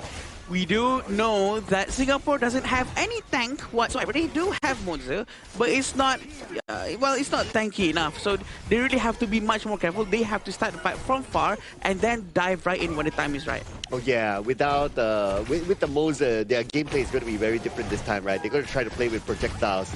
And it looks like with that projectile, they're aiming on the Kui Tan, and Nampo will be the one trying to absorb the damage. But at the same time, Kui Tan took a lot. Look at this, down to 10% of health. He will be forced to turn back, but lucky for him, there's a heal off there. Yeah, and this is what Sagi said just now as well, where sometimes they do switch their roles. So Bao Huang is right now playing jungle, and Hui Tan is going to be playing farm. It's going to be very interesting for us to see on how they're going to do this one. Sometimes we do see some disadvantages when they switch roles a bit too much, right? But you know what? Let's give them the benefit of the doubt. Maybe it could work. Maybe they have their own ideas. But let's see this very good crowd control knockup's going to come in. And the follow-up. And he's going to go down here, Cloud. Yanji, very early on, rotation coming in from the mid lane really works out very well for Vietnam. This is the aggression. Yes, absolutely right. The aggression that we were looking forward to seeing from Team Vietnam. And with the fact that they got Yanzi, that will open up the clash lane a fair bit. Yuming is still there though to hold down the lane for a while, but yeah, you want to try to slow down the progression of the Guan Yu as well, because the Guan Yu will be a very strong playmaker when he is ready. Yeah, 6,000 gold versus 5,400. 600 deficit for Singaporean team right now. It's a bit too early for them to actually lose that much, but it depends on whether or not Yanji can try to recuperate, try to find more space for himself. Right now, it's back to 50-50, I would say. But because of that one takedown, now Team Vietnam, they have a little bit of goal advantage. As compared to the game before, the goal advantage was smaller, but this time it's slightly bigger towards Team Vietnam. And that will prepare them for the first Tyrant coming up soon. Yeah, right now, Kayang is actually using RD. His RD is also very scary, I might add. So, very good hero to go with. He can really play around his situation and try to survive as much as possible because of the mobility. But look at this, Cloud. Okay, Yuming receives damage. And Yuming now will be chased down, but the Cancer Blast will buy him a little bit more time. Yet again, Bao Wang is there to follow up, and they will get another takedown onto Team Singapore. It seems like Vietnam is going to try to make good use of this advantage, trying to steal the Azure Golem. It has been blocked by Nam Phuang. The Cannon Blast is ineffective. Waiting for Hui Tan to come by from the side. Is he going to dive in with the Laurel Bloom? He is not. Okay, they're going to chill for now because in about 45 more seconds, we're going to see the Tyrant up. Yeah. So both sides, they are starting to reserve their key skills, especially. But we see a bit of pressure put down to the bottom lane onto Hui Tan. Again, Hui Tan, his health, every time we see him, is at least 50% and below. So it just tells me the level of pressure put onto him. And if he's not able to farm, it's going to be a problem to Team Vietnam in the late game as well. And Kayang has been all alone down here, mind you, which means he doesn't have his roamer to be assisting him. going up against two heroes at the same time really gives up a lot of space for his entire team to do a lot of different things for the Singaporean side somewhere else. So that's very great for Team Singapore. They can try to utilize this as much as possible. Having a Frenzy as his common skill, he's going to be able to deal a lot of damage early on. Okay, right now the Tyrant is up. And no double spike for Team Singapore this time. It's going to be hard for them to challenge this one. Nice zoning here by Team Vietnam, and they will go in for one target. It's going to be Weekend down. Very much down. Venomous Staff has been made by Lin Van, which is amazing. First item from Mage is Venomous Staff, is what we want to learn from the ultimate. Universal Law did not hit Yihui. He's just trying to clear as fast as he can to make sure that they don't have to have any casualty in that area, because 3 of the heroes from Vietnam is actually trying to focus down on the tier 1 tower in the bottom lane. Seems like they're trying to rotate as fast as possible to move towards the top right now, Cloud. Big movement here by Team Vietnam. After securing the bottom tower, they're looking at the top right now. Once they take the top, they might be looking for the middle, depending on what kind of opportunity will be presented to them. But so far, for Team Singapore, they have not been creating opportunities for themselves. They are the one playing passively now. Yeah, quite passively, quite safe. Almost 2,000 gold difference for Vietnam. Seems like they are really benefiting from this aggression. We haven't seen any proper cannon blast from Weecat with a follow-up from Yanji to really win the game early on, but seems like they don't want to do that combo just yet. They are still saving it for the mid-game towards the late game, waiting for where's the Yanji's movement going to be. Oh, look at this, look at this. Yanji, Yuming, they come in, they see their target, they want power 1, power 1, tries to survive this one. 1v2, but what a good take down by Team Singapore to find the jungler of Team Vietnam. Bao Huang, nowhere for him to go. A very quick move coming in from Yu Ming and also Yanji. At the same time, though, Vietnam actually managed to destroy the tier 1 tower up top on the Singaporean side. So it seems like Singapore really has to be much more careful with this. They're losing a little bit more growth. 1,200 in fun for Vietnam. Yeah, they have to try to win the kind of like an advantage between the two, between the 5 heroes first, before maybe thinking about the map first. And that's why they took the liberty of trying to find Bao Wang in his own jungle, and they got him. Really good move there, really good response by Team Singapore. Nice stun coming in from Weecat. Let's see how they're going to try to rotate right now. Seems like Overlord might be on their priority list, allowing them, Bao Huang, to get the Overlord, making sure the lanes are okay. Right now, they're going to try to focus down on the blue buff. Universal Law has been used, but the blue buff has been stolen by Bao Huang. Yeah, though it's the regular Overlord, but right now, Team Vietnam, they will take anything that they can. Now, I want to see more of Team Singapore doing creative stuff like earlier on, right? Like, send 2 players, go into the jungle, get their target. I want to see more of that, because if right now they just go back and forth, Team Vietnam, they're just going to eat more space. Oh boy, they're trying to force it out on the top lane. But yes, Lin Van has already also bought Frozen Breath. This is going to slow down a lot of the movements coming in from Singaporean, and might as well just cut their legs off, right? Because it's going to be very, very slow for them. But look at the damage coming in, trying to get Nom Phuong. But fortunately for him, he is a Liampo. He has a passive to recover his HP. We're not cutting any legs here, okay?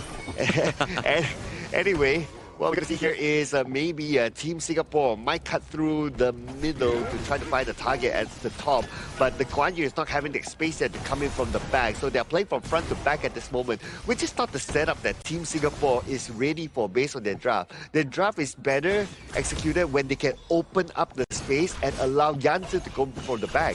Yeah, that's what we want. The space is not there just yet because the towers is still all over the place, right? So it's very hard to Yanji to try to find a space from the side, trying to really make good use of his ultimate with the skill sets that Guan Yu has. And again, I have to remind everyone, Guan Yu is not easy to use. It's very hard to aim with the analog, with the movement stick, try to make sure that you can push everyone at the same time. Also, Guan Yu is not thick. He is very squishy. He can go down very quickly, even though he buys tanky items. Yeah, so that's why he has to wait for the fight to happen, a few skills being used, then only he comes in later on, right?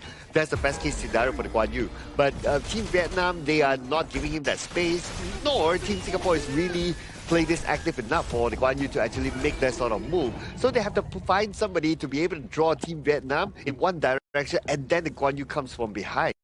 Yeah, right now they're trying to focus towards the bottom lane. 5 of them from Vietnam really wants a tier 2 tower. Division has been open with the coming in from the Liampo. They're trying to go in. The Triumph Smash goes in, and one of them gets hit very, very well. The damage coming in from the side of Vietnam, but the push from the Guan Yu actually manages to do something as well. He manages to disengage very quickly, but the 4 of them are still trying to force this tower. Oh, keep an eye on Yuming as well. Yuming from behind might do something here, but Yuming knows that there's not enough people there to support him, so he will not go in all alone. Good discipline shown by Yuming, but looking back at this replay, look at the Tremor Smash. The Tremor Smash caught like what, at least 3 or 4 of them from the side of Team Singapore, and the rest of Team Vietnam, they followed up. So that is good communication there by the entire team. But hang on, something's happening here. They're trying to go back, but they actually managed to get weak cat just now in the nick of time. But again, another major war, Cloud, without the involvement of Yanji on the Guan Yu to try to flank from the back. It seems like there's not much that he can do. He can only wait from the front and try to, push everyone away instead of towards their team. I think he needs to be much more opportunistic. He needs to try to make an effort to go all the way to the back, but provided that his team actually helps him out with trying to pull them towards the main core team.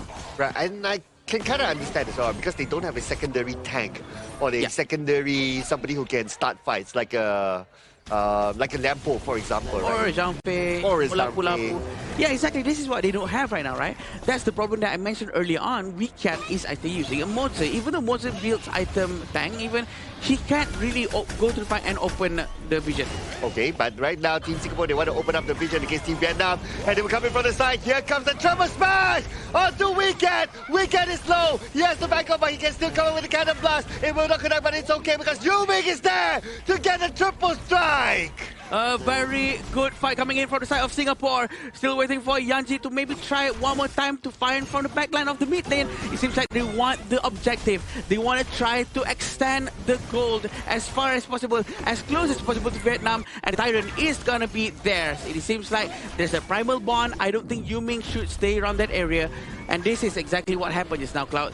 The stun coming in from Moze is spot on. But Yanji's timing this time is perfect. The cohesion, that's what we want from every Guan Yu player.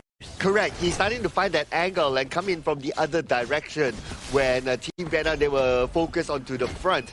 And because of his disposition onto the players of Team Vietnam, that's how they kind of won that fight as well. And now Team Vietnam, they have to reset again because Team Singapore is starting to get that momentum. Yeah, the momentum is what very dangerous for Vietnam, because Singapore oftentimes plays with the momentum, plays with the inertia that they have to really try to have an advantage.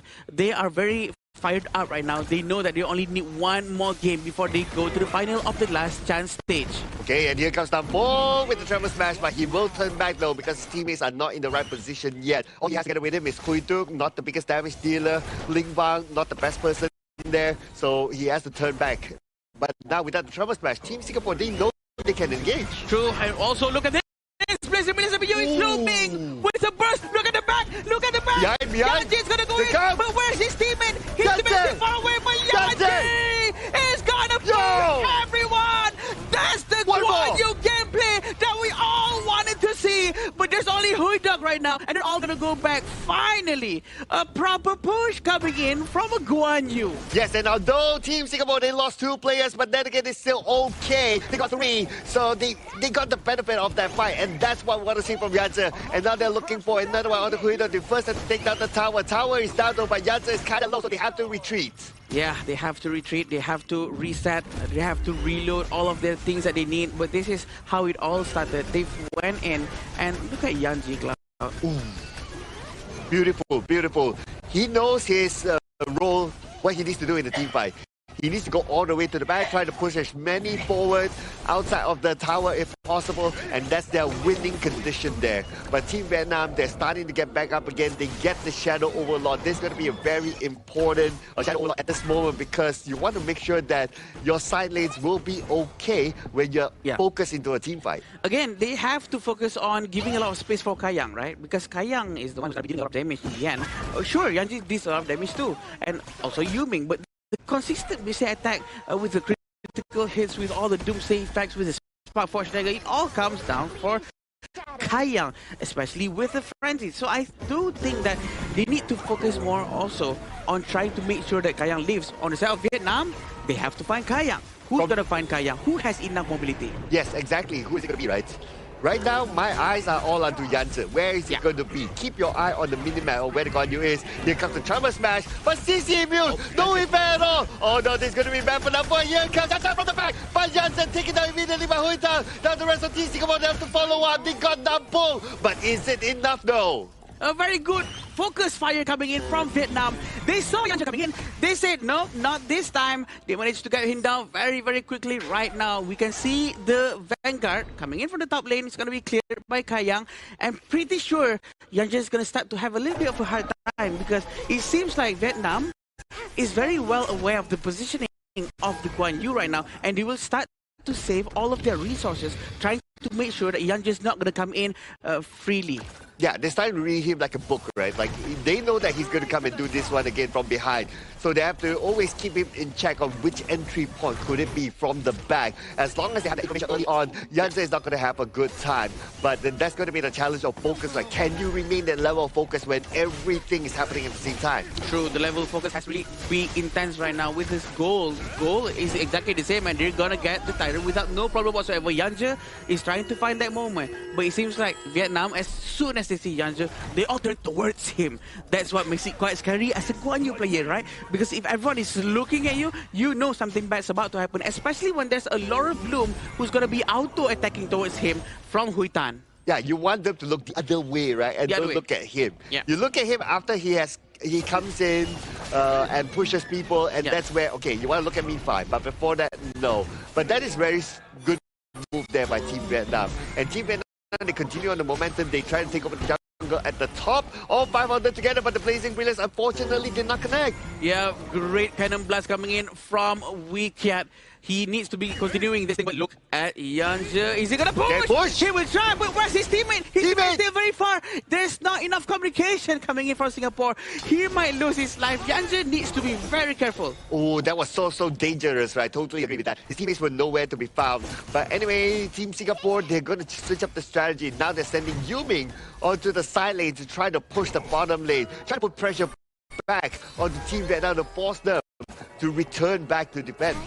Previously, we saw the Republic of Korea and Hong Kong, China playing with Guan Yu and Nakoruru. The way they fight against each other is that Nakoruru does the counter flank because they were fighting against each other. But this time for Singapore, they have 2 flankers. They have 2 people with high mobility for Nakoruru as well, ignoring all terrains. She can just fly all over the place and make sure that she can have a very good angle to come into the team fight, which is very, very great, right? So right now, Vietnam surprisingly managing themselves to block the overlord, and there's nothing Singapore can do. Yeah, they block all the entrance, and Team Singapore, they're not able to get close at all. So they have to let go of this Shadow Overlord again and put themselves in a defensive position unless they can get a big team fight win, like an ace or something like that. And Team Singapore, they're looking for that opportunity, right? We can see them starting to like, okay, let's get into the jungle, let's gather information. But if Team Vietnam is as of 5 right now, then Team Singapore, especially Janssen, will need to get creative on like, okay, how am I going to go to the back again? Yeah, that's the question.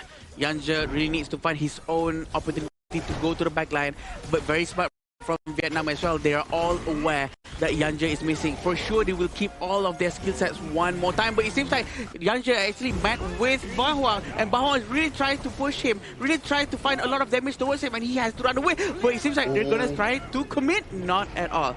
Almost. Okay. If they commit everything onto Janssen, then they might be counter-engaged again by the rest of Team Singapore. So, good discipline shown there. But keep your eye at the bottom as well. The Nakoruru, Yuming, trying to push. But then again, there's a Shadow Vanguard there. Yeah, he's trying to clear the Vanguard as fast as he can. But unfortunately, right now, they're going to try to defend as well. Yuming is still not back at the base. He's going to try to cut as much minion as he can to buy more space for his teammates, which is very smart. Right now, Team Singapore, they are pushed into the back. But speaking about the back, Janssen trying to find an opportunity. And here comes the engagement by Team Singapore. They started off first, but Hui Tang is the one that gets Yuming.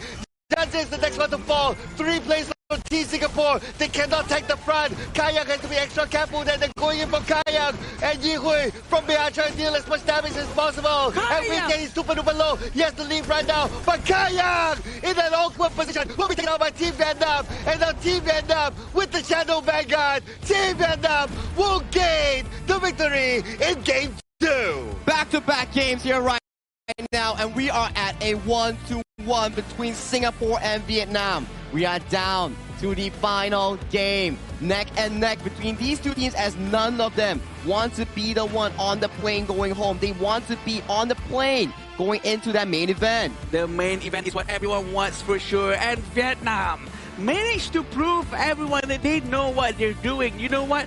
We'll do it in our own way. And the way they react so quickly towards the aggression coming in from the Guan Yu, from the Nakoruru, and they actually managed to somehow lock in the position of Kayang, who tried to defend the base at that very last moment just now. That's just what an amazing play.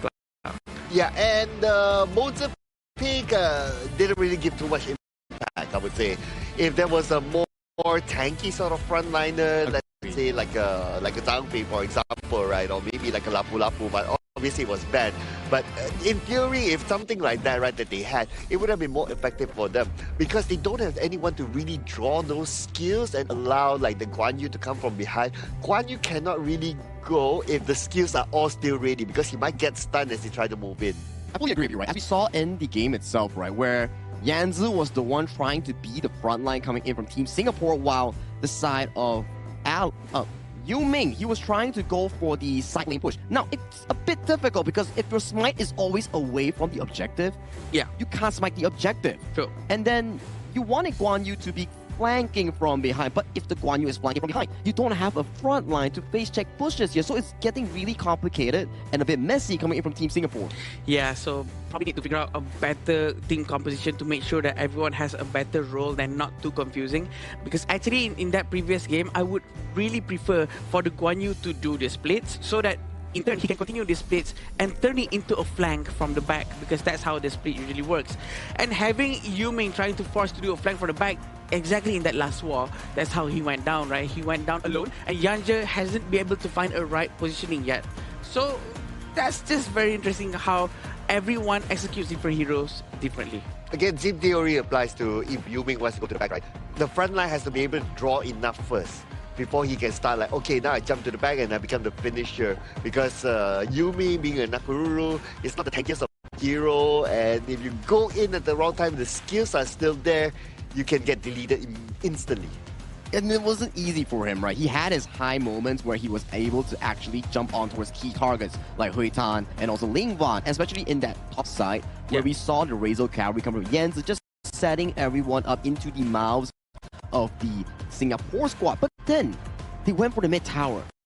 They were chunked out low, and they were forced to give overlord control back into the side of Team Vietnam. So it was a bit of a waste, I would say, in that play itself, where they won the fight but they lost the objective. Yeah, objective is ultimately what makes everything a lot easier after winning the fight. Right? After winning the fight, you really need to focus down on what you can get, what's next. So it's quite also surprising on how Vietnam actually suddenly be able to regain control of the entire map, and suddenly they all started to get Tyrant and then they get Overlord, even though at that point of time the goal was exactly the same. So this goes back to the team comp, I guess, the way they don't have anyone who is tanky enough to actually open the bush, to actually try to force and zone and push them back. There's not much they can do when they don't have someone tanky.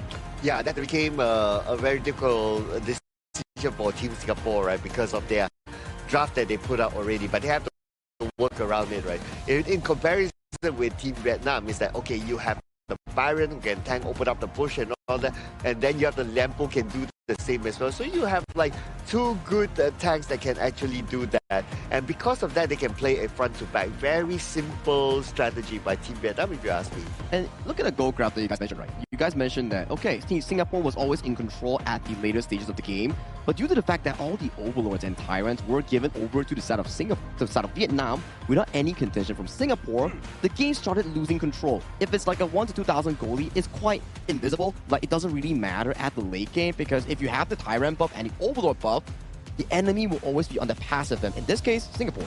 Yeah, and we want to see that advantage to extend towards Singapore, right? Because they were leading in terms of goal. They were actually controlling the entire thing for a while.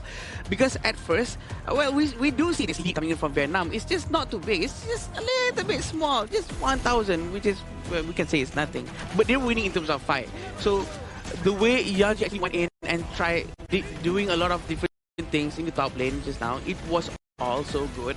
And we were wishing to see more of that. But that one fight is enough to reset the mentality of the Vietnam players to, you know what, we have to focus on Yanji first, do not waste your skills.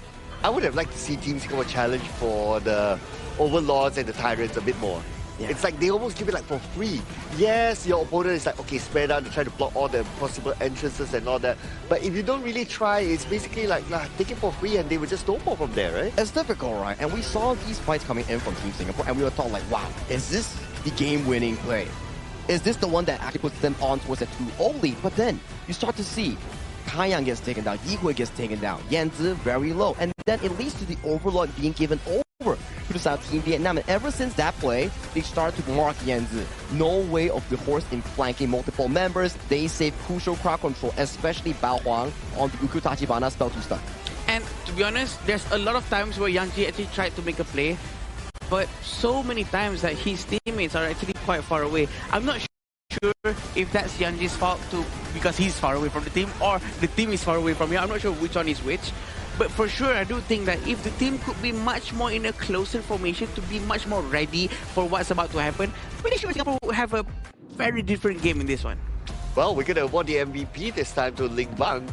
I would say that all 5 of them actually moved very well together, right? So it was kind of hard for me to pick like, okay, that one standout player, but Ling Bang was not protected overall, especially when there's a potential that, oh, the Guan Yu will come from behind, Nakuru will come from behind. Your 2 tanks are good enough. One takes the front, which is for the most part the Liampo. The other one is the Byron that normally takes care of the behind and puts Ling Bang in a comfortable position. He was just dishing out damage without the worry, right? He's only elimination that he got taken down was that one flank coming in from Yanzi. Ever since then, well protected, well positioned, and always dishing out the necessary DPS to make sure that Team Singapore didn't have it easy at all. That's the benefit of having a frontline tank, right? Or, I mean, whoever that is sustainable at the very least, to just be in front, to just fend off anyone else who's trying to get close towards the damage dealers. I think that's the biggest difference in terms of the team composition, the hero picks coming in from both sides, because I was hoping for more of a much balanced pick for Singapore, but we do see that they're trying to be very aggressive with their picks, trying to really start the war and find opportunities themselves. Well, at least not all hope is lost yet, right? For both sides, now we are at a 1-1. Wow. But this is going to be the decider match. One team will surely go home, one team will move forward. And both sides, they actually have their own advantages, right? Game 1 was Singapore's draft. Game 2 was how Team Vietnam actually played the map, how they protect each other from the Guan Yu. They are at the top of their game here. And you have to put it into perspective where you're now won first game from Singapore, second game from Vietnam. So the momentum shifts on towards Vietnam right now, out of a good victory here. You need proper mental guidance here. The team manager, the team coach must make sure that Team Singapore is in a correct mental state. Don't think about last game. Think of this final game as a regular BO1. You win, you advance. You lose.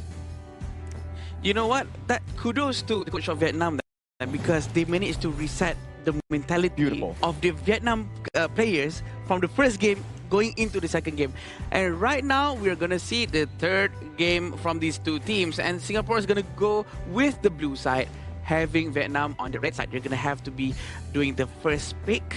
And not surprising if they're going to go with Nakuru again. We might see Ukyu Tachibana being taken away. I feel that the Ukyu Tachibana was the main factor coming in for the Team Vietnam in suppressing Yu Ming and the remaining members in the first few moments of the game. And then later on, we might venture into some of the key other picks. And then I feel like it's going to be a trade-off between Nakuru to the side of Vietnam and the Ukyu Tachibana to the side of Team Singapore. Yeah, and I mean, there's so many possibilities, right? And I believe that these 2 teams, they will be adapting based on how the draft goes as well. Like, nothing will be really, really fixed. Maybe some, like the channel, banned out or being picked out, that could be one of it as well. I believe the Mai will have some showing whether it's banned or picked too. Yeah, surely. And we're going to go into the draft right now. Let's see, are they going to be able to choose the right heroes this time? Charlotte has been banned out once more, and Heno. That's considered as a consistent respect ban that they've been showing. And it's been working out quite well for them because they almost managed to get the win.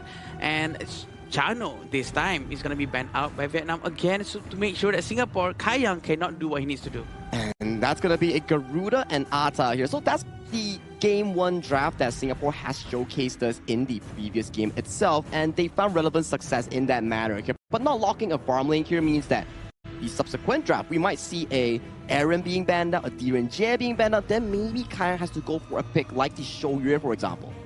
Ooh, the Shouyue that early on? I think there are other options, right? You gotta think about it. Like the Diren Jie could be another option as well, because I'm worried that if you put a Shouyue, it's quite vulnerable, right? Yeah, you need to have a secondary tank if you want to put a Shouyue. Yeah, definitely. And right now with the Okyo, and also we have Diren has been taken out as well. A lot of farm lane is being focused down because Vietnam do acknowledge that maybe the winning condition of Singapore really all goes down to Kai Yang. And right now, having the Kui that is being banned is quite smart because Vietnam sometimes leans more towards playing annoying heroes. And you know what? They're doing the right thing. They are doing the right thing, and I want to see what they have in store right now. It's the exact same 3 picks coming in for that Team Vietnam. The only difference is it's not an Aaron anymore. Both farm laners lock their positions in this case. We do get another form of a roamer here in the form of Yu Huan going over to the side of Weekend here, but improvements. At the very least, that's an Ata that can actually stand in the front for the team this time around. But then again, who's going to stand in the back? That might be a little bit of worry, right? Because before this, it's like, okay, there's only one tank that can stand the front, and then who blocks like the other entrances, right? So that can be a bit of worry for me, but Sagi. At the very least, they can go and open the map. Yeah, at least they can go at the very least, to be fair. To be fair. Because previously, you need a Guan Yu to be consistently at the back line going in for the aggressive takes, but he went through the front line, and as Adam likes to say, Guan Yu's not the best of the tanks in the front. Not too tanky, not too cool. So it's definitely coming down to this final Ata pick here. Gentlemen, Game 3 on the line. Only one team makes it to the finals of our last chance stage. Thank you, Sagi. As we go into the game right now, we want to see on how the execution from both sides of the team. That's what matters, right? Because it all goes down to how they're going to rotate, how they're going to make good use of the Ata's tankiness this time. Very interesting to see a double smite coming in from the Singaporean side. It seems like they're sending Ata towards the clash with a smite. Yeah, the same success factor, right, as game number 1. When they had the double smite, it almost feels like Team Vietnam cannot contest for any objectives at all. Even if they try, it will be very, very difficult unless they're able to really zone out the place of Team Singapore. So right now with the double smite, Team Singapore, we can expect them to be more active when the first Tyrant comes up. Then it's going to be Team Vietnam's calling card, whether they want to challenge for it or not. Yeah, for sure. Right now, we do have both of the team doing proper goal sharing just a little bit, but it seems like there's damage coming in, just trying to poke the Singaporean players in the bottom lane, and they're doing it quite well for now. Yanji is still at the top lane, though. He's trying to get the spirit, but look at this, they're going to jump in. Rotation, they're looking at Huita, but then again, right in front, Nampu tries to block their entrance, but Huita will still fall. First try will be given to Yi Hui, just like that. But Ningbang gets another target elsewhere, so a bit of a trade-off here between the two. A bit too long coming in from Yuming. He stayed there for a bit too long with the help of Zia as well. They managed to actually clear all the minions, and the tower starts to focus down on Yuming. I think this is a bit a waste of HP also of the goal right now, but sure, in the top lane they still have Ata, who hasn't done any rotation yet, so that's what we want to see afterwards. But Team Vietnam, they got all the buffs so far. Look at this, right? They stole away all the buffs of Team Singapore. Now, for Nakoruru, you need the buff, right? Yeah. You need the Ashura Golem, and if you don't have it at the very beginning, that will kind of slow down your farming rate. True, definitely will slow down the farming rate.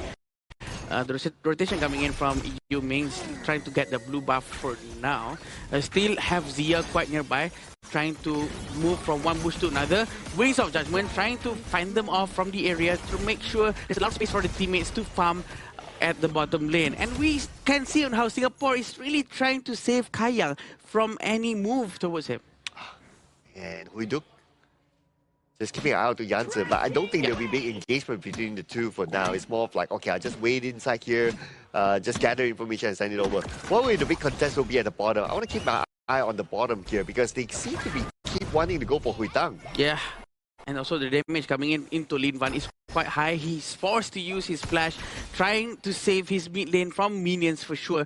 But finally, Kayang might have a little bit of space to breathe, and he will try to focus down to get the RD. But RD from Hui Tang manages to go back just a bit into the tower. Right now, they're going to be clearing the minion as fast as they can. Oh, that's a lot of damage onto Yi Hui. But lucky enough for Yi Hui, he's able to attack that one enough for him to survive, and he will turn back. Plus, there's a heal off underneath the tower, so he'll be okay for now. Yeah, Hui Tan still using the Parasola, manages to run away quite efficiently as well. The Yanji is still at the top lane, by the way. He hasn't done any rotation just yet. We want to see him to be doing a lot of those tankings, a lot of those opening the visions for his team. But you know what? It's probably still too early. It is probably still time for him to keep on farming. Yes, as long as he has the space though. But then again, 5 more seconds before the Tyrant comes up, and both sides will need to be prepared for it. And it looks like Team Vietnam, they are ready right in front of the Tyrant. They will go in for it, but they have to be aware of the double smite that Team Singapore has.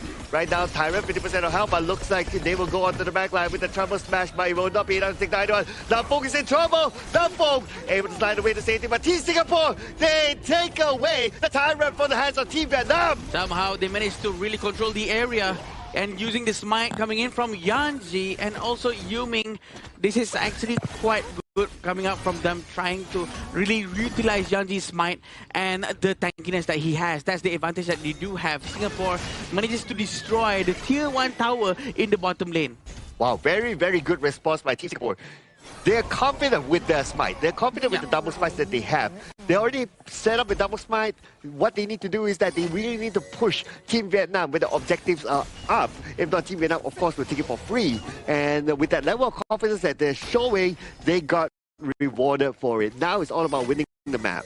And this time around is when we can see both sides of the team don't have any flankers. No one to actually force himself to go through back and try to push them back and forth and whatnot. So it seems like they're going to try to engage directly forward, and Wisdom Judgment has been used. He's trying to find him, but will he be able to run away? Yu is going to go down first. Hui Tan manages to find the damage, but Bao Huang so aggressive with the Ukyo. Ooh, that was a close one there for Bao Wang. Lucky enough, he's able to jump over the ghost ship and able to escape from there. And they managed to get the Yi Hui in that process, so it's a small win for Team Vietnam. But they still need to catch up in terms of goal, about a 1,000 difference. And at the same time, they have to be careful of Yuming, who has been playing that split push again. Yeah, they keep on getting caught one after another, right? Without anyone trying to tank in front of them properly. Still waiting for the moment for Yanji to actually beat forward. But exactly like what Cloud said, who's going to protect them at the back? Yeah, exactly, right? The backline is vulnerable when that happens, so they have to be very aware of the situation every time that happens. But now Team Singapore, they are starting to group up together in the middle. I don't think they'll be interested in this Overlord, but rather they'll be interested to see how they can kind of stop Hui Tang at the top before he takes down the tower. Yeah, right now we still have Nampuang trying to run away to the back. We still also have Hui Duk nearby. The most important thing is Lin Van is going to be able to really help them from afar, trying to provide all the debuffs that he needs to slow down the rotation and movement from the Singaporean team. No one is going to be sent out towards the side lane to push the side lanes. They're all going to be focusing down towards the mid lane here. Oh, Yanji receives damage, and now with the ghost ship up, they will try to split them all up. Here comes in Nampong, has to run away, flashes to safety. Universal Law will be used to shoo away the members of Team Singapore from moving forward. Yu Ming hasn't joined the team fight in the mid lane. He's gonna go to the top lane. Seems like he's gonna do the due diligence obligation for him to actually destroy towers and go and push the side lanes, which is very interesting too, right? Because he has all the mobility that he needs, and the fact that his team is not really committing to the fight is also because he's not around. And look who's around though. It was Nampong wanting to try to find an advantage here, because right now the Tyrant, the Overlord is still up, but I don't think they'll be interested in this Overlord. It's more of like information gathering for Nampong. Now, for Team Vietnam, based on their setup, right, if you would agree with me, their setup is more team fight based. Yeah. So they have to kind of force fights. Yeah. If not, Team Singapore can continue to scale with the double smite. Yeah, I agree. And right now, also at the same time, they can try to clear mid lane as fast as possible. Pretty sure Yu Hui has to clear it with Wings of Judgment soon. If not, then they'll just try to slowly clear the minions. Still have the buff that has just been taken by Bao Huang. The game is looking like a stalemate. It's not moving around at all. It's like it's plateauing because there's so much respect from each other. There's so much being careful to one another. But look at this! Oh, Tremble Smash all the way to the back. They managed to catch one. And it's going to be Yihui down just before the Tyrant. This is a big advantage to Team Vietnam. Yihui actually goes down. A bit overextension over there. The Parasolar is going to be tried to be used to try to get the blue buff. But it seems like Yu Ming is just right on time. The rotation coming in from the Vietnam, trying to destroy the tier 1 tower for the top lane is a good choice. Right now, there's going to be giving a lot of chance for Singapore to get the Tyrant instead of the Overlord. Interesting on how Vietnam actually went towards the top for Overlord instead of Tyrant. Yeah, I would think that they would go for the Tyrant as well, right? Because this is still the below 10-minute Overlord. Yes. And it's not going to give them that much. So to me, Team Singapore, they made the right choice of going for the Tyrant instead. Yes, they lost Yihui, but they got the Tyrant. It's not bad. True. And right now, 1,000 gold in front. He's going to be trying to clear the minion as fast as he can with the Wings of Judgment. He's not going to hit heroes. He's going to hit minions, trying to make sure the tower still stands in the mid lane. This is how important it is to make sure the tower is still there. Okay, next Tyrant and Overlord is going to be up. This one, if Team Vietnam wants to go for the Overlord, I'm cool with that. I'm down with that, right? But let's see what sort of decision will they make here. Gathering in the middle, again, both sides just face-checking each other. And now Yase, he has swapped into a role of more opening up the map, face-checking, because he's the only tank for the team. He just needs to be careful not to be taken down. If he gets taken down, there will be no secondary tank for Team Singapore. True. That's the biggest risk that Singapore has right now for sure. But they do still have the Tyrant buff from before. They have to do something right now. The damage is trying to come in, but Nam Puang is still quite in front of them. He's not going to try to go in just yet, waiting for Lin Pan to actually use his Universal Law to clear in the mid lane. But at the same time, 10 seconds before the Tyrant and Overlord spawns. Look at how tanky Nam Puang is, right? Like, he's able to absorb all that and just feel ticklish after walking out. It's like no effect at all to him. And Team Vietnam, yes, they're going for the Overlord. Team Singapore, they're going for the Tyrant. This one, I okay, Jim. Yeah, and Hui Tan actually managed to get the blue buff just now, just by stealing, going there. And I think it's a good move coming up from the Yu Ming. Actually manages to get the Tyrant, and the Tyrant goes down. But it looks like they're going to try to force it one out. Tremor Smash has to be used to try to run away. It's to disengage, and this means Vietnam doesn't have any crowd control coming out from them, and they have to be just a little bit more safe. Yeah, Tremor Smash is the big one, right? And the fact that Team Singapore is able to force that one out, they can actually plan for the next team fight. Yeah. And plus, they just got a shield for Weekend, so that's going to be allowing them to sustain into team fights even more. But because Team Vietnam, they realize that they don't have the Tremor Smash, they play it safely for now, wait for the Tremor Smash to be available, then they will come back in. Yeah, this is what we discussed about just now, right? If they have the advantage, what do Singapore do? Where do they go? What tower? Do they have to focus all top or bottom, or what objective? This is the most important part, because right now they are even in the goal. They are almost you can say this is the lead that they have right now. And the tower in mid lane finally has been destroyed by Singapore. Oh, that took them a while there. Team Singapore, they still have their own tower, so they still have that advantage of having that space, but they also have to be aware of, like, because they gave away the Overlord towards Team Vietnam, now the Shadow Vanguards are starting to push in all lanes.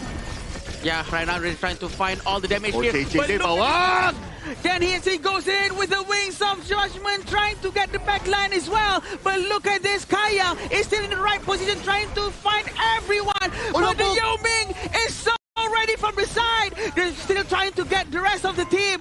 He runs away. Haida manages to escape this team fight. And right now, Yu Ming is rushing back to the base, trying to save the tier 2 tower from the top lane, including the Vanguard still down below.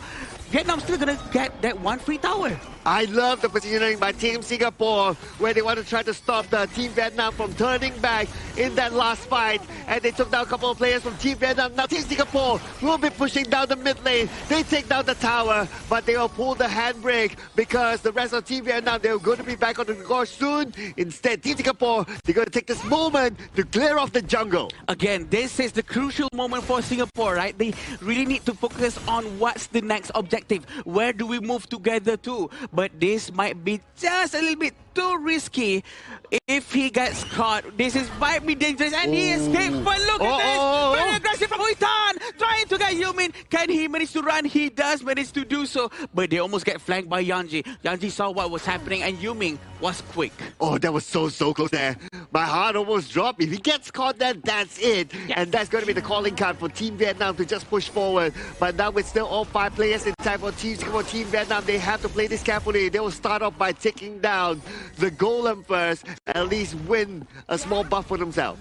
And by the same time, Yuming is very smart about that. He actually went towards the Azure Golem in the bottom lane. Yeah. But right now, he might get... Oh, God! He goes in! Very rare for a Tremor Smash has been used! He has wasted his Tremor Smash! This means Singaporean team knows about this. They can go in at any time. And no Tremor Smash. Before the Tyrant is up, this could be an opportunity for Team Singapore to try to snatch it away. But because they have to defend their lanes, they have to clear off the lanes at the top. So this will allow Team Vietnam to regroup again. But keep your eye on Yuming at the bottom. He wants to try something funny there. Yeah, I saw that, but he's trying to find a chance. But I'm not sure about Singapore sending 3 people to defend that one wave. I think it's just a bit a waste of time.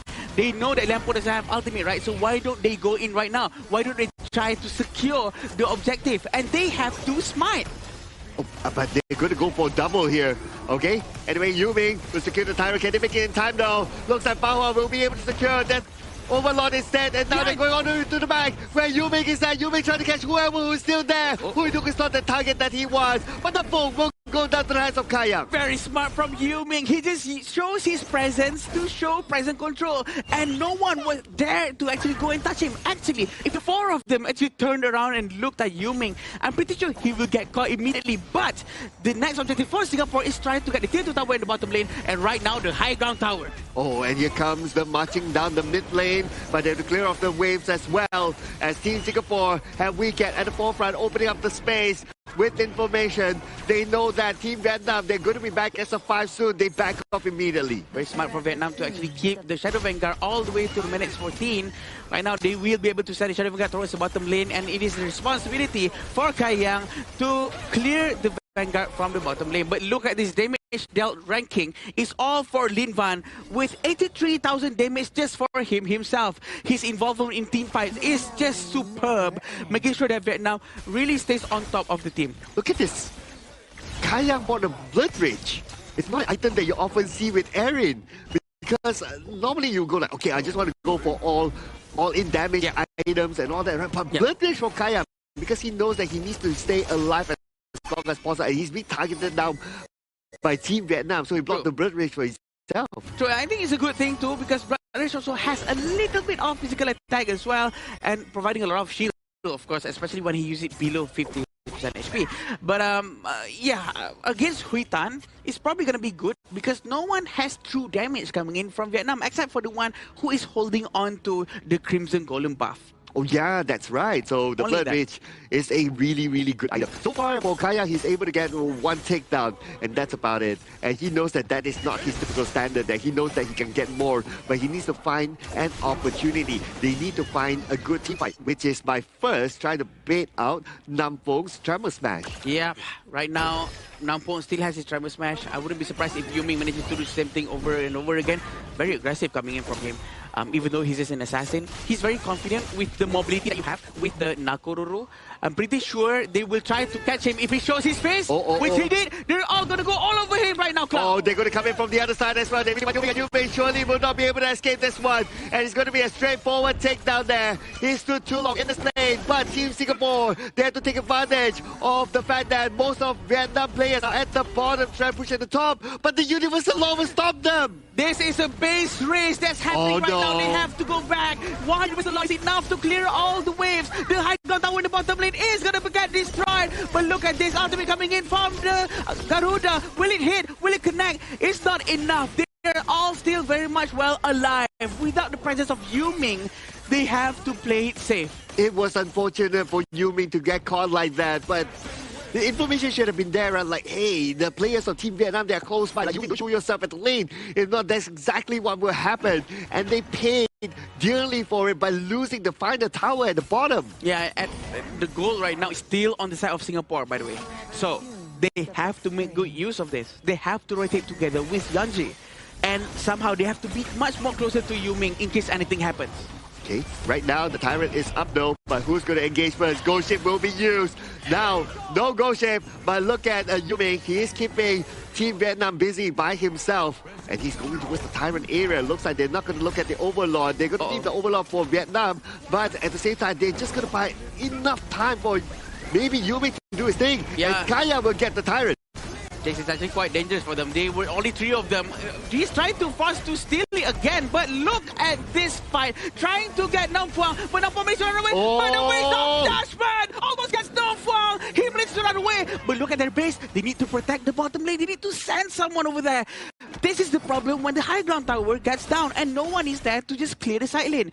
When you clear the side lane, this is the problem, Cloud. You show your face. The enemy knows where you are, so they can react to that information that they have and try to, take either objective or try to start a fight somewhere else, because the lack of one hero is all they need to make sure that the fight is no longer 50-50, it becomes 60-40 or 70-30. Exactly. Play with the man advantage, right? The moment they see that, okay, no, everybody's there, they go in for it.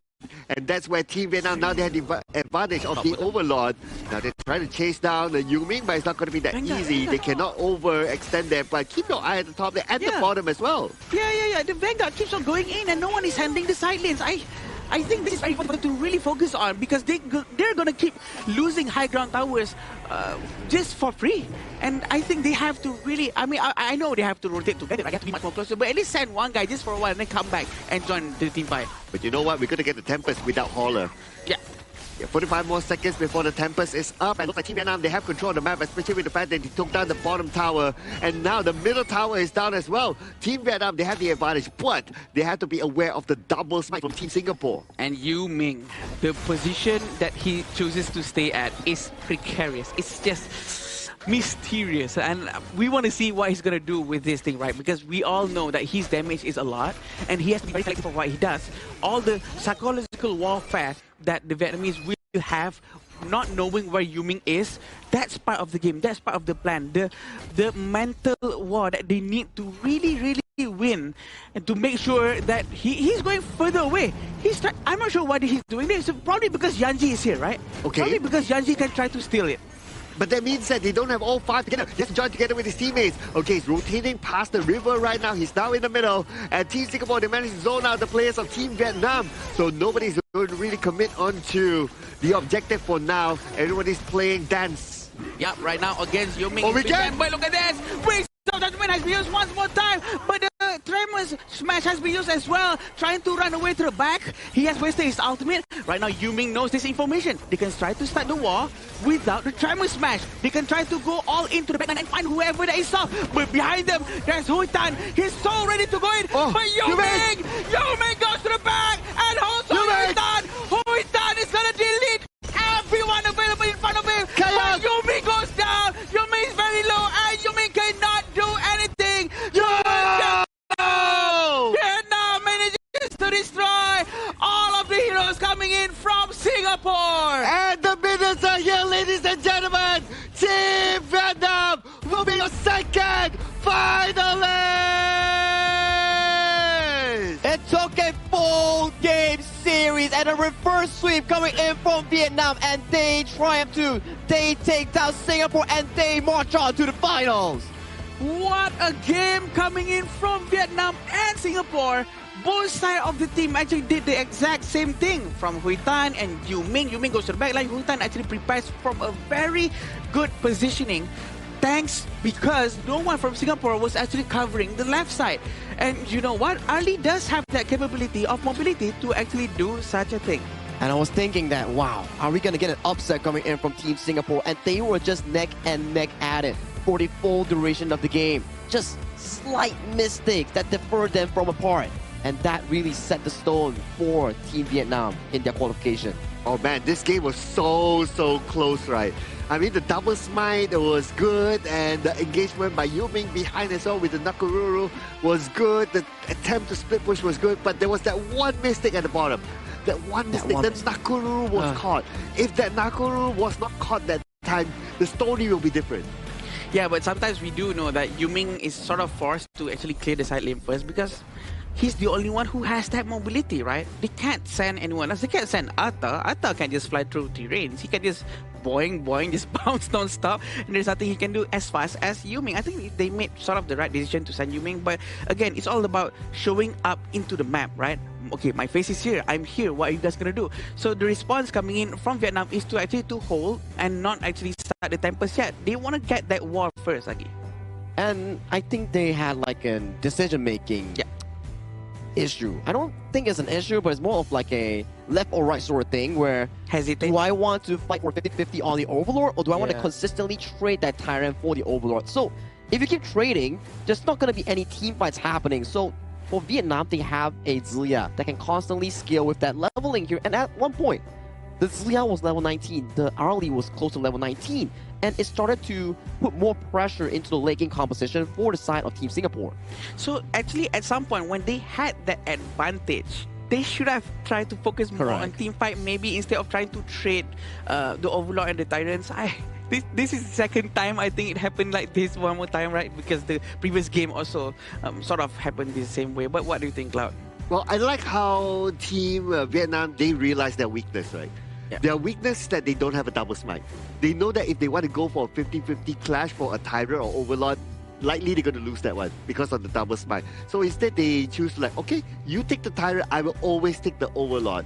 And when they keep trading off that 50-50, they keep like the goal difference or even the advantages like about the same at least, even though like we kind of argue that the before 10-minute Overlord is not really that worth it, but they would take it because they just want to keep it at pace so that the late game they'll be ready. I think that you made a good point, right? When they have double smite on towards the Atta and also Nakoruru, maybe they could have played more aggressively in going for that 5v5. Although yes, there is risk, but when risk comes, maybe you're rewarded with a win of a team fight.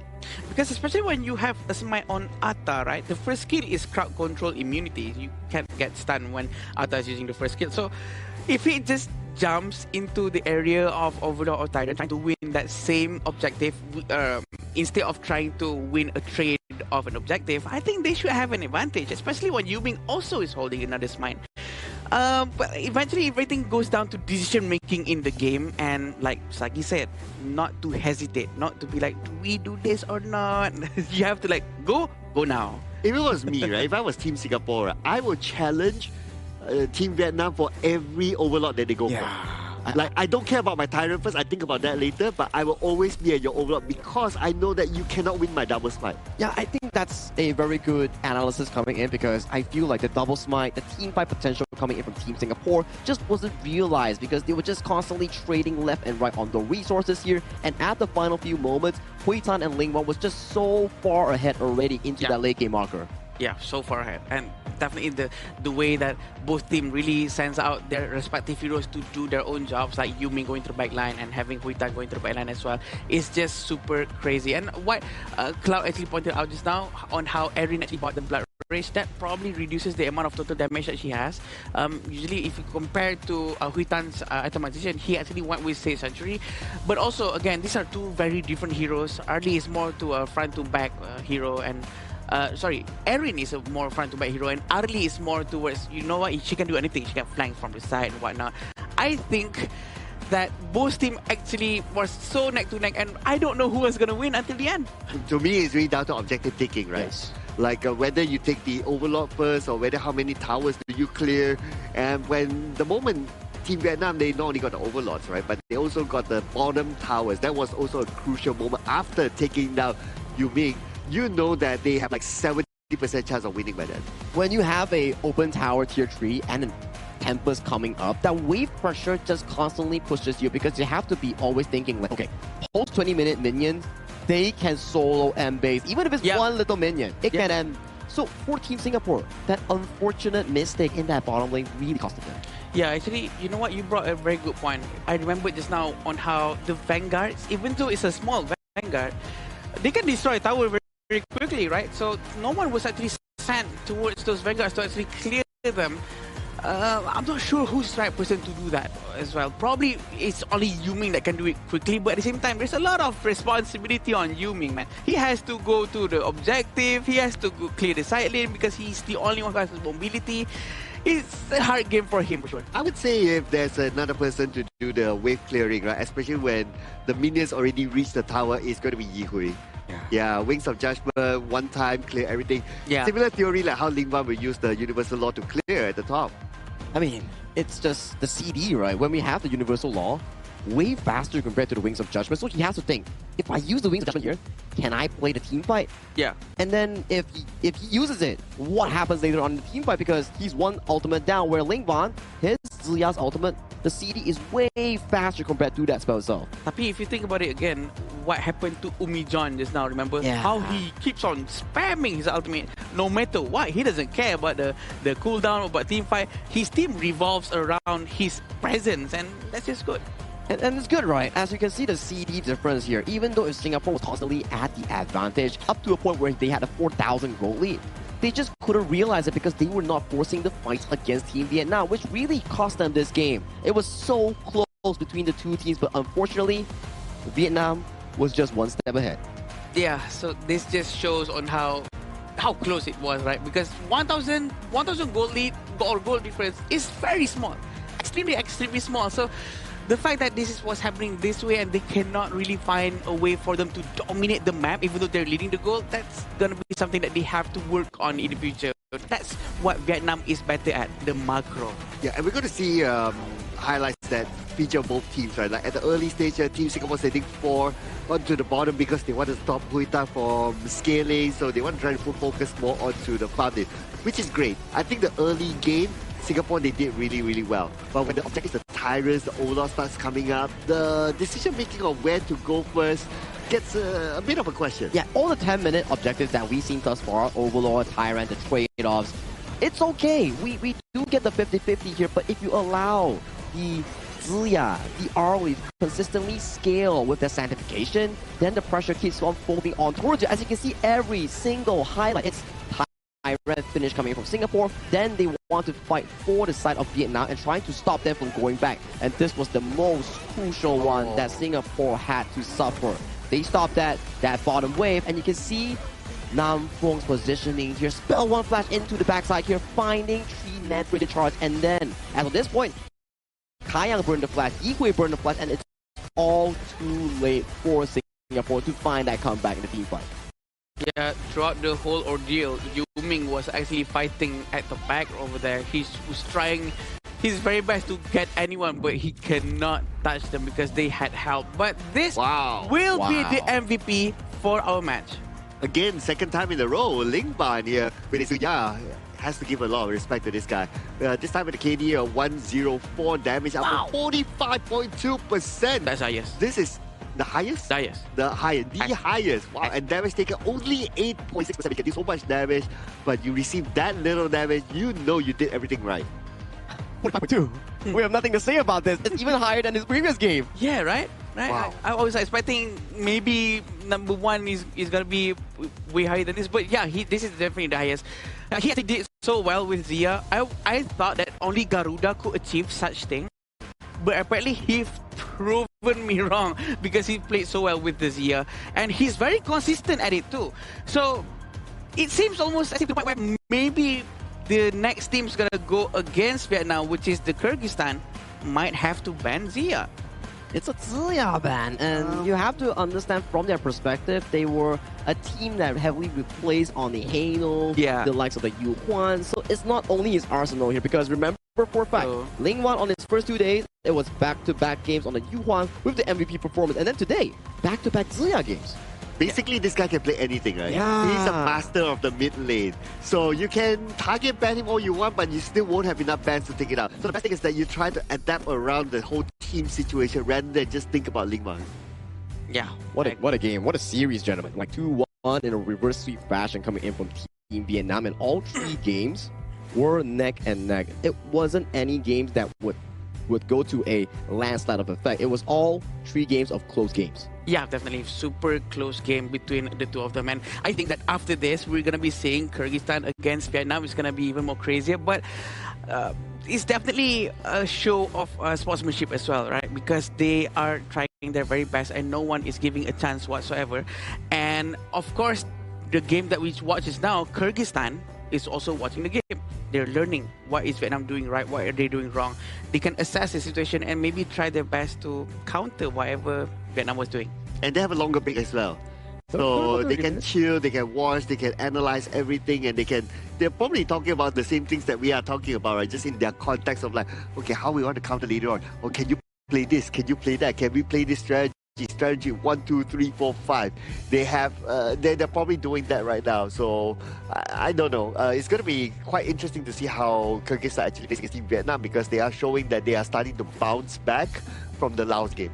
They are definitely needing of like both sides adapting to each other, because if you're Vietnam, you saw the first series of Kyrgyzstan, you're taking down notes. And if you're Kyrgyzstan, you're resting, you're chilling on the beanbag coming in at Marriott Battalion Hotel. They're just looking at, okay, that's what he picks. Maybe we'll have some preparation going into the series. Yeah, and also I would like to remind everyone about our new hero Devara that has been added. Classic AOV heroes are now free to try for a limited time. It is limited time, by the way. You're not going to be able to try it anymore after this. If I'm not mistaken, it's for the entire season. So don't forget to get this huge update for this cross-dimensional gathering. I still think the Devara can play a farm lane though. I think it can too, yeah. I've seen some streamers play it too, you know, like a Clash lane, farm lane, but then it comes down to how good the player is, right? Oh yeah, absolutely, right? But I guess we want to know how good their play was, Sagi. Oh, let's show it to the interview with Mara, right? Because that Vietnam series against Singapore was an absolute banger. And we want to know how they feel after such a commanding win. From Team Vietnam, Nang Phung, congratulations! Oh my goodness, that was such an intense matchup. Now in game number 3, what we noticed was that there were moments that Team Vietnam was a little bit behind. But in the last few minutes, the last few seconds, you gained control of the game. Tell us what happened there and what was the chaos, the communication like with the team? Thì đầu tiên chương trình muốn gửi lời chúc mừng đến cho đội của mình vì đã chiến thắng. Thì theo như chúng ta đã quan sát trong trận đấu thứ 3, thì tại những phút cuối cùng đội Việt Nam đã hơi thụt lùi so với đội đối thủ. Vậy thì làm sao trong những phút giao đấu cuối cùng đó chúng ta đã vươn lên dẫn đầu và chiến thắng? Trong lúc giao tiếp thì đội mình có gặp những cái sự gì mà hỗn loạn giữa các thành viên với nhau không? Trước hết thì pha giao kênh cuối thì bọn em có một chút hỗn loạn thôi, nhưng mà nghe lời của đội trưởng thì bọn em đã cấu rỉa đối phương trước và để cho Duhan của đối phương mất ulti rồi bọn em tràn lên đánh nữa. At first, it was a bit chaotic between our communication, but by listening to our leaders' strategies, we tried to trick Yuhan to lose his ultimate, and then we start attacking together. There was a lot of surprises actually from Team Vietnam. What we noticed, there were role switches, the Clash laner, the jungler, the farm laner. We were surprised with what was happening. Tell us about the decision of switching roles. Thì theo như quan sát chúng ta thấy rằng trong đội Việt Nam đã có tới tận 3 sự thay đổi về vị trí. Bạn có thể chia sẻ về lý do và cũng như là cảm xúc của mình khi mà có những sự thay đổi đó hay không? Trước hết thì vì game 1 là bọn em muốn thử sức với bài đánh là Lưu Ang và Mark, nhưng mà không hiệu quả tại vì bên kia đã pick counter cá rồi, nên là game 2 bọn em sốc lại tinh thần và đổi lại vị trí như ban đầu để chiến đấu tiếp ạ. So at first we want to try a new strategy by trying to play fun with the other opponents, Yuhan and Mark, but then they picked our counter, so it didn't effective. So in the second round, we tried to play as we had planned in the beginning. And great thing, everything turned out really well. I want to know, how excited are you to have this last chance and you move forward in the finals for that one last ticket for the Asian Games? Nam Phương có thể chia sẻ cảm xúc của mình khi giành tấm vé cuối cùng và chiến thắng tại giải đấu ngày hôm nay hay không? Trước hết thì bọn em cảm thấy rất là vui ạ. Và bọn em đã vượt qua được đội tuyển Singapore để giành quyền đi tiếp ạ. We are so happy to be here and thanks to Singapore. We are so proud of our team and so happy and excited to go further into this round. Now for sure, Team Kyrgyzstan later on need to study a lot of the things that you guys are doing. There were so many surprises. Tell the fans what they can expect from you for the finals and let's invite them to support you later. Nam Phương có thể chia sẻ một vài lời gửi đến các fan Việt Nam để thể hiện sự ủng hộ của fan dành cho đội tuyển cũng như giải đấu này được hay không? Trước hết thì cảm ơn mọi người đã theo dõi và đồng hành cùng bọn mình và mọi người yên tâm nhé. Chúng mình sẽ đánh bại đội tuyển tiếp theo và bước tiếp đến Japan. Thank you for supporting us. Thank you for watching on our journey. Please do not worry. We will defeat our next opponent and go further to Japan. That's what we want to see. The confidence. Once again, congratulations and good luck on the final match later on. Lots of surprises from Team Vietnam. They came out on top, and now it's time to hear from our casters. Lead the gorge. Thank you so much, Nam Phong and also Mara. And you can definitely see that was an amazing series. And thank you has been given over from the side of Vietnam towards Singapore, because that was really, really intense between these two teams. For sure, intense and very nice of them as well. This sportsmanship from all the regions are just to die for. And this is the Uzbekistan and Kyrgyzstan, which they have played just now with 2-1 for Kyrgyzstan. Intense battle. And then the one that we just witnessed, Cloud, Vietnam and Singapore. How amazing was that one? Oh, that was an amazing match then, not gonna lie. I mean, I did predict Vietnam to win. Yeah, you're right, you're right. I'm Gucci, I'm you and Gucci. Holler, you and Holler. Yeah, you see me, we you Holler best brothers. friends. Yeah. I mean, that's why later on after the break, we're gonna have Sir Cloud and Holler casting for the final series of the day between Kyrgyzstan and Vietnam. Both teams coming in towards the finals also have to play back-to-back full series, and then in a more similar way, the games went to a certain extent of the Tempest Dragon. Yeah, seems like Tempest seems to be the pattern of the day, and I'm not surprised if we're gonna be seeing 3 or 6 or even 10 more Tempest if there's 3 Tempests per game for the next 3 games that you guys are gonna go through. So I think it's gonna be very fun for us to watch a lot of Tempests for sure. Before we, you know how to see like towards the Tempest, you need a very good phone, right? Because some phones you can't like handle 20 minutes of gameplay. Yeah. So you definitely have to check out iQOO 15R, our tournament official phone coming in for the 2026 Asian Games Esports qualifiers for Honor of Kings. Once again, thank you so much iQOO for sponsoring this event. I have to say, that's so smooth, Sagi. That's so smooth. That's why, yeah. Just like the teams, they've been growing over the last 9 days, right? Like Sagi has been growing to like, okay, how do I do my segues there? Yeah. Building up to this point. Leading up towards this point. The most important one. But you know what? Kyrgyzstan and Vietnam will be very interesting, because Azad in the interview earlier, he said that they have been scrimming with Vietnam. Ooh. Right. So they have more than this tournament's data to play with. I think scrimming between each opponents, I think it applies to two teams, right? Like Vietnam is like, oh, I understand Kyrgyzstan, or Kyrgyzstan, I understand Vietnam.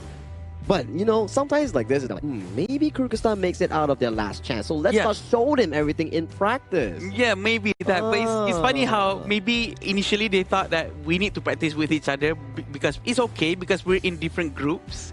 But suddenly they're meeting here in the last chance stage, knowing that, oh no, I'm meeting the one that I practice with. It's going to be like, oopsie, we shouldn't probably have shown whatever that we have inside the scrims.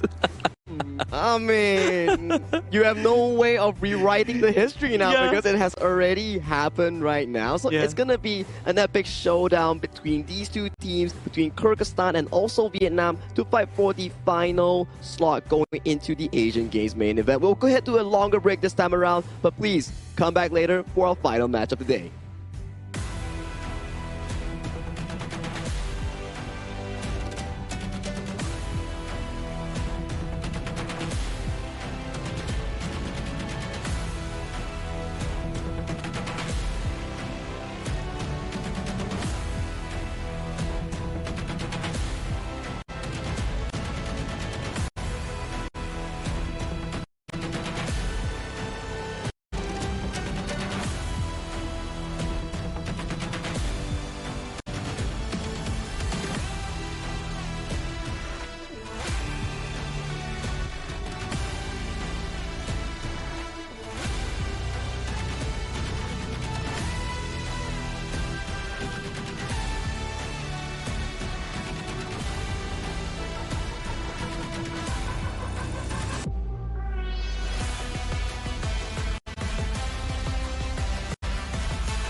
Is that really your best?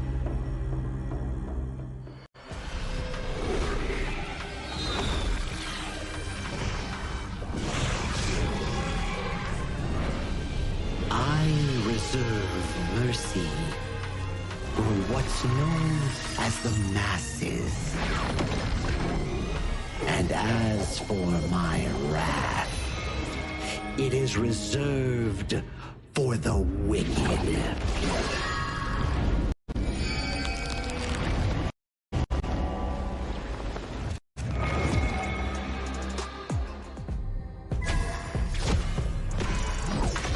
Only after enduring all 81 trials did I see how this world's hardships never end.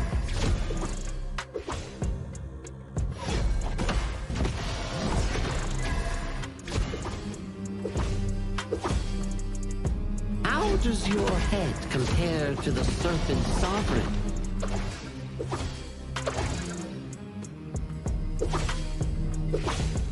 Yeah! Huh?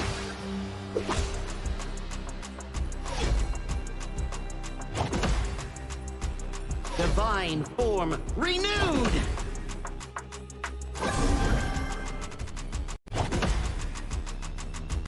Evil, be gone!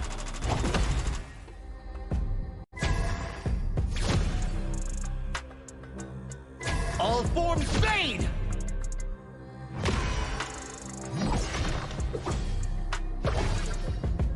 Before the Lotus Podium, all suffering ends!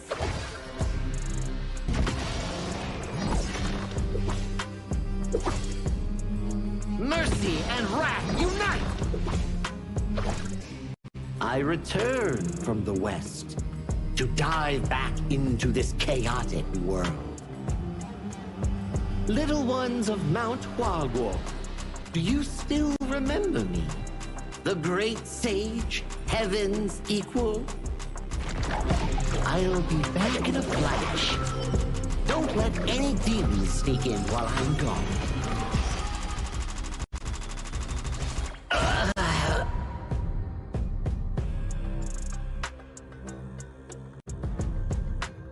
Time to leave the stone behind and see where fate takes me.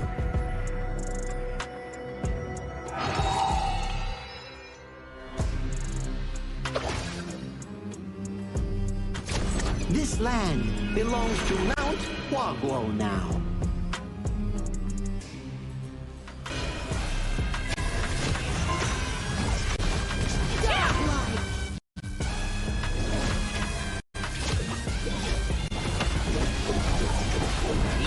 Legendary!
Who will be the next to shine on the Asian Games stage? Contestants fight for the honor of their regions while we cheer them on from the stands. Double kill!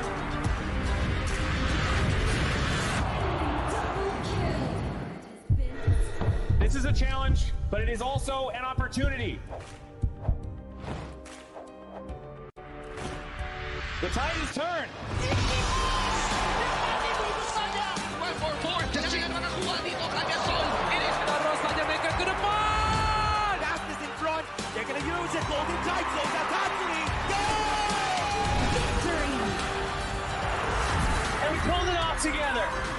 We share the same voice, the same radiance. This moment of brilliance belongs to all of us. Together, we shine.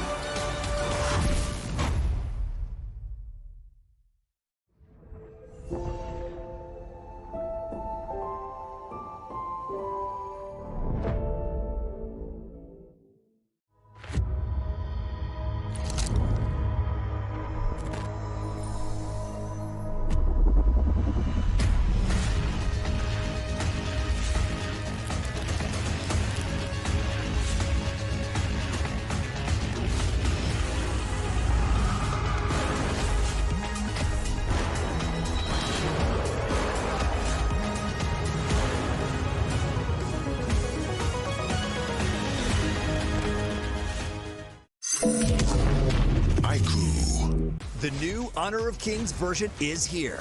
Let's take a look at the two major areas of updates: hero control adjustments and battlefield balancing improvements.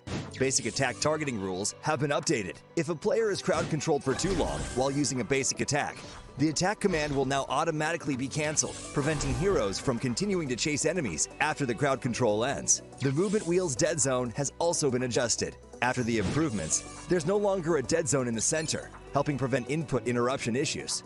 After improving basic attack and skill targeting logic, even if base attack target priority is set to lowest absolute health, you still prioritize nearby epic monsters, and targeting will feel more intuitive.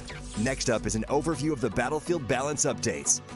In the new version, the true damage value of the Crimson Golem buff has been adjusted, with the minimum value slightly reduced. The tower destruction slow effect has also been improved. When a tower is destroyed, nearby enemies will now be slowed. The teleportation portal cooldown has been reduced from 45 seconds to 30 seconds, allowing for more flexible tactical choices. A new lizard platform return mechanic has also been added. When a lizard leaves the platform's area, it will automatically climb back onto the platform. There are even more battlefield improvements waiting for you to experience in-game. See you in the Gorge.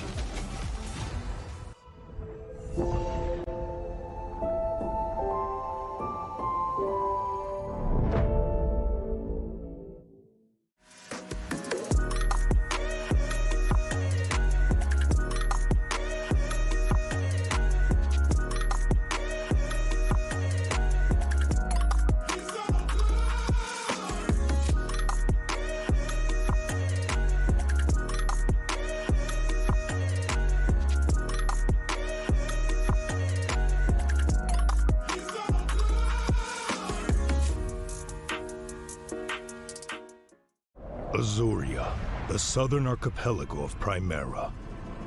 Here, humans and great beasts live in symbiosis.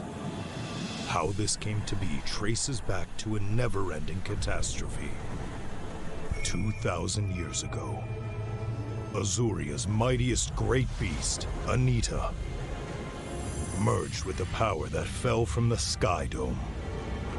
That power amplified Anita's strength, but shattered its sanity. Driven mad, Anita transformed into a massive vortex, the world devouring everything in its path. Where it passed, great beasts were torn apart and islands were destroyed. This was the disaster that would define Azuria's history, the Eternal Calamity. In its wake, Azuria stood on the brink of annihilation. This catastrophe became known as the Great Desolation. In despair, the humans and great beasts, once mortal enemies, became each other's only hope of survival. The great beast Devita and humanity's greatest champion, Devara, abandoned their conflict and chose to work together. The great beasts sheathed their fangs, and the humans let go of their hatred. All surviving life grasped at one final power, the churning. Deep beneath the sea lay Amrita, a force brimming with boundless vitality. Through the combined efforts of humans and great beasts, it was awakened, restraining the calamity at the center of Azuria and restoring life to the world. But the calamity was not destroyed, merely sealed within Azuria's center. It erupts from time to time, bringing countless disasters to the land. Devara collected his knowledge and power and passed them down through the generations, hoping that one day the calamity could be ended for good. And so, this has continued for 2,000 years. Chief Elder Devara! The calamity has erupted again! It seems trouble has returned. The secret to life is to just take every punch and keep going.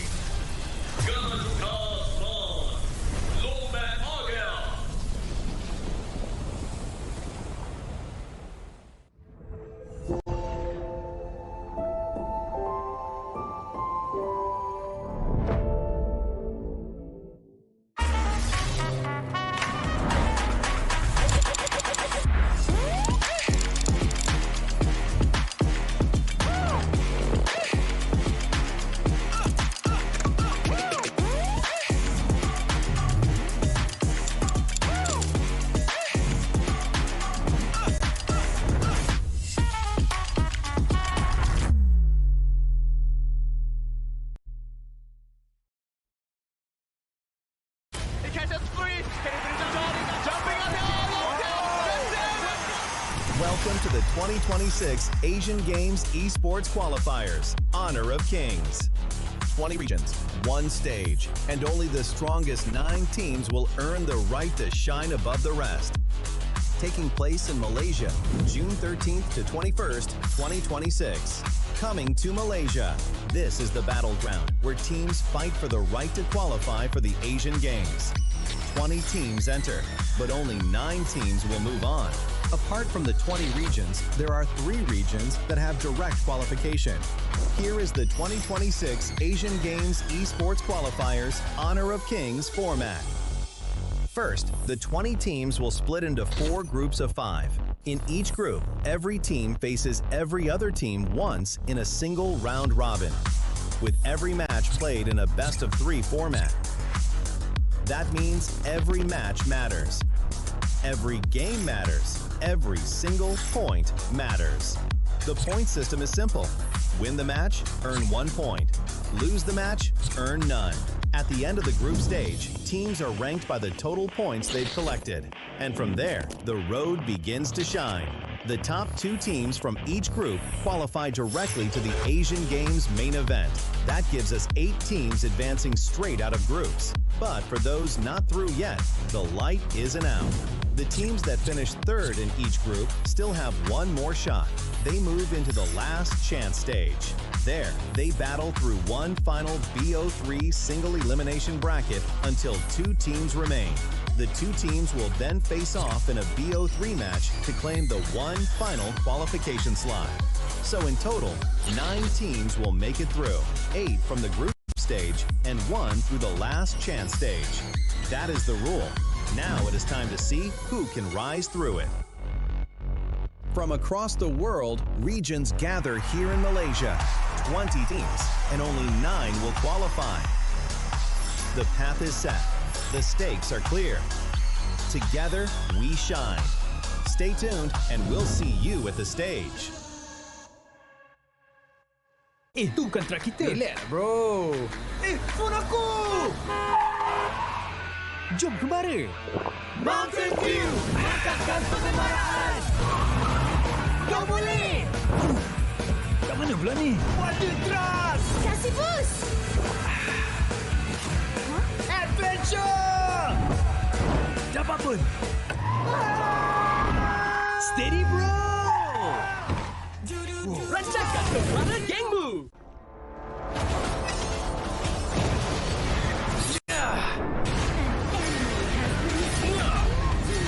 Double kill! Shall I compare thee to a summer's day? Slain. Don't engage and slain. Don't crush us like insects. Slain an enemy. Defend our base. Our playground tower is under attack. Amazing! Unbelievable! Ah, the fragrance of romance. Ally has been slain. Rampage. Double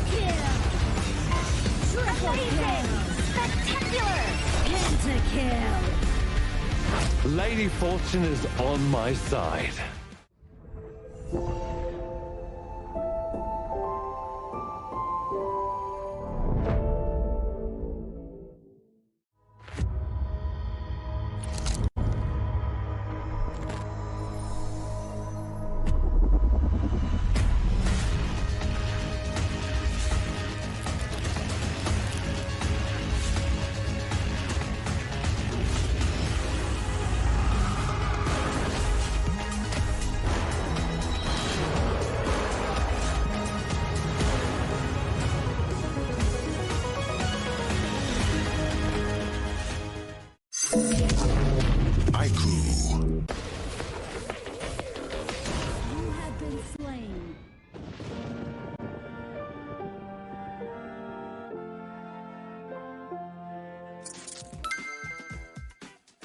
With the new consignment market feature, both new and veteran players can earn consignment items just by staying active. Sell them to earn tokens and purchase the items you've always wanted. Players can head to Dragon's Hoard to get tradable appearances, chests, and more.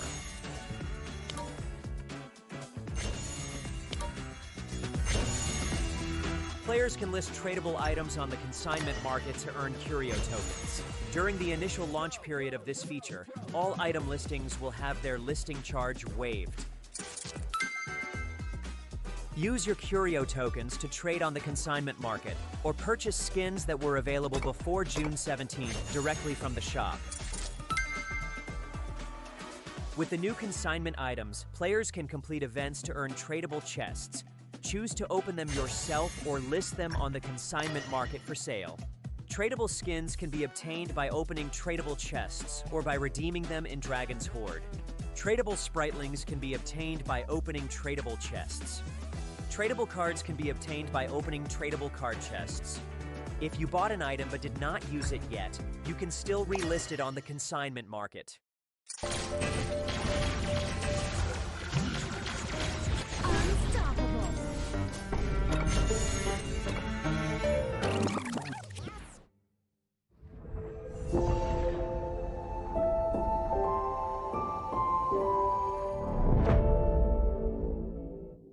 Itu bukan track kita. Relax, bro. Phone aku! Jom kembara. Mountain Dew! Angkatkan pengembaraan! Kau boleh! Kat mana pula ni? Water Trust! Kasih boost! Adventure! Dapat pun! Steady, bro! Lancarkan kepala gengmu! Ultimate not ready yet.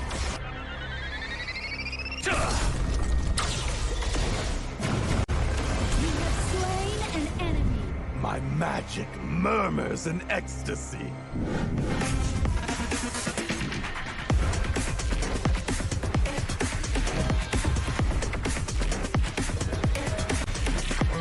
Amazing! There is no escape for you. Killing spree. Double kill. Triple kill. Spectacular kill. Don't worry. I'll be back for your life soon.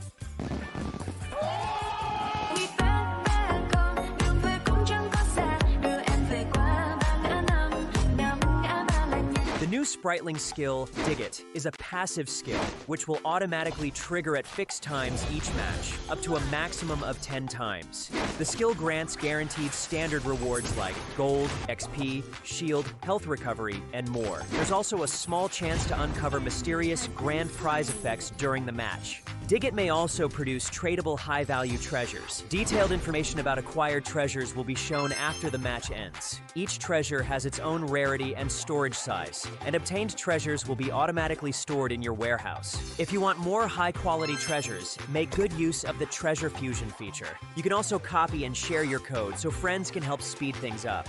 Treasures in your warehouse can be sold for event currency, which can be used to redeem skins, items, and other rewards on the event page. You'll even have a chance to win physical prizes like smartphones and cash. You can also spend event currency to bid on high-value rewards. The auction uses a hidden bidding system, where you can submit 2 bids for the same reward. The highest bidder wins, giving you even more ways to obtain rewards.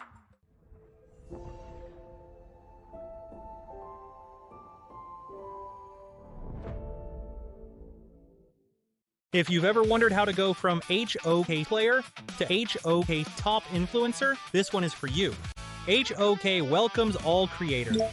First things first, when you start as a HoK player, your in-game highlight can become your content. This is the first step of building your own social media presence. If you keep on creating and reach 100 plus followers, you will be invited to HoK Studio and become a HoK Studio creator, starting to earn various incentives as you grow. You'll get token and cash incentives for your creativity. Stay in the loop with the latest game updates and get exposure on HoK's official media and website. When you keep pushing and reach 10,000 plus followers, you will become a HoK advanced creator. Here's what comes with it: fixed quarterly contracts, steady cash coming in. We will also offer you exclusive creative guidance to level up your content, regular traffic boosts, plus exposure inside the game and across every HoK social platform. And when you hit 100,000 plus followers milestone, congrats. You are a HoK top influencer now. At this level, you'll unlock custom game resources, exclusive emotes, your own pop-up banners, early access to the latest game events, skins, and even more. The next HoK top influencer could be you. Join us now.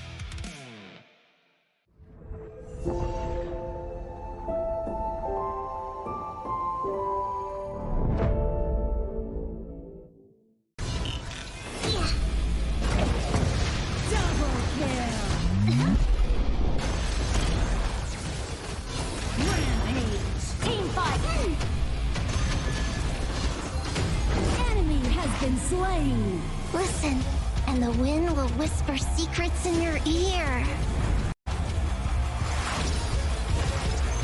The Overlord and Tyrant have been hacked.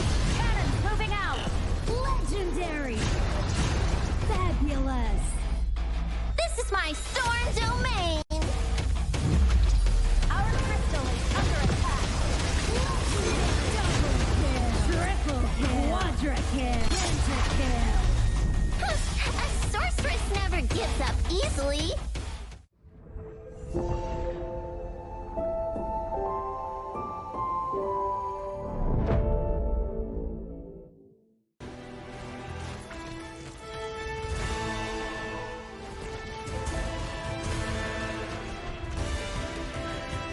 We have slain an enemy.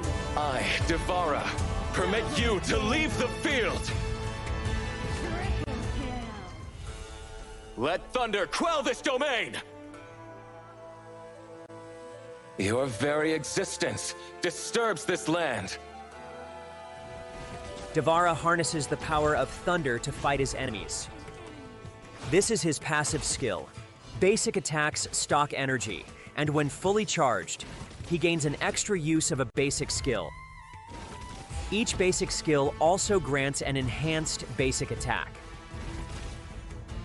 Skill.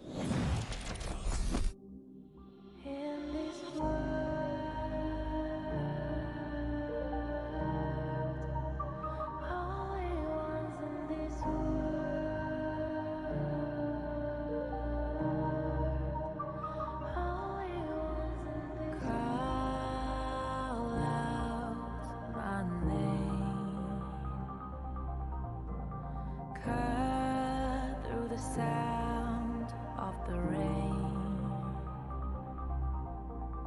No matter how I feel the flame, you know I feel the darkness and the pain. All of the ways we tried to break free from the night, you know we made it out, we found the light. I fly so high, light up the skyline. Let's do it this time, like it's a whole new vibrant world.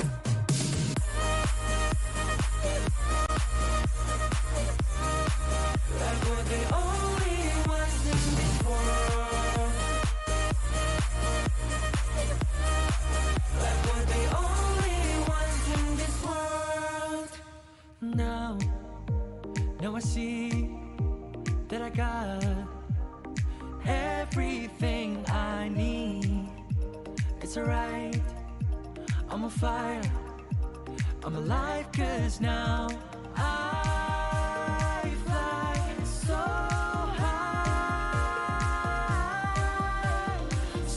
high, light up the skyline. Let's do it this time, like it's a whole new colorful world.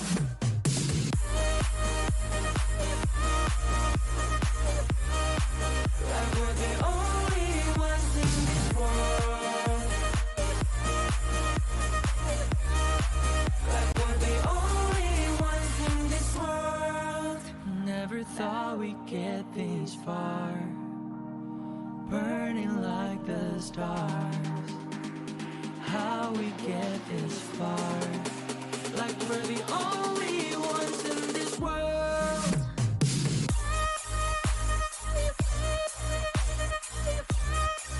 Like we're the only ones in this world. Like we're the only ones in this world.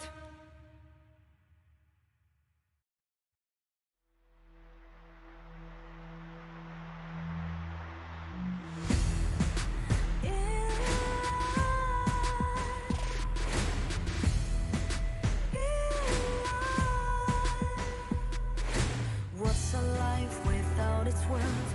Compromising with what hurts inside. When you let fear decide your fate, you don't choose which path to take in life. I'm finally letting go of everything that still holds me. I'm against the odds, but I won't give up, 'cause it's my time to shine. Standing in the spotlight, and no one let me down. Destiny is calling high. I'm not afraid to fight for everything I love.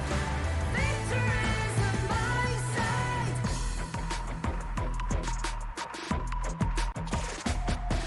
The more we lose, the more we gain. The more that nothing stays the same. In time, can't love ever, can't forget. What you see is what you get. Sometimes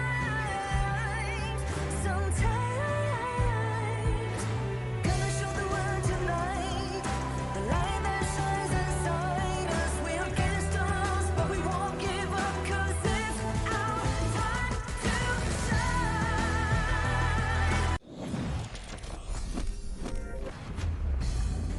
Back-to-back series with amazing teams fighting for the final chance at the last chance stage. And right now, 2 remains, 1 Kyrgyzstan and 1 Vietnam. For the final time today, I'm your desk host Sagi in the final day of our 2026 Asian Games qualifiers for the Honor of Kings. And joining me on the English broadcast, Holler and Sir Cloud. Welcome back.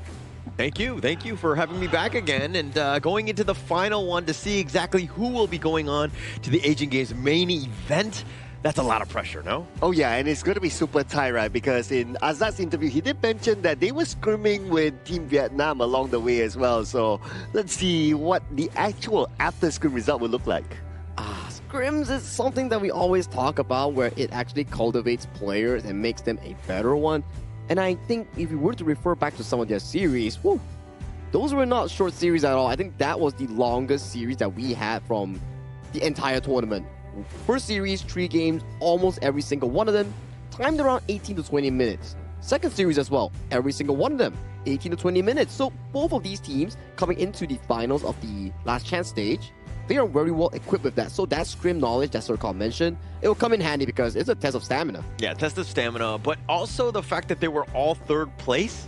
And then you're kind of seeing like equal footing across. Like we're seeing some of the most competitive games, and we're blessed to have it on, of course, the last day here. And it's the first time we got a Tempest without Holler, though. Yeah, which I was a little disappointed about. I was like, hey, what's going on, guys? I didn't get that script. I didn't get the memo on this. And well, this time around, maybe you'll get some Tempest here. You know, Kyrgyzstan is always playing, and Kyrgyzstan always has the Tempest here. But you know what else you can get? You can get a 1,688 minimum spend, no minimum spend token voucher here for the upcoming skin. It's going to be coming on June 27th, so mark down your calendars. And if you want any Legend skin, this is your shot. This is definitely my shot, and I think that I will happily try and get that one. I'm incredibly happy about that token as well. Just securing more skins, I think that we'll all just, you know, everybody wants that in the closet, so to speak, in terms of just like having more available to you. It's a flex, right? Yeah, it's a flex when you open your account, you show your friends, everybody starts comparing, like, hey, how many skins do you get? Oh, do you have this rare one? Oh, do you have this limited one? And do you have this flawless one? Yeah, that's always a thing, right? I like to decorate my own skin list as well, you know, like Mythic on the top, Flawless on the bottom, and then the Precious one, you know, it goes down towards there. Then you scroll it down, and then you shake your phone, jiggle it a little. It has that 3D poster effect. Yeah. Actually, that's the coolest factor. I mean, not only do you get also all kinds of different amazing skins in the game, but also just the way that they've kind of organized it so that you can kind of see everything. So it's like, again, like walking into a wardrobe, and it's a full one, and you just like pick which one you want for how you're feeling that day. Yeah, and sometimes it's like, oh, which one do I want to use now, right? Like for me, I have the entire Hou-Yi set. Yeah, I have the entire Hou-Yi set. I'll be like, okay, this game I'm feeling like this. That game I'm feeling like that. You know, sometimes I need to roll the dice, but yeah, it's all good. It's always nice to have that. When you score, it's like, oh, I have everything. It feels good, right? Definitely feels good. But talking about our upcoming matchup here, it's gonna be between Vietnam and Kyrgyzstan. After a short break just now, Vietnam currently is ready to challenge Kyrgyzstan for that final slot into the Asian Games main event. So, without further ado, this is the final matchup for the final slot to the main event. Let's welcome Kyrgyzstan and Vietnam to the stage. Let's go.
They have fought their way through every obstacle, earning their place among the final team still standing. Now, with their goal closer than ever, one final push could change everything. Here comes Kyrgyzstan!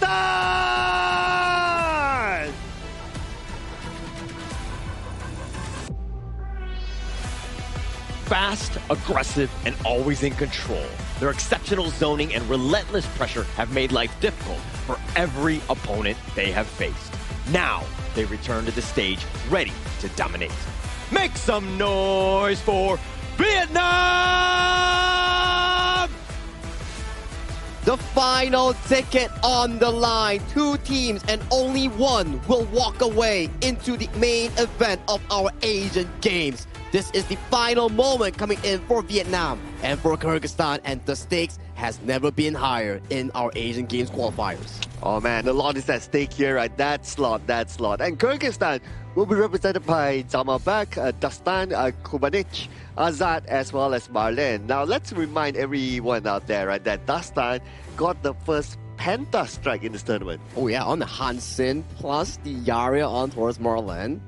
I gotta give him props because he was the first guy who actually made the Hansen look good. And after that, coming in towards the previous series that they played, he was more on the tanky role that had more effectiveness because that gave Azad more room to actually showcase himself in those team fights here. But this time around, Vietnam takes on them. Yeah, Hayduk here, Bao Hang, Ling Van, Hui Tan, and of course Nam Phuong. This is a squad that have found their footing based around the play of the mid lane. Ling Van has been setting things up. He's been the guy, if you will, of again, anything that happens positively, it's because he started it, he initiated. Yeah, you give him anything he can play, right? We were talking about like how deep is this hero pool for the mid lane. The Zia was amazing, the Yuhua was amazing, the Heino is amazing as well. Like, what does it take to stop this guy at the end of the day? I'll take a look at the stats real quick here. 29 hero pool versus 29 hero pool. Wow. Hold your horses, Holler. I know what you want to do. I'll pass it over to you just a little bit. Just let me finish this up real quick here. You can see the KDA here is really similar between both teams, but in terms of that depth compartment here, there seems to be more of a blunder from the side of Team Kyrgyzstan. Let me in, coach. 67% first strike right from Vietnam. Well deserved. And the reason why they're playing in the finals, because of course, you need to have 6-7 in terms of the first strike right. Yeah, I when you were talking, right, he was like going like, I know. He really wants to say it. He really wants to say it. There's also one more, right? If you check out the total games and total games won, 6-11 coming in from Kyrgyzstan and 7-12 coming in from Vietnam. And actually, if you're looking at the first strike right, this Kyrgyzstan, it hasn't improved immensely as they've only played one other series. But you're seeing that this is kind of like a reactive thing, right? First strike rate, I kind of talked about it earlier today, but when your first strike rate is so low, it's because you're getting jumped on. You're losing that one out, and you're playing essentially from behind in the beginning. Yeah, I'm also looking at, like, if we were to focus on the KDA, right? Yes, takedowns, pretty much the same between the two. But when it comes to the Ds, how much you're able to survive, right? It looks like Team Vietnam, they play it a little bit more safer. Safer and lesser blunders, I would say. And just now, we seen how Ling Ban was the true player, the true team leader here coming in for the side of Team Vietnam. He was the stable stone. Now comparing himself towards Kubanuish. He had back-to-back Angela games, and for Ling Van, back-to-back Zia games. Yeah, and actually Ling Van has been the guy in terms of like throughout the course of the Asia Games qualifier, he's gotten the most MVPs on his squad. So again, with that average DPM, he's setting it up. Average GPM, of course, very high as well, but the kill participation, that's the biggest piece. Everything revolves around his play. And the big piece as well, his average damage per minute. Wow. Like, that's a huge gap, right? Because he's been using heroes like Heino, like Zia, like even Yuhuan, heroes that really can burst rather than more utility type heroes, and that's shown by the stat. And I remember just now, before we head to the break, where Vietnam went against Singapore, he had a back-to-back MVP performance with both games on Zia, having almost 45 to 42% damage now just by this one single player here. So if Kyrgyzstan wants to be able to topple against Vietnam, they need to shut down Ling Van in that mid lane. Yeah, and actually it's funny because it's off of the Jia, and I'm not a huge Jia fan, right? Time and time again, I tend to find it kind of falls off. It's terrible from behind, but Ling Van showing how it's done, it could get you a huge edge, assuming you're able to go equal or ahead in the early game. Wow, and Kyrgyzstan, they chose the blue side, so we can expect, a lot of focus to be given towards the mid lane. The Heino is probably going to be banned now, maybe even the Yuhuan to be banned. Maybe the Zia after his phenomenal Zia performance later on. So 2 bans, or maybe Kyrgyzstan would take the Zia for themselves, something like that. Would you ban away some picks knowing for the fact that the enemy mid lane can play almost everything, or would you target him in a different way? What's your take on this, Sir Cloud? I mean, I would. Honestly, we cannot ban everything, right? It's not possible to do that. So I would rather that we try to find a counter towards the mid lane. And not only the mid lane, right? It's an overall team strategy to try to find that loophole, try to find that counter based on the draft that's going to be out. You cannot overly put focus onto one player when everyone else also doing their job. I like that, right? That's the correct philosophy when we go into the pick and ban stage. As long as you don't over tunnel in one specific thing and you allow the other great players on the side of Team Vietnam to actually stand up, then that seems to be a proper draft coming in from Kyrgyzstan. But we do get this start of the blue side here. Mai Nui and also the Yu Huang locked away. Yeah, attacking Lingvan, right? And we were questioning, should we do this or not? It looks like Kyrgyzstan are looking to attack him as much as possible, take things away. And I do think that the Jia is a pick that you probably don't be wanting to ban. It's more about a synergy thing, play style more than anything else. But I think that you need to set yourself up, especially with the Yuko going first here. Yeah, there needs to be a form of respect, right? At the end of the day, I mean, there's a reason why this guy is multiple MVP for the team. Now, there are other options for Lingvan here. I mean, we have the Ziya, depending on what sort of composition that he will play out later on. But they're going to pick up the Byron. So still very balanced pickup from Kyrgyzstan. They have everything. They have somebody who can engage, somebody who can throw out the utilities, and somebody to tank at the front. I look forward to seeing what's going to come up next. And very aggressive as well, right? You have the Ukyu and also the Byron, arguably two of the best early game heroes in this Asian Games version. And to top it off, the RLD also suffers quite a bit when facing off Kyrgyzstan's Xiao Qiao here. So I'm pretty comfortable currently with Kyrgyzstan on their first 3 pick, and for Team Vietnam, it's more towards their comfort picks, what they're used to. Yeah, I actually like it, right? The Xiao Qiao and the Byron, both of these guys are just going to make the life very difficult for Hui Tan on this Arlie, because you know he's going to be piloting it. I know Bao Hang and Hui Tan kind of shift at times depending on what sort of farmland they're looking at, but they're going to look to go with a mechanically difficult Arlie here. And I do think Kyrgyzstan's lineup counters it pretty decently to start. And I'm looking at one more tank support to be blocked out. It's going to be the Lianbo perhaps. Because if Kyrgyzstan don't block that one out, there's a chance that Vietnam will take it, and then they will have, well, they still have Lapu Lapu to play with. Okay, so they'll block out the Lapu Lapu. Vietnam right now, they're considering to go for the Lianbo, and they will before Kyrgyzstan gets it. Bit of a deja vu, right? Like, these are the roamers left available coming in, and then Nan Phuong, I think he has had a third game in a row on that Lianbo as well, you know? And then it seems a bit weird to me that you're banning away Zhang Fei and Lapu Lapu, giving away the Lianbo. So Kyrgyzstan, as we know, Marlin really favors the tank roam, so you're probably out of tank roamers here based on the second phase draft. Yeah, actually that is very odd. It seems like Nam Phuong is actually more comfortable on the Lianbo based on the, as opposed to like the Lapu Lapu and the Zhang Fei.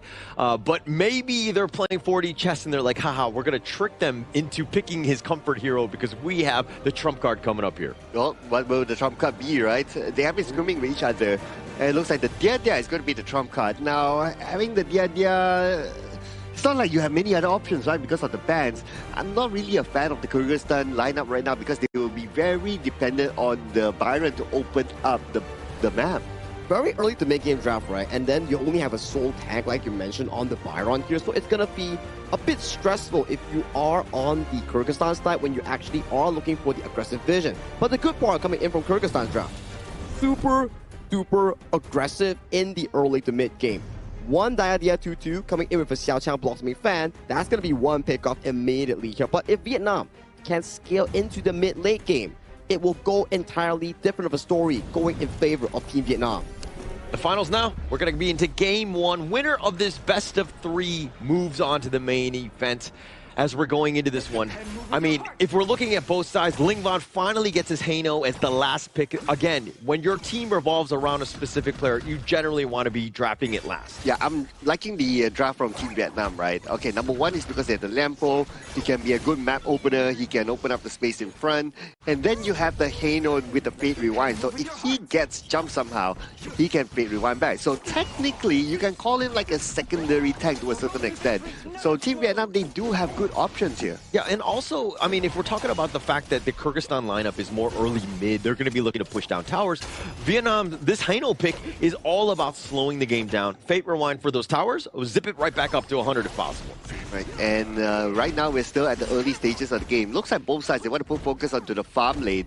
totally understandable because when it comes to the late game, as Azad is expected to kind of carry the team. Same goes for Huitan as well. Both Direnje and also the Arlie is a hero that's expected to perform in the late game. Yeah, and I'm looking at this one. I mean, from what we've seen thus far by Kyrgyzstan, whenever they win, Azad is the MVP, right? Just like Lingvan is on the Vietnamese squad. So if anything, you know this as Vietnam. You want to take down, you want to control, you want to ambush Azad as much as possible in this game early. Now, this is what I worry, right, for Azad, because there's so much importance put onto him to carry the team towards the late game, but there's only one tank, which is Amalbek. Now, can he only protect Azad? It's pretty difficult, right? Yeah, and it looks a little bit of action here. They get the nice little knock up and Dastan going down. He was caught with his hand in the cookie jar as he was looking for boars, and he pays with his life. Yeah, and he didn't even manage to eat that cookie there. Too bad for him. That's a sad story, man. Oh, man. Yeah, at least you get one. But, yeah. But good rotation by Team Vietnam, though. It was almost like, oh, they see that opportunity, they straight move in.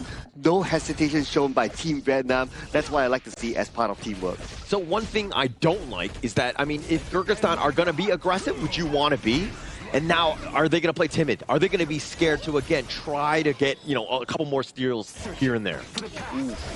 That was... Yeah, you got to be aware of where the position of Team Vietnam is, right? Like earlier on, yes, they tried to steal the force at the side, but they didn't really have that information, or maybe it was not communicated that Team Vietnam already made the rotation from the bottom lane. If Team Vietnam is still at the bottom lane and they go for the balls again, I'm okay with that. Yeah, yeah. I mean, look at how Vietnam are threatening. You can see Lingvan right now threatening potentially those boars. Getting vision on, he understands who's around so that he knows where the rotations are going to be happening. And look at how Huitan and also Nam Phuong are potentially looking to gank because they know that somebody will probably make its way at least towards this brush. Okay, they show themselves, so that's okay. It's a matter of information gathering. Anyway, 40 more seconds before the first timer is going to be up, so nobody's going to overcommit onto something yet for now, unless they see a clear opportunity. Yeah, Vietnam, though, being very aggressive. I mean, they're efficient across the map as well. 1K net worth lead, and it looks like Huitan getting a little bit low. They actually try to get him, but the light step and the heal, and now here comes the revenge tour. They might have dove too deep. Azad is going to be taken down. He pays with his life here. Again, good rotation shown by Team Vietnam. Yes, Huitan, very low on health. He has to turn back. That's okay. But what's important is Bao Huang and the follow-up. That was really, really fast. Yeah, very fast. And again, Huitan is one of the most mobile farm laners there are, right? And being able to lock him down, Kyrgyzstan, again, trying to go all in, trying to make some plays, get that potential kill, but unfortunately for them, they did fail. But now they're going to look to steal this Azure. Okay, now who's going to get this buff here? He's still kind of open there. Yeah, and back, has to flash away. He gets a little bit low himself. The control from Marlon, he hooks on with that Hartwell. And now Vietnam, it looks like they're going to walk away with that blue buff as well. Oh, but look at the space created for Azad at the bottom. He has a little bit of space, but again, the Team Vietnam, especially Bao Huang, wow! Just like that in response. Yeah, I mean, but Nakaruru's got some serious burst. Azad, this is the problem with Direnje, especially when you're solo. At this stage, you're down in terms of net worth, and then trying to deal with the Nakaruru, who, again, can just jump on top of you like that, you're going to have a tough time. I'm worried that Kyrgyzstan, right now, they are starting to lose the plot. They're starting to lose concentration, because a few times at the bottom, they've been caught. Yeah, definitely been caught here. And Jamalbek is looking to get caught as well. He was just wanting the pheasant, but the Tremor Smash is going to be for real. And now Vietnam just quickly taking down the bottom T1. Yeah, and this tower will be taken out without any problem. And especially if you have a Lingban at the front line, he'll be just throwing his spears and you cannot get close at all. If you want to try to take him out, everyone else is there. Yeah, now it's going to be a flash away. Kubanic does get to safety. Vietnam is on the side. They have 4 members of Kyrgyzstan trying to defend this tower, and you can see how dire things are. It's not even 6 minutes, and look at how aggressive Vietnam are. Oh, that made they turned this around! Oh, what? Walked into the trap. What? He thought he was low because he had used the bait rewind. He gets on back with that, but it was all a bait. Dude, that is probably the best bait so far in this tournament. Even if I see like, oh, he used the bait rewind right in front of me, I'll go for it. Oh, it looks like Kubanic is going to be going down as well. This game has been nothing but Vietnam. It seems like Kyrgyzstan right now absolutely reeling thus far. Oh man, that was Team Vietnam thinking 10 steps ahead there, Holler. Who would have thought that would have been a bait? They would have thought, Kyrgyzstan would have thought, hey, he did a boo-boo there. Why is he fate rewinding right in front of us still? Without knowing that the rest of Team Vietnam were waiting in the bushes. And this is why Lingbot is so good, even the mind games, right? And that turned into like a little bit of like a complete bait, right? In the sense of just like being able to walk it away and you don't know where the brushes are. This is a vision game and you're losing in that department. Oh, now keep an eye on what's happening at the top as well. Hui Tan gets a free lane and he will take down this tower unchallenged. While the rest of Kyrgyzstan, they're busy at the bottom, they're trying to rotate towards the top. By the time they go top, look who's at the bottom. Hui took his there to push. Yeah, Hui Tan is actually up 1.5 over Azad, who's died a couple times, but it looks like they will find him, and now Bao Hang tried to go a little bit in terms of the damage, but here come the reinforcements. The Tremor Smash on the 4, setting it up, but it looks like they might have gone too deep. Fate Rewind, he's going to be in a worse spot, but now Hayduck is going to show up. They're going to be under the tower, they don't care. Kuban is down for the count. And throw these scepters out. Zamalbek on the run, flash forward. They find him with a power gradation and a double strike on the way up. Duck. Oh, 1-9 right now. Kyrgyzstan, how are they going to come back from this one? They have to defend this. They have to defend. Right now, the gap is very, very far. It's almost like Kyrgyzstan, they have to hope for Team Vietnam to make a mistake. Yeah, and it doesn't look like it. They're starting to hit their groove. Even when, they got the pick off onto Hui Tan, and you're thinking, okay, this is an opening, but it's not, in fact, because Vietnam are so far up, all of the other guys are able to do their serious work in terms of the damage department. Oh, man, I'm trying to look at, okay, what could be the comeback condition here for Kyrgyzstan, right? Okay, maybe try to challenge for the next Tyrant or try to at least hold on until the 10-minute mark and then you get the Overlord and then you try to make a wave push to come back.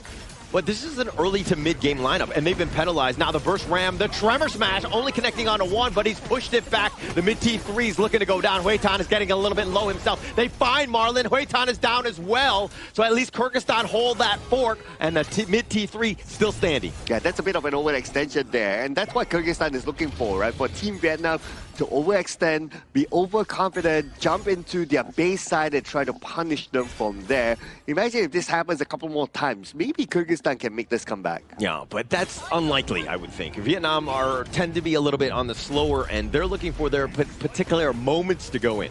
All right, and breaking down the fight earlier on, we can see that Team Vietnam, they were very confident to just go all in, but it could have been a little bit of an overextension there where Hui Tan was punished. And by losing Marlin versus losing Hui Tan is a bigger setback. Yeah, I don't think this is the proper comp to be really diving towers, right? I think that you want to kind of go slow and steady, use that slow siege, if you will, to kind of chip it away. I mean, it's already at half-life, and now this is a potential moment here. Oh, a potential moment. They could jump in anytime soon. They do have the Tremor Smash. Yeah, if they want to go, but they're going to be backed off. They're going to wait for these minions, and the wave clear is decent from the Kyrgyzstan side. Just waiting for the moment where the Tremor Smash is activated. And Team Vietnam, they are now slowing down the pace. They're playing this patiently. They really want to hit a 5-man Tremor Smash, it seems. Yeah, it's not only that, but like Vietnam, you're so far up. It's not even 10 minutes into this game. All you need to do is just slowly stick around. Maybe the minions come in a bit, let Hui Tan melt some of these towers. And that's exactly what they're doing right now. The minions have arrived, and they would take down the middle tower just like that. Azad could be the next target, but Azad somehow still all right. Yeah, he's going to be back into the fountain, but space created. Azad is at half, you can't fight, and now it looks like they're potentially going for the backside. Namfwang with another amazing Tremor Smash. Jamalbek has to flash away. He gets on to the back to all the way to the fountain. Whoa. No, he gets sniped out. Lingvon goes in for this. They're all the way back into the fountain, and Vietnam have found an opening. They have control, and they're going to take the crystal, and Vietnam, just like that, take game number 1. Quick and easy fashion coming in from game 1 of Vietnam in this important series with such a demanding victory over Kyrgyzstan. How does Kyrgyzstan respond? Man, Kyrgyzstan, what they felt earlier was control, right? Control by Team Vietnam. Team Vietnam had control from the start of the game to the end of the game. It was entirely theirs from there, and it was kind of shown through the draft as well, right, while we were discussing it. For Kyrgyzstan, they are very dependent on only the Byron to open up the map. Now, if you don't have a secondary hero to open up maps, then you're not going to win space. Yeah, you're not going to win space, and you're going to be completely playing a defensive game. You're completely back. Nobody wants to go in. Nobody wants to initiate because you are so far behind. Sorry, he caught me laughing on that one. I mean, he's feeling it. You know, the Kyrgyzstan coach, we had a little chat with him just now, right before the game itself. They are confident and they are looking to actually represent their region going into the main event. But right now, this strong iron wall in front of you. If you can take them down, which is Vietnam, then maybe you have that shot. Because if we were to review back the game, there just seems like there was no real proactive play or opportunities coming in from the side of Kyrgyzstan in finding a comeback. It didn't seem so much because it seemed like they were all pressured to play into the hands of Vietnam, right? It came not only in terms of the draft. This Haino was a problem. Ling Van going in, using those fate rhymes aggressively and defensively, baiting things out at times. Just a full kit, if you will. Dude, that bait. Yeah, that bait with the fate rewind, that's the highlight of the game for me. It's like, oh, you fate rewind in front of your opponent? Oh, he's still there? Oh, let's get him. They didn't know that the rest of them were like at the side waiting in the brush, right? It's like crazy. And it's one of those plays where it's like psychological. It's like if your enemy doesn't know what you're doing, how do they know how to respond? And they're like, oh, that's the play. I'm like, oh, let me jump in. I'm like, oh, that's why he did that. Yeah. And you could be like Dastan at that moment. You're kind of thinking, oh man, why was his spider senses not tingling? Right, you kind of see him kind of running back, but it's one of those things where, like, time and time again, if you saw Fate Rewind, 99% of the time, it's going to go well for you. You're going to find him. You're going to cut him down. And Vietnam, again, perfect bait. Dude, even if I play, right, and I see a Fate Rewind right in front of me, I will go for it, right? I will go for it too. Absolutely, right? And then just to be, like, surprised, like, you wouldn't expect that to happen. That's, like, big brain play. It's like just trying to chip some damage on towards the side of Ling Van, right? And he came up clutch with his Haino with a 404 KDA. But player that I really want to shout out to is Nam Phuong. How many times in that game did we see multi-man Tremor smashes coming in from the Lianpo? Yeah, but the 404 KDA from Ling Van, that's an error, man. I mean, the way he's setting it up, that's the way you want to do it. Again, Nam Phuong, a ton of Tremor smashes. That was absolutely amazing. But the rest of the squad, the way that they're able to close it out, everyone's on the same page. Yeah, absolutely. Every time, like, they see a target at the bottom that's free, they just move in all together. They see a target in the middle, they move in all together. Or they see somebody in trouble, everybody backs up the person very, very quickly. And it reminds me of the previous series where Vietnam went against Singapore. The Haino was banned in all 3 games. This is why. 121,000 damage in a sub-10-minute game. Yeah, and last pick. It's the best pick that they could have picked up here because it slows it down. You've got poke, you've got reach, you have, you know, ability to kind of shake things off. You're very tanky as well. And when you're able to have Ling Van doing 121,000 damage, I think you're going to have a GG easy type of game. Wow, GG easy. Well, this is something that we also talked about during the pre-show, right? It's like, do you want to target ban one player? Or do you want to try to work around it? Well, it almost feels like, well, whether you target ban onto him, he always has a workaround around any scenario. Because we saw during the pick and bans, they banned away the Mai Xue Nui and also the Yu Huan, but still, Ling Van has something in his pockets, and this time around, it's the Haino, which has, I would say, arguably one of the best ones we've seen so far. Yeah, complete control.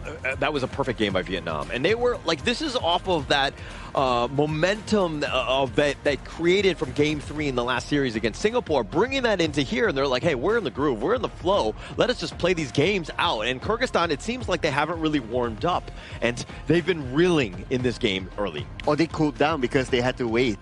But for Vietnam, it's like, okay, we play, yes, there's an extended break, but we continue to play. It's like their hands are on fire. It's like warm up before an actual sports. For Vietnam, it's like they're already warmed up in their series against Singapore where they are feeling it. You know, it's like back-to-back MVP coming from Ling Van, bringing that form into this game against Kyrgyzstan. So it's a bit of a, I would say, psychological fight coming in.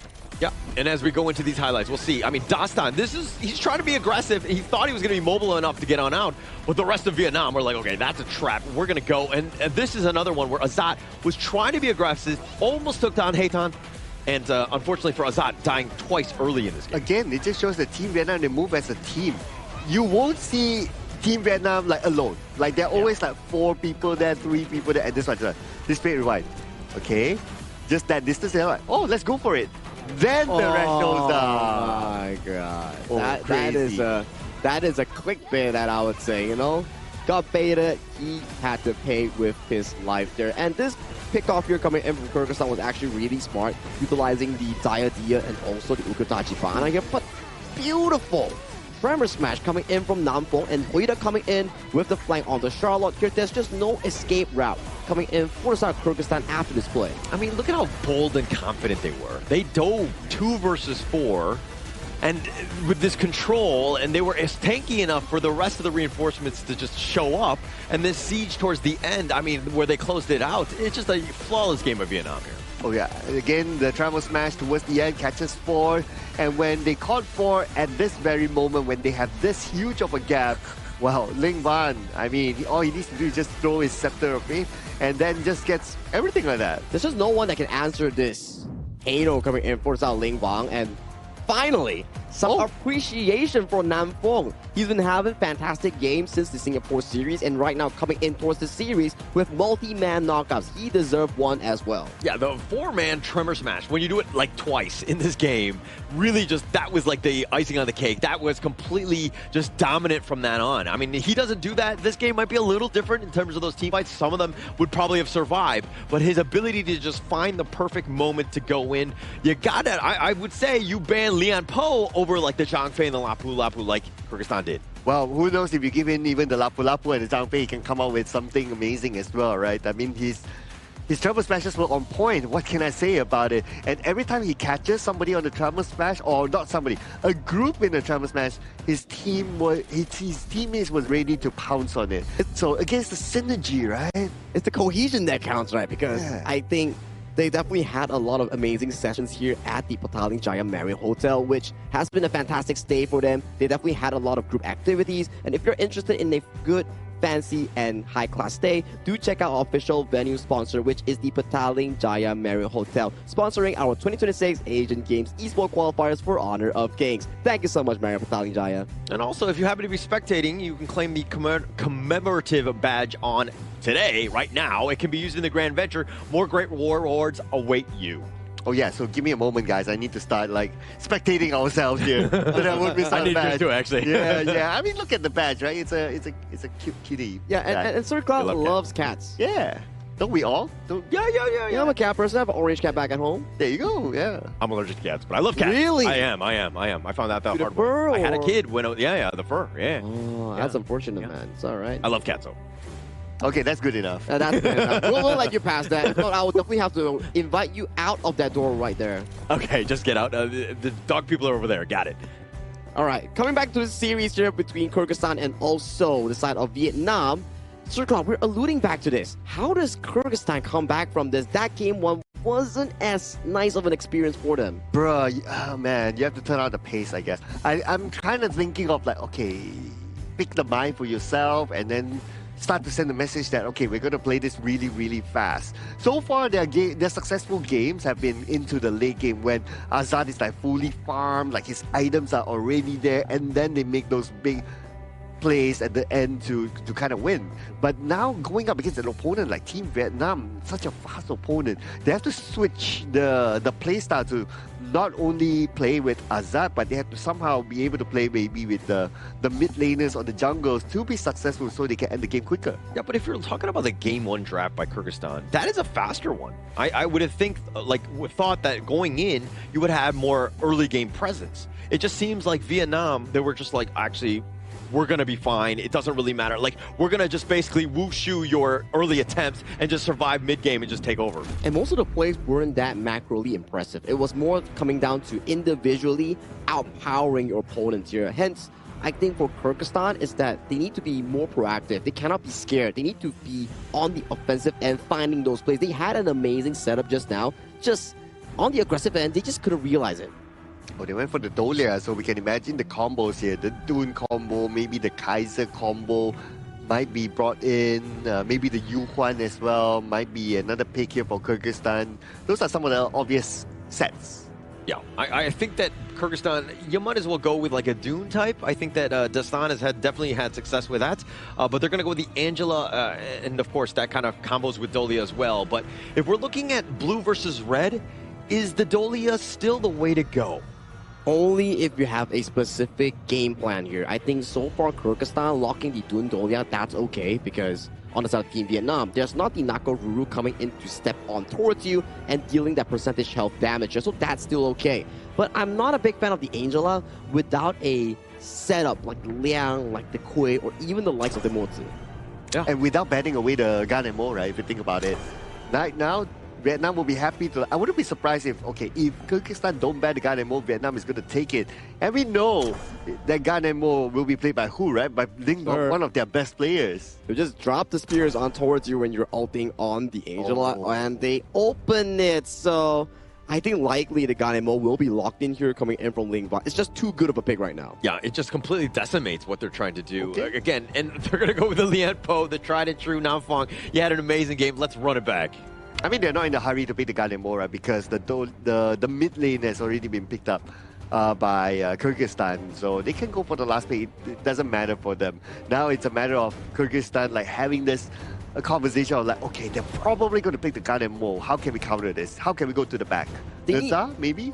Neza, you know, the Guan Yu, something to actually flank the back line. That will be really appreciative coming in from Kyrgyzstan's draft, because right now, their front to back is decent, but there's still no answers towards the Direnjie or the potential mage pick that will be picked up by Vietnam later on. I like the final pickup here coming in from the Vietnam, leaving Ling Van the last pick. They do pick up the Marco Polo and also the Byron here. Likely we might see a Zia once again coming in. Yeah, definitely available there, but they've also got the Byron and Doom. Now you've got two guys that can help complement with one another with being like these bruisers, creating space, and of course stunning, but of course the Gan and Mo here. Oh yeah, because it's kind of an obvious pick, right? Like Angela, Blazing Brilliance, you stand still, it's like stop. Comes in. And imagine with the pace of Team Vietnam they've been playing, right? There's a chance that they can get the first strike. And when they get the first strike together with the Garden mode there, then he will be able to scale faster. And more magical attack if you get takedowns or assists coming in as the Gan and Mo. So you can't allow Vietnam to once again outscale you and out-combat you in the early game here. I think the most important player for me right now for Kyrgyzstan is the Dun and also the Byron. If they can sustain the early game aggression coming in from Bao Huang's Ukyu Tachibana, then maybe they can stop the bleeding and extend the game into potentially a shadow objective or extend the series into a game 3. Vietnam right now, if they win this game, they move on. They would be the 9th and final slot at the Asia Games main event. The other side, we're looking at Kyrgyzstan somehow having to just hold on, push for a game 3. Cloud, is this lineup good enough to get us to a game 3? Oh, I mean, I did call the Garden Mo, right? The moment I see like an Angela, it's like if they don't ban the Garden Mo, if they don't, well, they obviously can't pick it for themselves, right? But if Kyrgyzstan don't ban the Garden Mo, then it's going to be an obvious pick. And the Garden Mo is playable until the late game. So even if Kyrgyzstan wants to stretch this game towards the late game, they will have a hard time. Yeah, definitely having a hard time. And Vietnam, this is another one. When you're looking at that lineup, all of those heroes, very meta, right, in terms of what this Asia Games qualifiers has been all about. The other side, Kyrgyzstan, a little bit more, you know, the Marco Polo, definitely not one of the top picked, but definitely has options here. But it really comes back to Azat, if he's able to get that farm in space. Okay, I'm just going to point out like early items for the farm lane, right? Like for Azat, he went for boots first. And Huitan, he didn't go for boots first. Means that he has that slight edge when it comes to like winning the lane and clearing off the lanes, getting the last hits and all that. And that's actually a really smart move by Huitan. Even like a 0.1% of chance of winning the lane, you would take it. Yeah, definitely taking it. But it also says that Azad is like, hey, I need to stay alive a little bit more. Marlon will then be more free to roam as he's creating a little bit of a forward scout. He sees Nam Phuong just walking through the brush here. Okay, and this is where the scout is happening.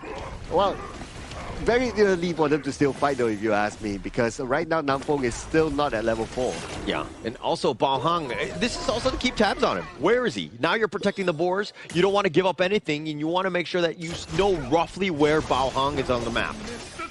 Yeah, quite clear at the farm lane side who's currently winning it because of that extra item and the extra edge, and he does have a little bit of help from Nam Phuong as well. So Azad not particularly having a good time. Yes, he still get this wave, but he loses a few other opportunities to farm on the inner side.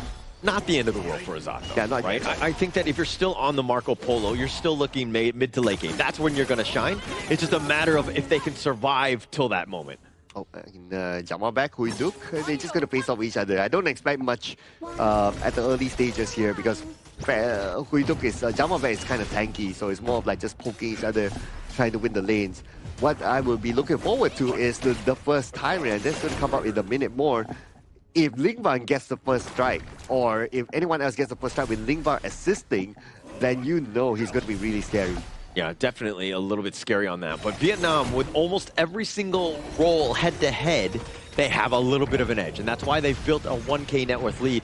Vietnam, I mean, you're talking about Ling Van. At a moment's notice, he can just pretty much decapitate you, so you have to be super careful with your positioning, especially with this 4-minute Tyrant around the corner. And what makes it even scarier, right, for Ling Van is because he has the flash. Yeah. He can flash forward and then a couple of plays that can... It's hard to execute, but once you do it... the mini stun, they find Azad. He has the Fever Barrage just to get the safety. The Tremor Smash was committed, and here come the teleport. Do they get anything in return? It looks like Namfong is going to be left stuck over the wall. He gets around with that burst round, but now it looks like he didn't want to go in. He's been pushed back with that Garter Grave. Kwaitan actually has to flash away. It looks like Kyrgyzstan not able to get anything else. And Hudok just arrived though, but he doesn't need to commit to anything in this fight. All he needs to do right now is to try to clear off the middle and focus onto the main objective coming up in 3 seconds. Yeah, and now it looks like Vietnam are going to look to start this. All of them are nearby. Those blades will cover at least the spacing part of this. Tyrant picked up by Baohan.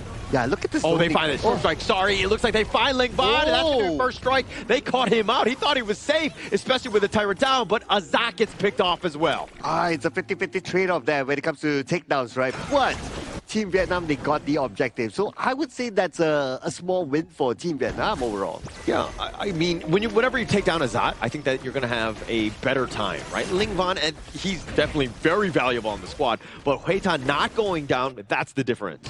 Yeah, because if you compare like who's going to be more valuable towards the late game, it's going to be Azat as compared to Ling Van. Ling Van is like, okay, mid to early to mid, maybe the late game, depending on how things goes, but as a Marco Polo, it's surely going to be late game. So that's why by Team Vietnam getting Azat, the value is higher. Yeah, Azat being chased here, dove under tower, they don't care if Bao Han gets the snipe.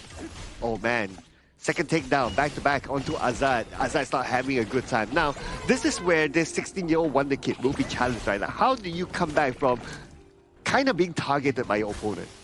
Smart play by Vietnam, let's be very honest. If you're able to, I mean, if you saw the last series, Azat was just roaming free. He was having a great game because nobody was targeting him. He wasn't able to kind of, you know, he was able to carry because he had so much space.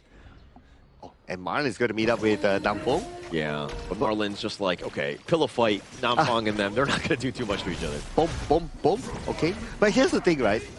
As compared with Kyrgyzstan and also Team Vietnam is that Namfong can zone. He can open up space, he can zone. And that's how they won the earlier objective. And they're going to do it again. Look at his positioning. But what can Marlin do to zone our opponents?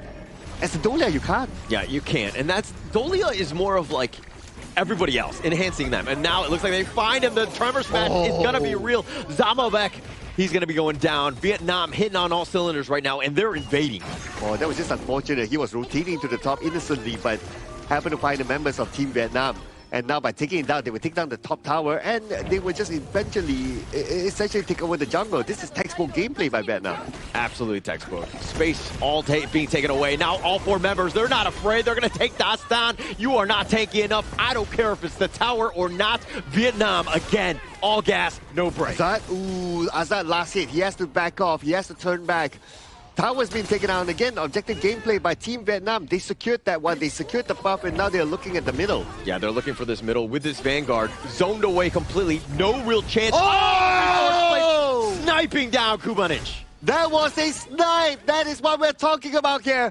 And with the fact that he got that snipe again, he will stack up his damage and he will be even more dangerous. Yeah, the Fever Barrage under the tower. It's not going to be enough. Raydok with just enough, and they find the Tremor Smash as well. Dastan is looking to go down, but he gets a little bit low. He will be fine. Vietnam turn their attention on the bottom T2 instead. And look at Ling Bao in the middle. Look at the damage on the Tower back. Let's remember, he is a tank, but one couple blade, his health goes down to half. Yeah, completely controlling this game. Vietnam, these blades are incredible in terms of just how accurate they've been. Bottom T3 looking to go down as well. Zamabek tried to go for the Storm Strike, but they shake this off. They take the bottom T3, now the mid T3. And objective gameplay here by Team Vietnam. They're not going to overextend. They want to take down the towers, and now they're looking at the top even.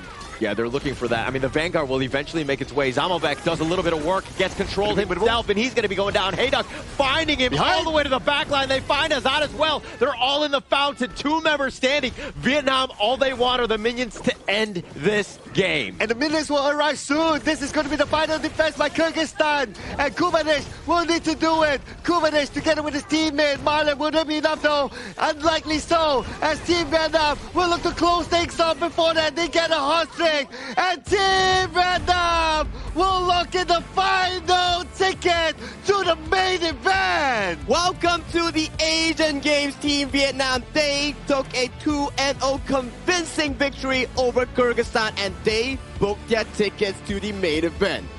Perfectly played. I mean, it could not have been better, right? The way that they were able to control this game, it didn't seem like Kyrgyzstan were ever able to find their footing. They were not really into this game. There was just too much control by Vietnam.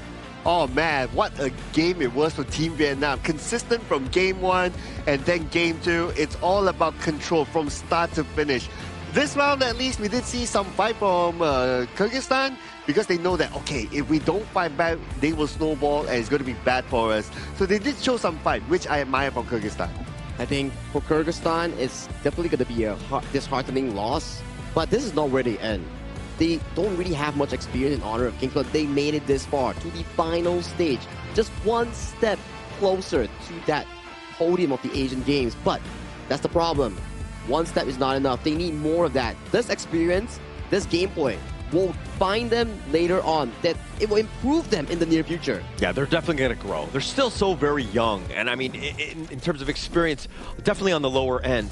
But you got to pat them on the back. I mean, they were as close as you could get. They got themselves at least a chance to go in. Unfortunately, I mean, Vietnam was definitely one of the favorites going into I mean, all the way from the beginning, even before this all started. And for Vietnam to just sneak in and, you know, just unfortunate for Kyrgyzstan in the end.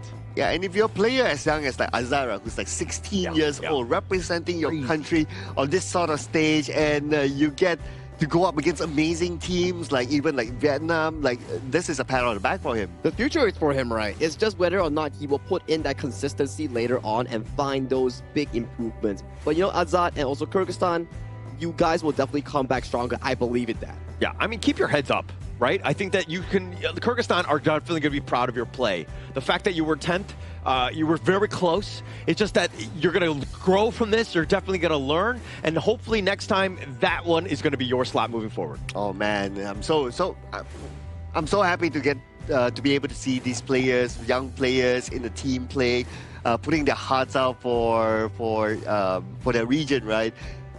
Oh, man, it just puts tears to my eyes, man. I mean, yeah. It's the growth that counts, right? It's like, although not every team can actually make it to the main event, we've seen growth coming in from some of the amazing teams like Mongolia. They were having a rough showcasing coming in from day one, but then they progressively grew. Yes, you can argue that Sagi, they never got a win, but the growth that they went from a new team to a team that actually learned a lot from their opponents, their foes or rivals, that's what makes esports so special. Yeah. You can always be winners, but when you lose, you're just learning for the next tournament. Don't you think that every single team in this entire Asia Games qualifier got better? Yes. Oh yeah. Right? I think that over every single day, and this is not easy when you're stuck in a group and you're forced and you have to just focus on the team ahead of you. I think that this speaks again volumes about all of these opportunities to grow in the Honor of Kings esports scene. Yeah, and also props to Team Vietnam as well for making it through to the main event through the last chance stage. And they had their own dips, right? They had their own dips against Laos, and then we were kind of asking of like, oh, are they going to bounce back or not?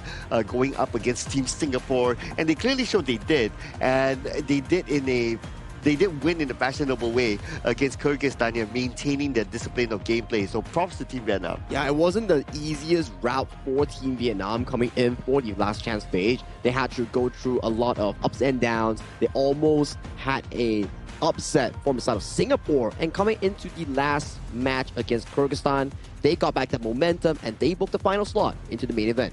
It's congratulations to Vietnam. I mean, being able to just slide on in, I think that they're going to be very fortunate.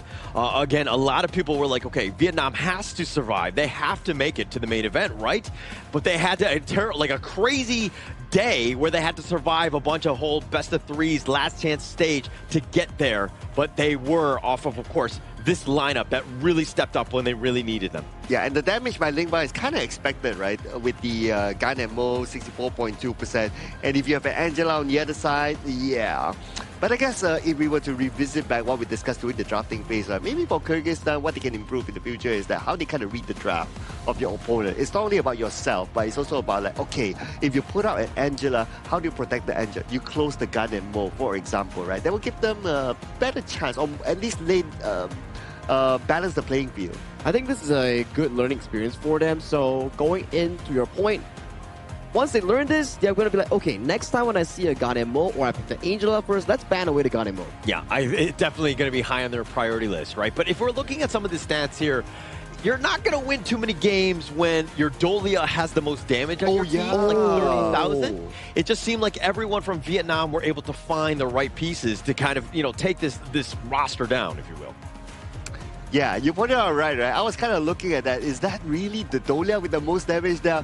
Yes, it is. Well, yeah, I mean, the rest of them, they were pressured so heavily, right, that they couldn't really farm or really fight back. So it's also shown by the goal graph here. It's very suffocating. When we watched the game just now, it was the Ukko Tachibana and the Lian Po coming in from the side of Team Vietnam consistently choking out the position coming in from the side of Kyrgyzstan, not leaving any single room in the jungle territory for them to farm or even play. Then later on, when the Angela wants to clear the wave under the tower, what's there?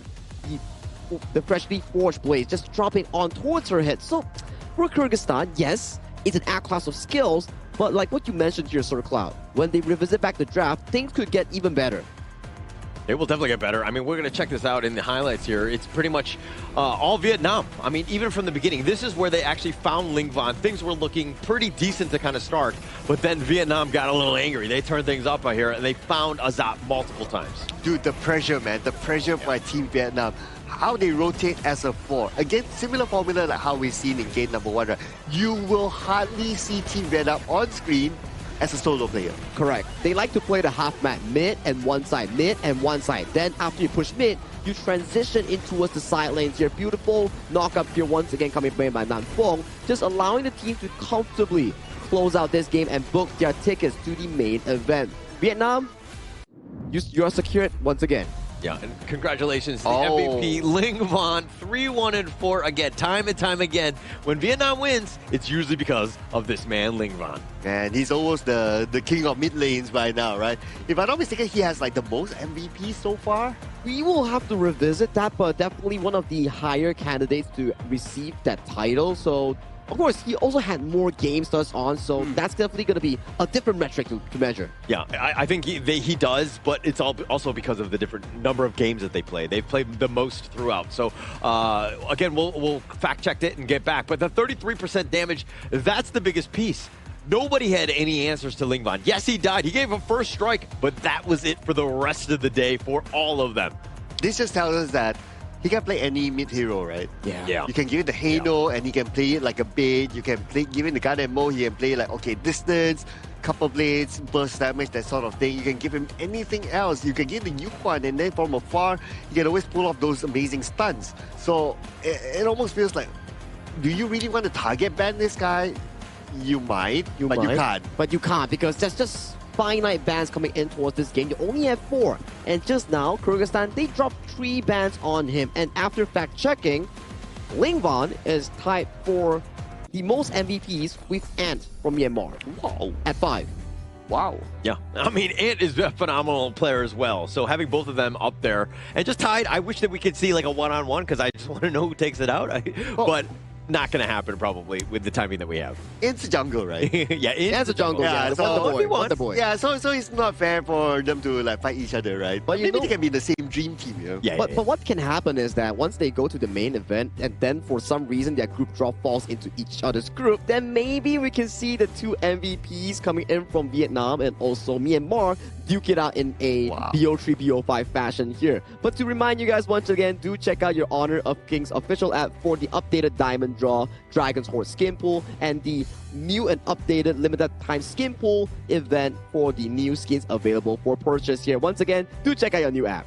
I like it how you brought up the main event because I think all of these teams have, got that experience. They've got those games in, under their belt, and they're going to be better prepared for that main event. And I'm super excited to see that. That's going to be later down the year, but man, these teams are going to get ready. And we are also ready to hear the interview segment coming in from our Team Vietnam representative with Mara on the stage. With how they clutched themselves back into the 9th slot for the main event, we are excited to see what we can dig out from the interview. We're here with Team Vietnam now. Phong, congratulations! This morning started with 4 teams stepping on this stage, fighting for the same thing, that final ticket to the Asian Games. How does it feel and what's going through your mind that that ticket is yours? Lời đầu tiên gửi lời chúc mừng đến chiến thắng dành cho đội tuyển Việt Nam. Như chúng ta đã biết, ngày hôm nay có 4 đội cùng nhau bước vào ngày thi đấu cuối cùng này để giành một tấm vé được đi vào vòng tiếp theo. Bạn cảm thấy như thế nào khi cơ hội đó đã thuộc về đội của mình? Em cảm thấy rất là vui ạ, vì cuối cùng đội tuyển mình đã giành được tấm vé cuối cùng để bước tiếp ạ. I feel extremely happy because our team has achieved the last ticket to go further into the Asian last round. And you know, throughout this journey, your teams face setbacks, challenges, even elimination round. What was this defining moment and what does this ticket mean for the entire team? Để giành được chiến thắng này thì đội tuyển Việt Nam đã gặp rất là nhiều khó khăn, thách thức, bị tụt lại phía sau phải vào vòng loại. Thì theo bạn, tấm vé ngày hôm nay có giá trị tinh thần lớn như thế nào đối với đội của mình? Tấm vé hôm nay quyết định tinh thần rất là lớn, tại vì trước đó thì tụi em có để thua 2 trận rất là đáng tiếc giữa Kazakhstan và Lào, nên là bọn em phải không may mắn là lọt vào cái vòng này, nên là bọn em cảm thấy rất là tự hào vì đã có tấm vé này. So before we can achieve this ticket, we had 2 losses and that has significantly affected our spirit. But after today, we had gained our confidence again and as well as our esports spirit love. I hope today's win is now giving you enough confidence to move forward and give it your best at the Asian Games. And for sure, people in Vietnam are watching, they're cheering for you and they're proud that you're representing the region. What would you like to say to them? Những người hâm mộ tại Việt Nam đang theo dõi hành trình của đội và đang muốn lắng nghe những lời chia sẻ của bạn dành cho người tại Việt Nam. Bạn hãy chia sẻ vài lời của mình được không? Cảm ơn mọi người đã theo dõi và đừng lo lắng nhé. Bọn mình sẽ cố gắng cải thiện và chiến đấu tiếp trên con đường đi tới Nhật Bản. Cảm ơn mọi người rất nhiều. Thank you for your support and watching our journey. Please do not worry. We will continue to training and practice more. Go further to Japan. You should be proud of your team. You did amazing. Congratulations on getting the final slot to the Asian Games. Now we'll head back to the casters. Lead the gorge. Congratulations, Ray. They regained their confidence and they also gained their ticket into the main event. And these are the final 9 qualified teams directly to the main event in Japan. We have Indonesia, Philippines, Myanmar, Laos, Kazakhstan, Hong Kong, China, Republic of Korea, Nepal, and finally, with the win just now, Vietnam. I mean, it took us a while, 9 days, to finally figure out who the 9 teams are going to be to make it to the main event. But we finally got to the finish line, and I'm actually super impressed with all of these teams that qualified. And I personally did a prediction on social media, right, on the official page, right? And I got everything correct. Wow. Except for Kazakhstan. I think that's for me too, because we all felt that Kazakhstan, we didn't really have much information on them. They really surprised us coming in towards this event itself. And of course, congratulations to all 9 teams. We'll be seeing them later on in a few months later in the main event itself. Yeah, I think that did you have in the predictions though, like where they would be? Because like, I would not have thought Vietnam would be 9th, right? Just being able to just slide in like that, right? Oh yeah, I wouldn't have put them there, right? I would put them like, okay, when I was doing my prediction, I was submitting it for social media, right? I was like, okay, Vietnam is going to be one of the top 2s. The last chance stage will be Singapore for me. Yeah. But then when they draw the bracket and then you see, Singapore versus Vietnam, I go like, well. I think my prediction was quite similar towards you in this case here. So definitely almost 80 to 90% correct coming in from our predictions here. Some definitely have surpassed our expectations here. Like, we didn't expect Vietnam to go through the last gauntlet all the way for the 9th ticket, and we never expect Kazakhstan to surprise us all the way in this final few moments. So that's our 9 teams here coming in for our main event. It has been, what, 9 days of back-to-back competition, and finally, we get our final 9. Yeah, we get our final 9. But of course, you can get 1,000 limited time tokens if you like in a new Flowborn outfit. All you need to do is, of course, log into the app right now. Make sure you do update, though. Dude, Flowborn outfits, always good. Always good to have them in the collection, because Flowborn is like you can really customize a lot of things, right? So that's really fun to have that and add to your collection. And it's infinite skins if you can do like the mix and matching, right? Oh, yeah. Depending on your creation here. And if you want more creativity with a high graphic phone, do check out iQOO 15R, the tournament official phone coming in for our 2026 Asian Games Esports Qualifiers for Honor of Kings. Thank you so much, iQOO, for sponsoring our prestigious event. Yeah, I mean, it was nothing but a prestigious event. Again, 9 days to get the 9 teams. Now we've got locked in, and now we just need to wait for the main event happening later this year. Yeah, can't wait for that for sure, because there are amazing teams that would have qualified from this stage, and there are also amazing teams that are already waiting at the main event. Correct. Yeah, amazing teams just all around. And finally, guys, it has been a great run so far.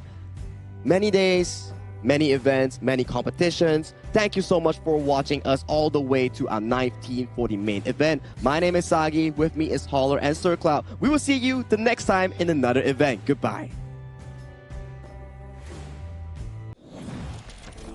Ever changing, some chameleon, blood, sweat, and tears.